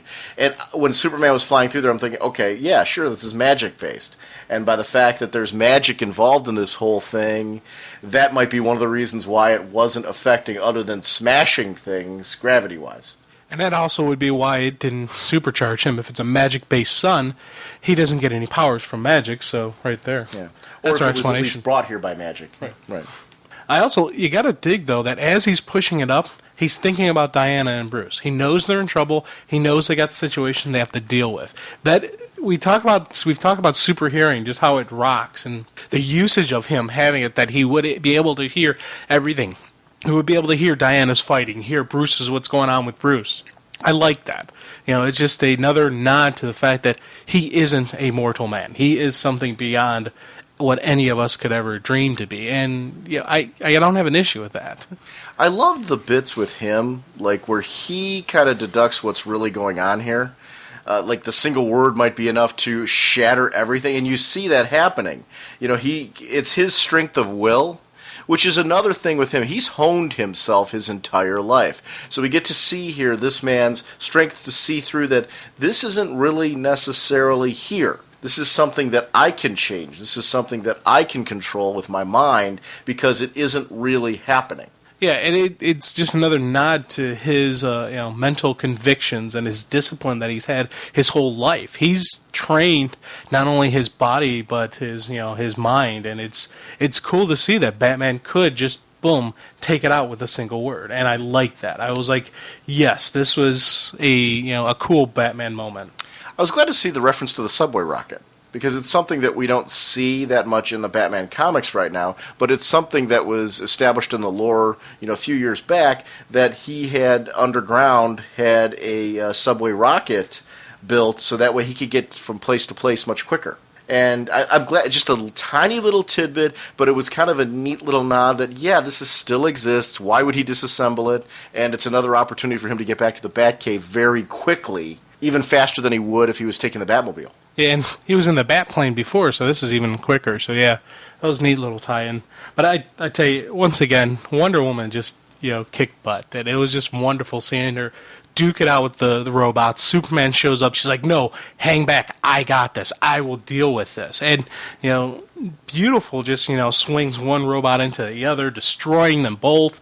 And I like that dialogue between Superman and Wonder Woman afterwards. He's like, hey, why'd you have me hang back? A victory is a victory. And what does it matter who finishes it? Right. Which, once again, more tie into the Amazon code. It's not about, facing, a challenge. It's about, accomplishing them. But it's also about pushing themselves to go faster and more efficient with each challenge. It's about pushing yourself to be a better, warrior. And it's all part of that Amazon code out there that, whenever they have a Wonder Woman Amazon code moment, I'm like, yes, I'd like that. And Amazon takes life as a constant challenge, Superman. Not merely to accomplish our goals, but to excel, to better ourselves, to do whatever we set ourselves to faster, more cleanly, more effectively than ever before. Had lives been in danger, I'd have welcomed aid, but since the bystanders had fled, so she used this as a moment to further herself, to better herself, to constantly hone herself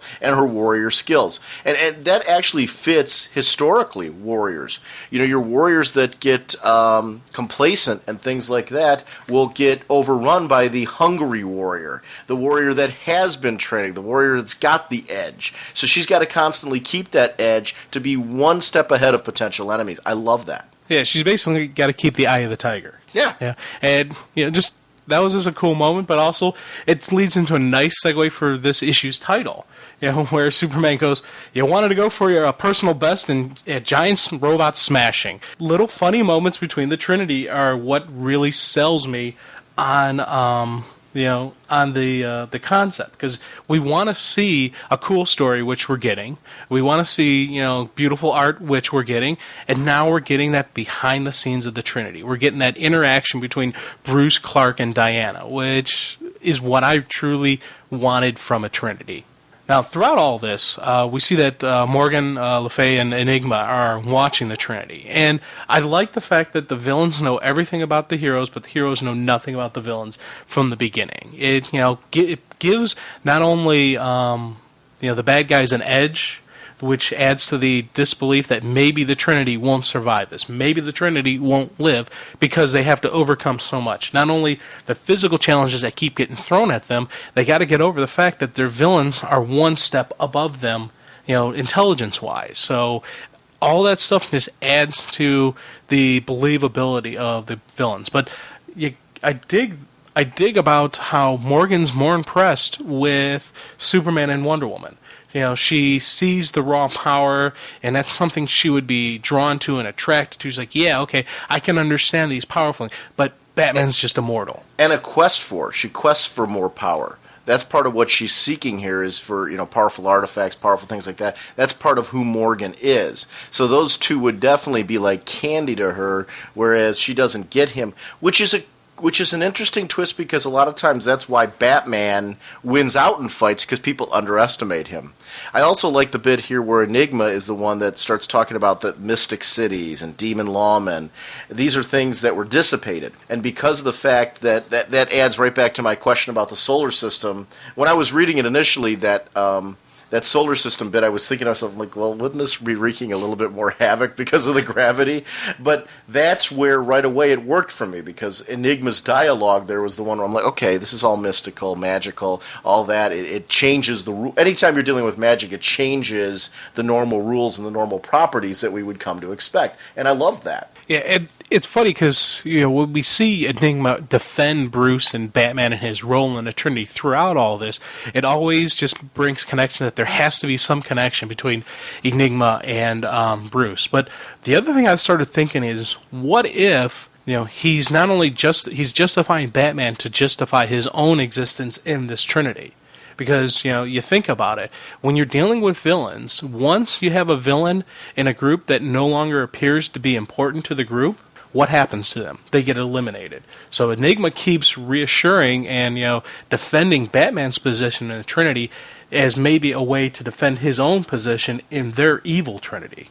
I'm wondering, too, also, though, if on some level Enigma didn't base himself on Batman. We don't know who he is yet, so I don't know if he's from the future, if he's from another world, if he's from our world and he's just been watching.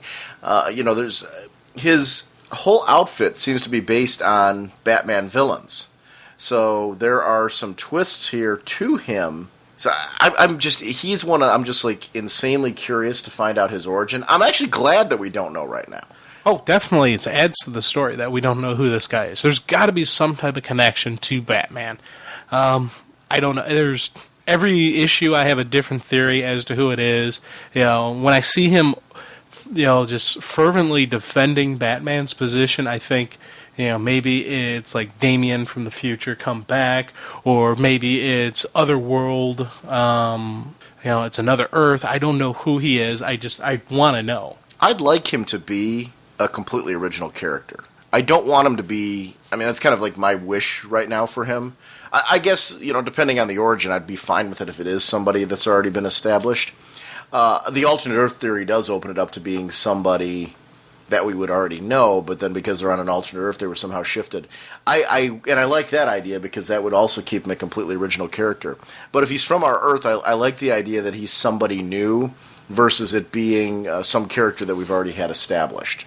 That's just kind of my wish list with him. The issue, the first act ends with Superman and Wonder Woman verifying with Batman that things are cool, and they get the JLA distress beacon that Green Lantern's down. And you flash to this page where you see a down, unconscious John Stewart standing over... He's not unconscious. He's wide awake. He's got a shocked expression on his face because he's looking at Convict and Grack for the first time, who are bursting out of a prison he's crafted for them. Right. Which is interesting. And what I like about that is that would be the normal end of the issue, the cliffhanger, but it's the cliffhanger for the first story.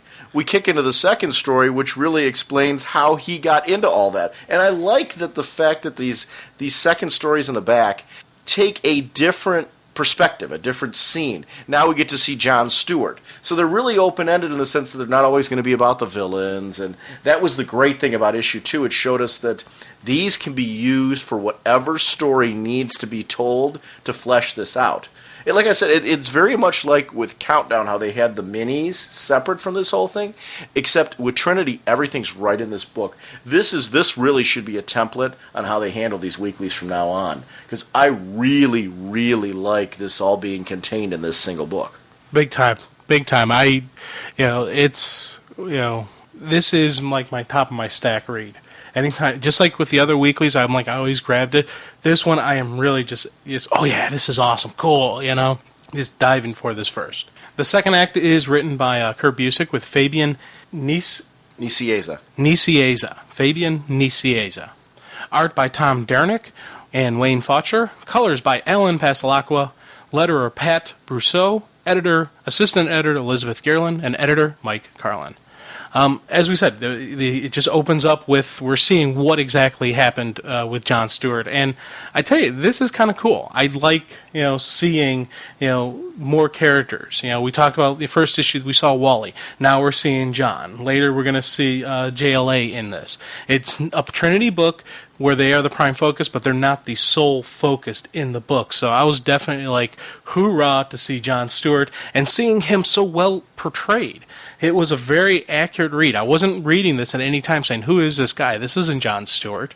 One thing I like about John Stewart, though, is, and the reason why he's in there, it would make sense for a Green Lantern to be following Convict and Grack. They came from outer space. They're heading towards Earth. He's patrolling that sector. He sees this. It's a good time for him to jump into action. There's a reason for him to be there other than like, hey, this would be a cool spot to throw in Green Lantern. This character would lead to him being there, which totally fits. Mm-hmm. It adds the larger whole universe feel to this thing. And it's funny because I like how the fact that this whole fight starts because of a miscommunication and misaction by the local PD. Granted, no knock on them. They're a small little, podunk town that's not going to know how to deal with these metahumans, but you have this big, huge purple dude with a little white dude on his shoulder. They're scanning the area, trying to figure out what's going on. Convict picks up a car to kind of study it, and the one cop goes, it's going to throw the car at us and start shooting, which prompts everybody else to shoot, but, and also it prompts the title for the second part. So once again, I like that they're pulling the titles for the different sections from actual dialogue in the book. It's a nice little touch for me. Am I the only one that wants to see Convict take his finger and flick Grack off his shoulder? I mean, he is so asking for it. He's like the annoying... He reminds me of the little guy from Jabba the Hutt. Oh, yeah. Yeah, exactly. That guy, Grack need a boom. Yeah, well, or just have R2-D2 zap him with or some like jolts that. Right. Or something. Yeah. Yeah. Well, he does get his, and kind of in the end. We'll eventually see. Oh yeah, but I mean, he's not done at that point. Right. It's like you want to see Convict turn on him. Is really what I want to see. Just kind of my wish. And of course, after they start firing on him, Convict now has to engage. It's a cool motif that if they hadn't shot, he wouldn't have started. But because he started, everything just escalates dramatically, and he starts throwing some cars, and it's Grack speaking. And I like how throughout any dealings with these two that we see it's, Grack has like a mental connection with Convict. He is the voice of Convict. But you know exactly what Convict's saying by the way Grack reacts. Especially later on, in the next issue where there's, it looks like a larger dialogue and maybe even some disagreement going on between Grack and Convict. So it's, a cool way of doing it where we only see one side of the conversation, but we know everything that's going on. I like this established right away, though, that Convict's doing this because of honor. Yes.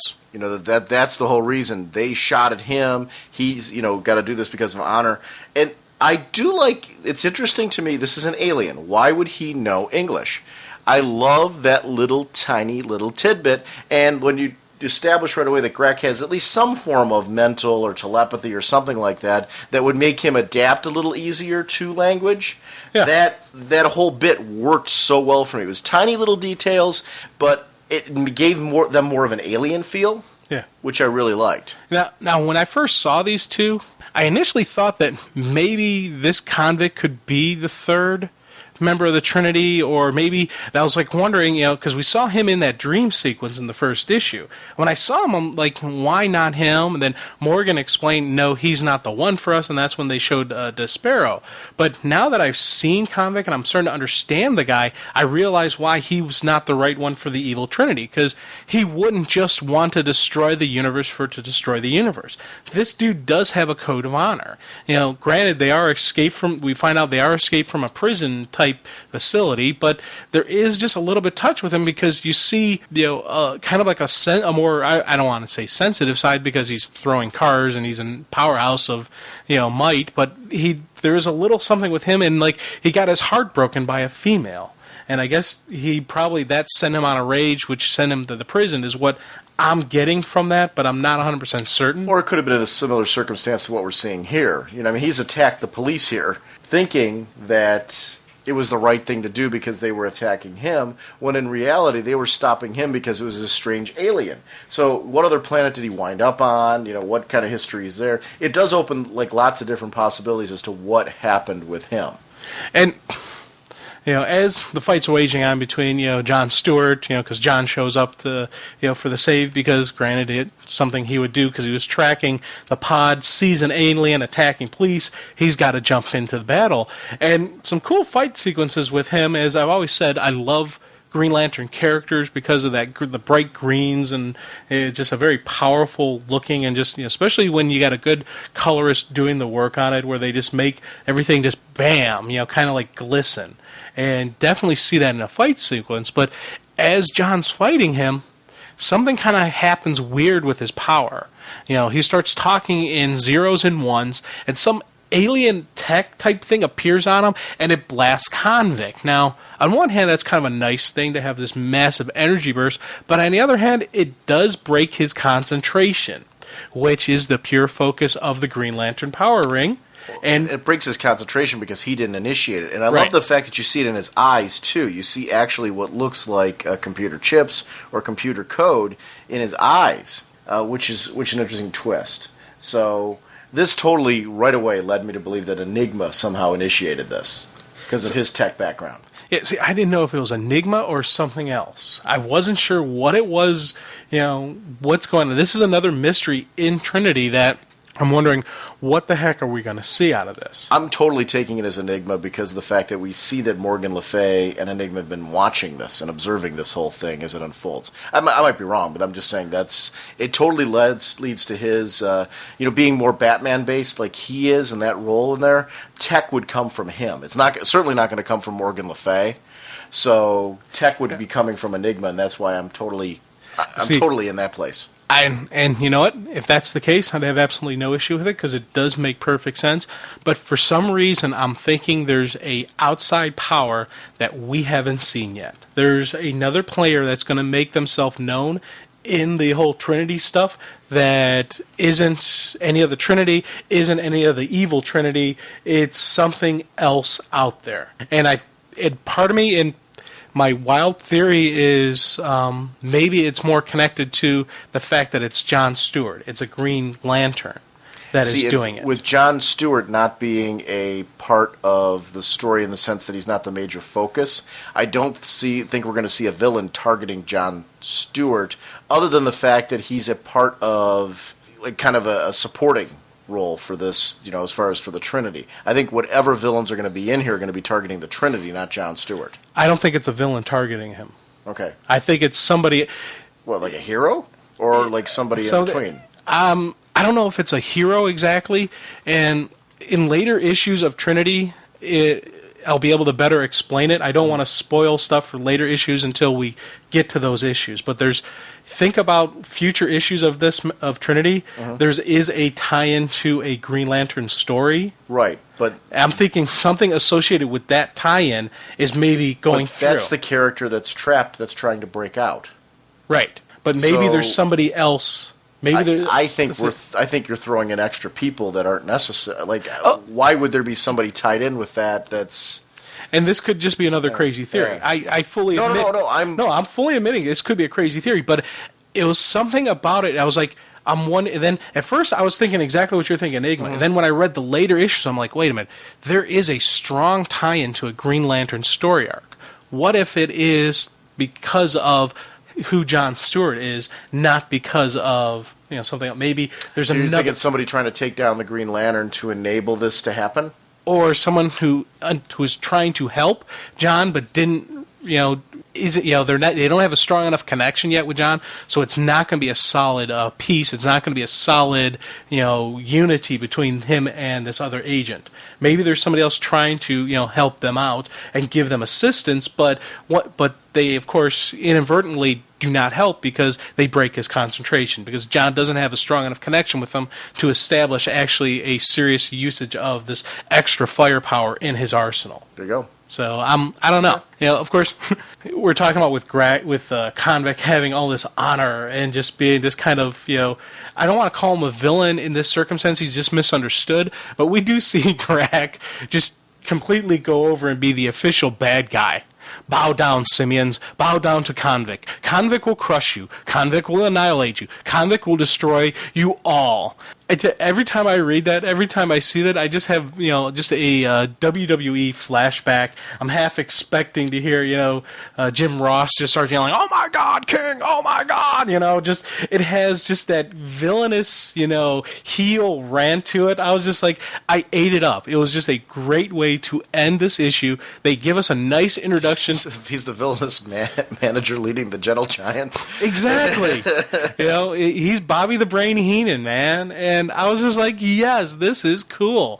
Great segue, great way to lead into... explain why I want to see him flicked so bad. Oh, come on. The Brain was awesome, man. Yeah, but you still wanted to see him beat up. I mean, that was the whole point. True. Yeah. True. But yeah, definitely a cool way to end this issue. Nice way to set up the next following issue. Holy caffeine! Our sponsors for this episode were DCBService.com and InStockTrades.com. Trinity number 18 to 21 is available for pre-order, and it's regularly $2.99, only $1.79 at DCBService.com. You're getting one issue free, basically, if you order all of them through DCBService.com, which is very cool. Justice Society of America number 20, written by Jeff Johns and Alex Ross, with pencil art and variant cover by Dale Eaglesham. Regularly $2.99, only $1.79. The Rann Thanagar Holy War, number 6 of 8, regularly $3.50, 40% off, only $2.10. Whatever your shipping preferences, your bag and boarding preferences, DCBService.com accommodates your collecting needs. Don't forget our In-Stock Trades Book of the Month for June, Uncle Sam and the Freedom Fighters, the 8-issue miniseries spinning out of Infinite Crisis, with Phantom Lady, Dollman, Human Bomb, The Ray, Uncle Sam, etc. Regularly $14.99, 47% off, only $7.94, because they're supporting us with that as our Book of the Month. World of Warcraft hardcover volume 1, collecting issues 0 through 7 of that great series. Regularly $19.99, 37% off, only $12.59. Written by Walt Simonson. InStockTrades.com is your source for your collector edition needs. Thank you for supporting us, DCBService.com and InStockTrades.com. And we're going to have 2 books. Next week we're going to start our 7 Soldiers episode. And then at the end of the month we are going to close off the month with Uncle Sam and the Freedom Fighters. So we're going to get both of those in this month. So... good stuff.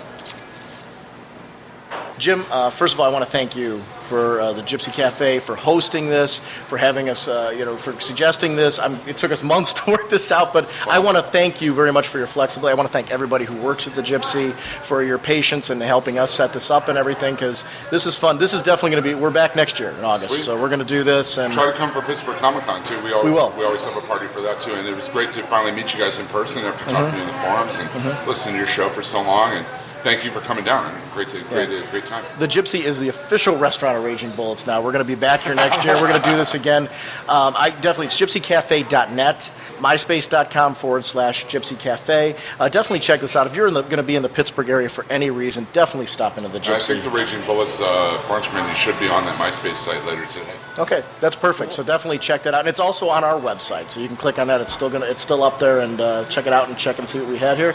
Al, I want to thank you. You drove in from New Jersey.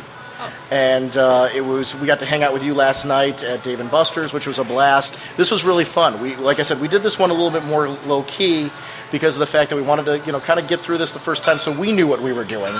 And next year, we're going to do a whole weekend, and we're going to really make this kind of a fun event. This is, and it's going to always wind up. We're going to be at the Gypsy because this is great. Yeah, so this is great. I'll be here anyway, so it works for me. You kind of have to, I think. Yeah, I want to thank Chad too, because Chad was out here.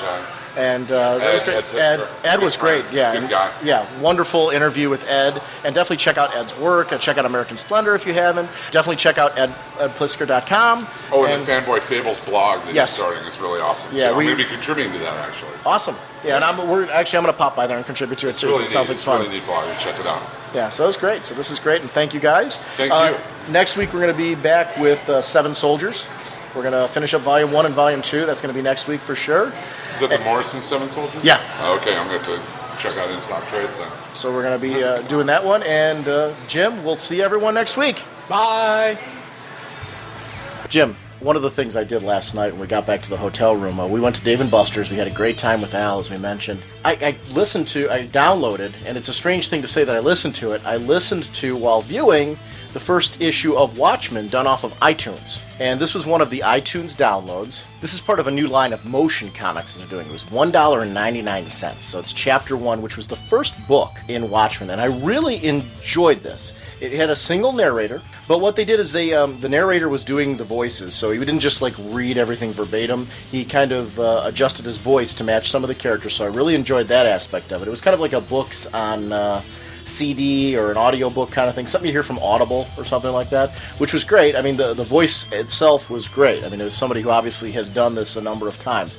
What was really cool, though, is they took the Dave Gibbons art, so it was the same art, but they converted it into such a way that it became motion art. So it's still completely Dave Gibbons' art. It wasn't animated per se, but they used the still pictures and found a way to animate them. So you can see Rorschach walking. You also saw, here's the cool part, you remember how his mask in the comic constantly changed? Well, it did that in this particular presentation. So there were certain things that they brought to life and certain motions that they had in there. It was very clever in the way they did it. For $1.99, it was worth it. It's a good, if anybody's interested in it, it's really cool. It's a good thing to support if you're interested in just checking it out, because if it does well, obviously they will do more of them. I'm talking about Beyond Watchmen if they get that kind of message. So for anybody who's a fan of Watchmen, this is a good way to check this out. It was, when I've talked about digital comics before, I was kind of more saying, hey, let's digitally release them in such a way where they're cheaper for us to grab them. This is an interesting experiment for them, though, to be doing something where they're taking it, because Marvel's done it with Stephen King's N, which has just came out. I downloaded that. I haven't had a chance to watch that one yet, but I'm a big Stephen King fan, and I've enjoyed the stuff they're doing with him over at Marvel, so I immediately jumped on that one. And then I downloaded another one for the PSP. On my Sony PSP, they had a comic that was specifically constructed for that was on the PlayStation Network. So I'm just checking these out. If I'm enjoying them, I'll keep getting them. The Watchmen one, I'm getting the next one for sure. I really enjoyed this one, and I can recommend it highly. If you're a Watchmen fan, you'll eat this up, because it is the first issue done in this format. So it's just a different way to receive Watchmen. It's a nice companion piece to it. I still love the absolute Watchmen, being able to read it myself and see everything and kind of enjoy the experience that way. I wouldn't trade that. But I'm curious, this is going to be neat for fans who maybe didn't read Watchmen initially and will be able to experience it for the first time in this format. I'm a fan of them taking these experiments and heading these directions. I hope this is successful for them, because I'm hoping that this will get people who maybe saw the preview and are curious about Watchmen, who have an iPod or an iPhone, or it looked great on my I have an iPod Touch, and it looked great on the screen. It was really an entertaining thing to watch. I had my headphones on, and I really just enjoyed the whole experience. It's about 24 minutes long, so it's nice half-hour-ish type of presentation. So I thought it was kind of a fun thing to talk about. One other thing I want to talk about real quick. This is super speeding bullets, so to speak.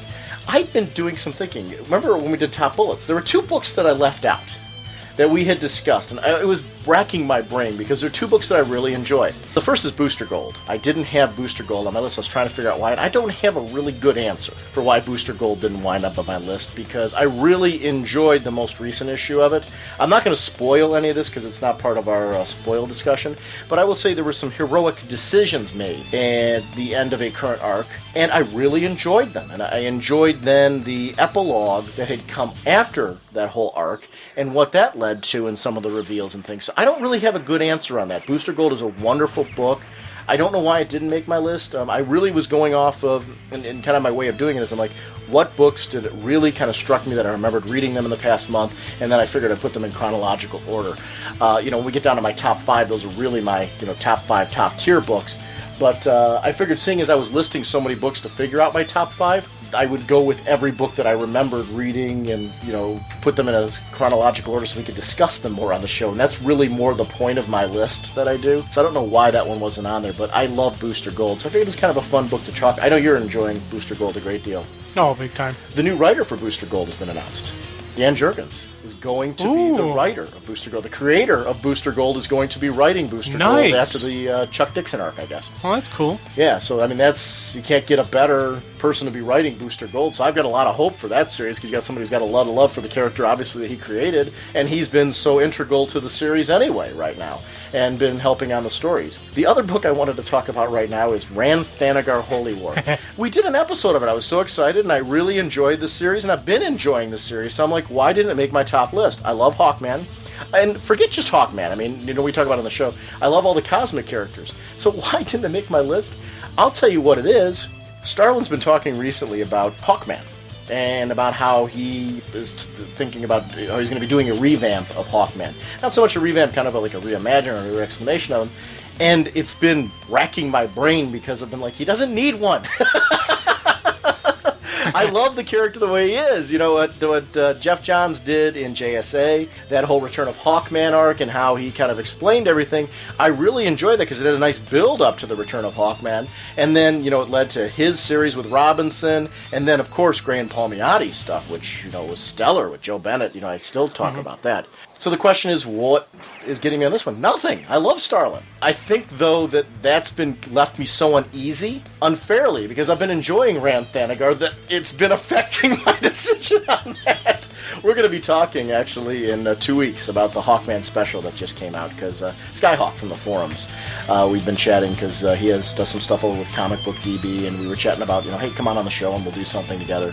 And we were going to do something Hawkman related, obviously, and the Hawkman special coming out. It's a good time to come back and talk about Rann Thanagar and some of these specials that are spinning out of it, because there's that one, there's the Adam Strange one, and this is actually, there's going to be a Hawkman series coming out of this by Jim Starlin, which I'm excited about. Yeah, why didn't that make my list? It's been a couple months in a row where it's been very low on my list, and that's for the reasons. He's been talking so much about, I get people, and we've talked about on the show, where people get uneasy when people do revamps and they do relaunches of characters and all that stuff, and how if it's a character that's very important to them, that affects them. That's why I always say I get it, because when it happens to a character like Hawkman that I'm enjoying so much, it does make me uneasy. That doesn't mean, though, that I'm not enjoying what they're doing right now with him or that series. I'm just kind of in that place right now where I'm on a wait and see. And because I'm on a wait and see, it's affecting when I go to do my top bullets. I'm like, Rann Thanagar, I'm enjoying, but I'm going to kind of wait and see because of everything that's going on. So I figured I would throw that out there just because you made it a point when we did top bullets. There's no Rann Thanagar and no Booster Gold on your list. And so I was racking my brain. That tells you how much your comments affect me. I've been thinking about the whole week. I've been like, Well, doggone it, why weren't they on my list? Because I like both a great deal. So I figured let's talk about it because it's kind of funny. I was really shocked just out of the 57 comics you listed in your top 5 that, you didn't have those 2 in there. That's why I commented. Well, Jim, you know what? Some of us, Jim, actually put a little more work into the show, and instead of doing a top 5, we put, 30-something books in order, Jim. Yeah, well, Just remember the previous month we said we were going to do... You never said... Jim, the previous month, Jim, correct me if I'm wrong, the previous month, and we can go back and listen to the episode, I said from now on, why don't we do a top 5 DC Universe and top 5 out of DC Universe list? How many books did you have, Jim? 5. Where was your outside of DC Universe list? I have no recollection I'm kidding. of these events that you're speaking. The reason why I did what I did is, as I've mentioned on the show many times, I'm teasing. Dude, I'm just busting your balls. No, actually, I really like that you actually broke down your list to a 5, because I know how hard it is for you to do that, so actually, I'm totally teasing you. The reason why I did what I did is I figured, if I put all this comics down here, why don't we just chat about them? Because that's half the fun of the show, so.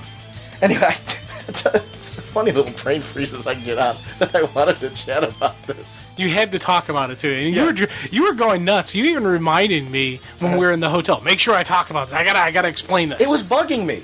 So I love, I figured it was one of those things where, sometimes we all get into these weird little fandom phases where we can't explain some of the things that we do. And when it's show related, it's something that matters to me, and I don't want to misrepresent a book or something that I'm enjoying. It really does bug me. It's funny how doing this, I'm like, well, geez, I like Rann Thanagar. I love Starlin. What the heck's the problem? So I've really been racking my brain the whole week. Well, mystery solved. We got it covered. I'm obsessive compulsive. Oh, big time. Dude, you are just so massively, and I am. And the funny thing is, I'm saying that to you, and I know I am as well. Oh yeah, well, it's the nature of all this. Yeah. But I thought the whole thing was funny, so I figured let's share. Jim. Yes. Jim. Yes. Jim, what was your favorite moment today at Wizard World Chicago? Well, I'd have to say it wasn't when I was on the bathroom and you tried to interview me for the show. But what was your favorite moment, Jim? I didn't ask what was your least favorite moment. Your favorite moment. Sir, I didn't hear you correctly through the door of the bathroom as I'm going to the bathroom. It's kind of hard sometimes to hear the question. Okay. I still don't have your favorite moment from the con. It would have to be hanging out with the guys from around town because that was fun. That's great. Jim, what are your expectations for the con tomorrow? Well, my expectations are not to be interviewed while I'm going to the bathroom, for one. 2, hopefully, get to meet and talk with other people and have some fun. And 3, to smack the holy crap out of you when I get out of this bathroom. Jim, I sense hostility. Jim, are you not enjoying your comics lately? I'm enjoying my comics. I'm just trying to relieve some of the fine dining we had today. And it's a little bit hard to do that while I'm talking to you. So, Jim, what you're saying is that Young Liars is a book that you're currently enjoying. Yes, I am very much enjoying that. What is it you like about Young Liars? The eclectic cast of characters. Jim, what does eclectic mean? Odd, unusual, a variety of characters. They're not your cookie cutter characters. Each one has their own very distinctive personalities. Each one's very different and very little bit off-keel. How do these differ from the characters in books such as Scalped?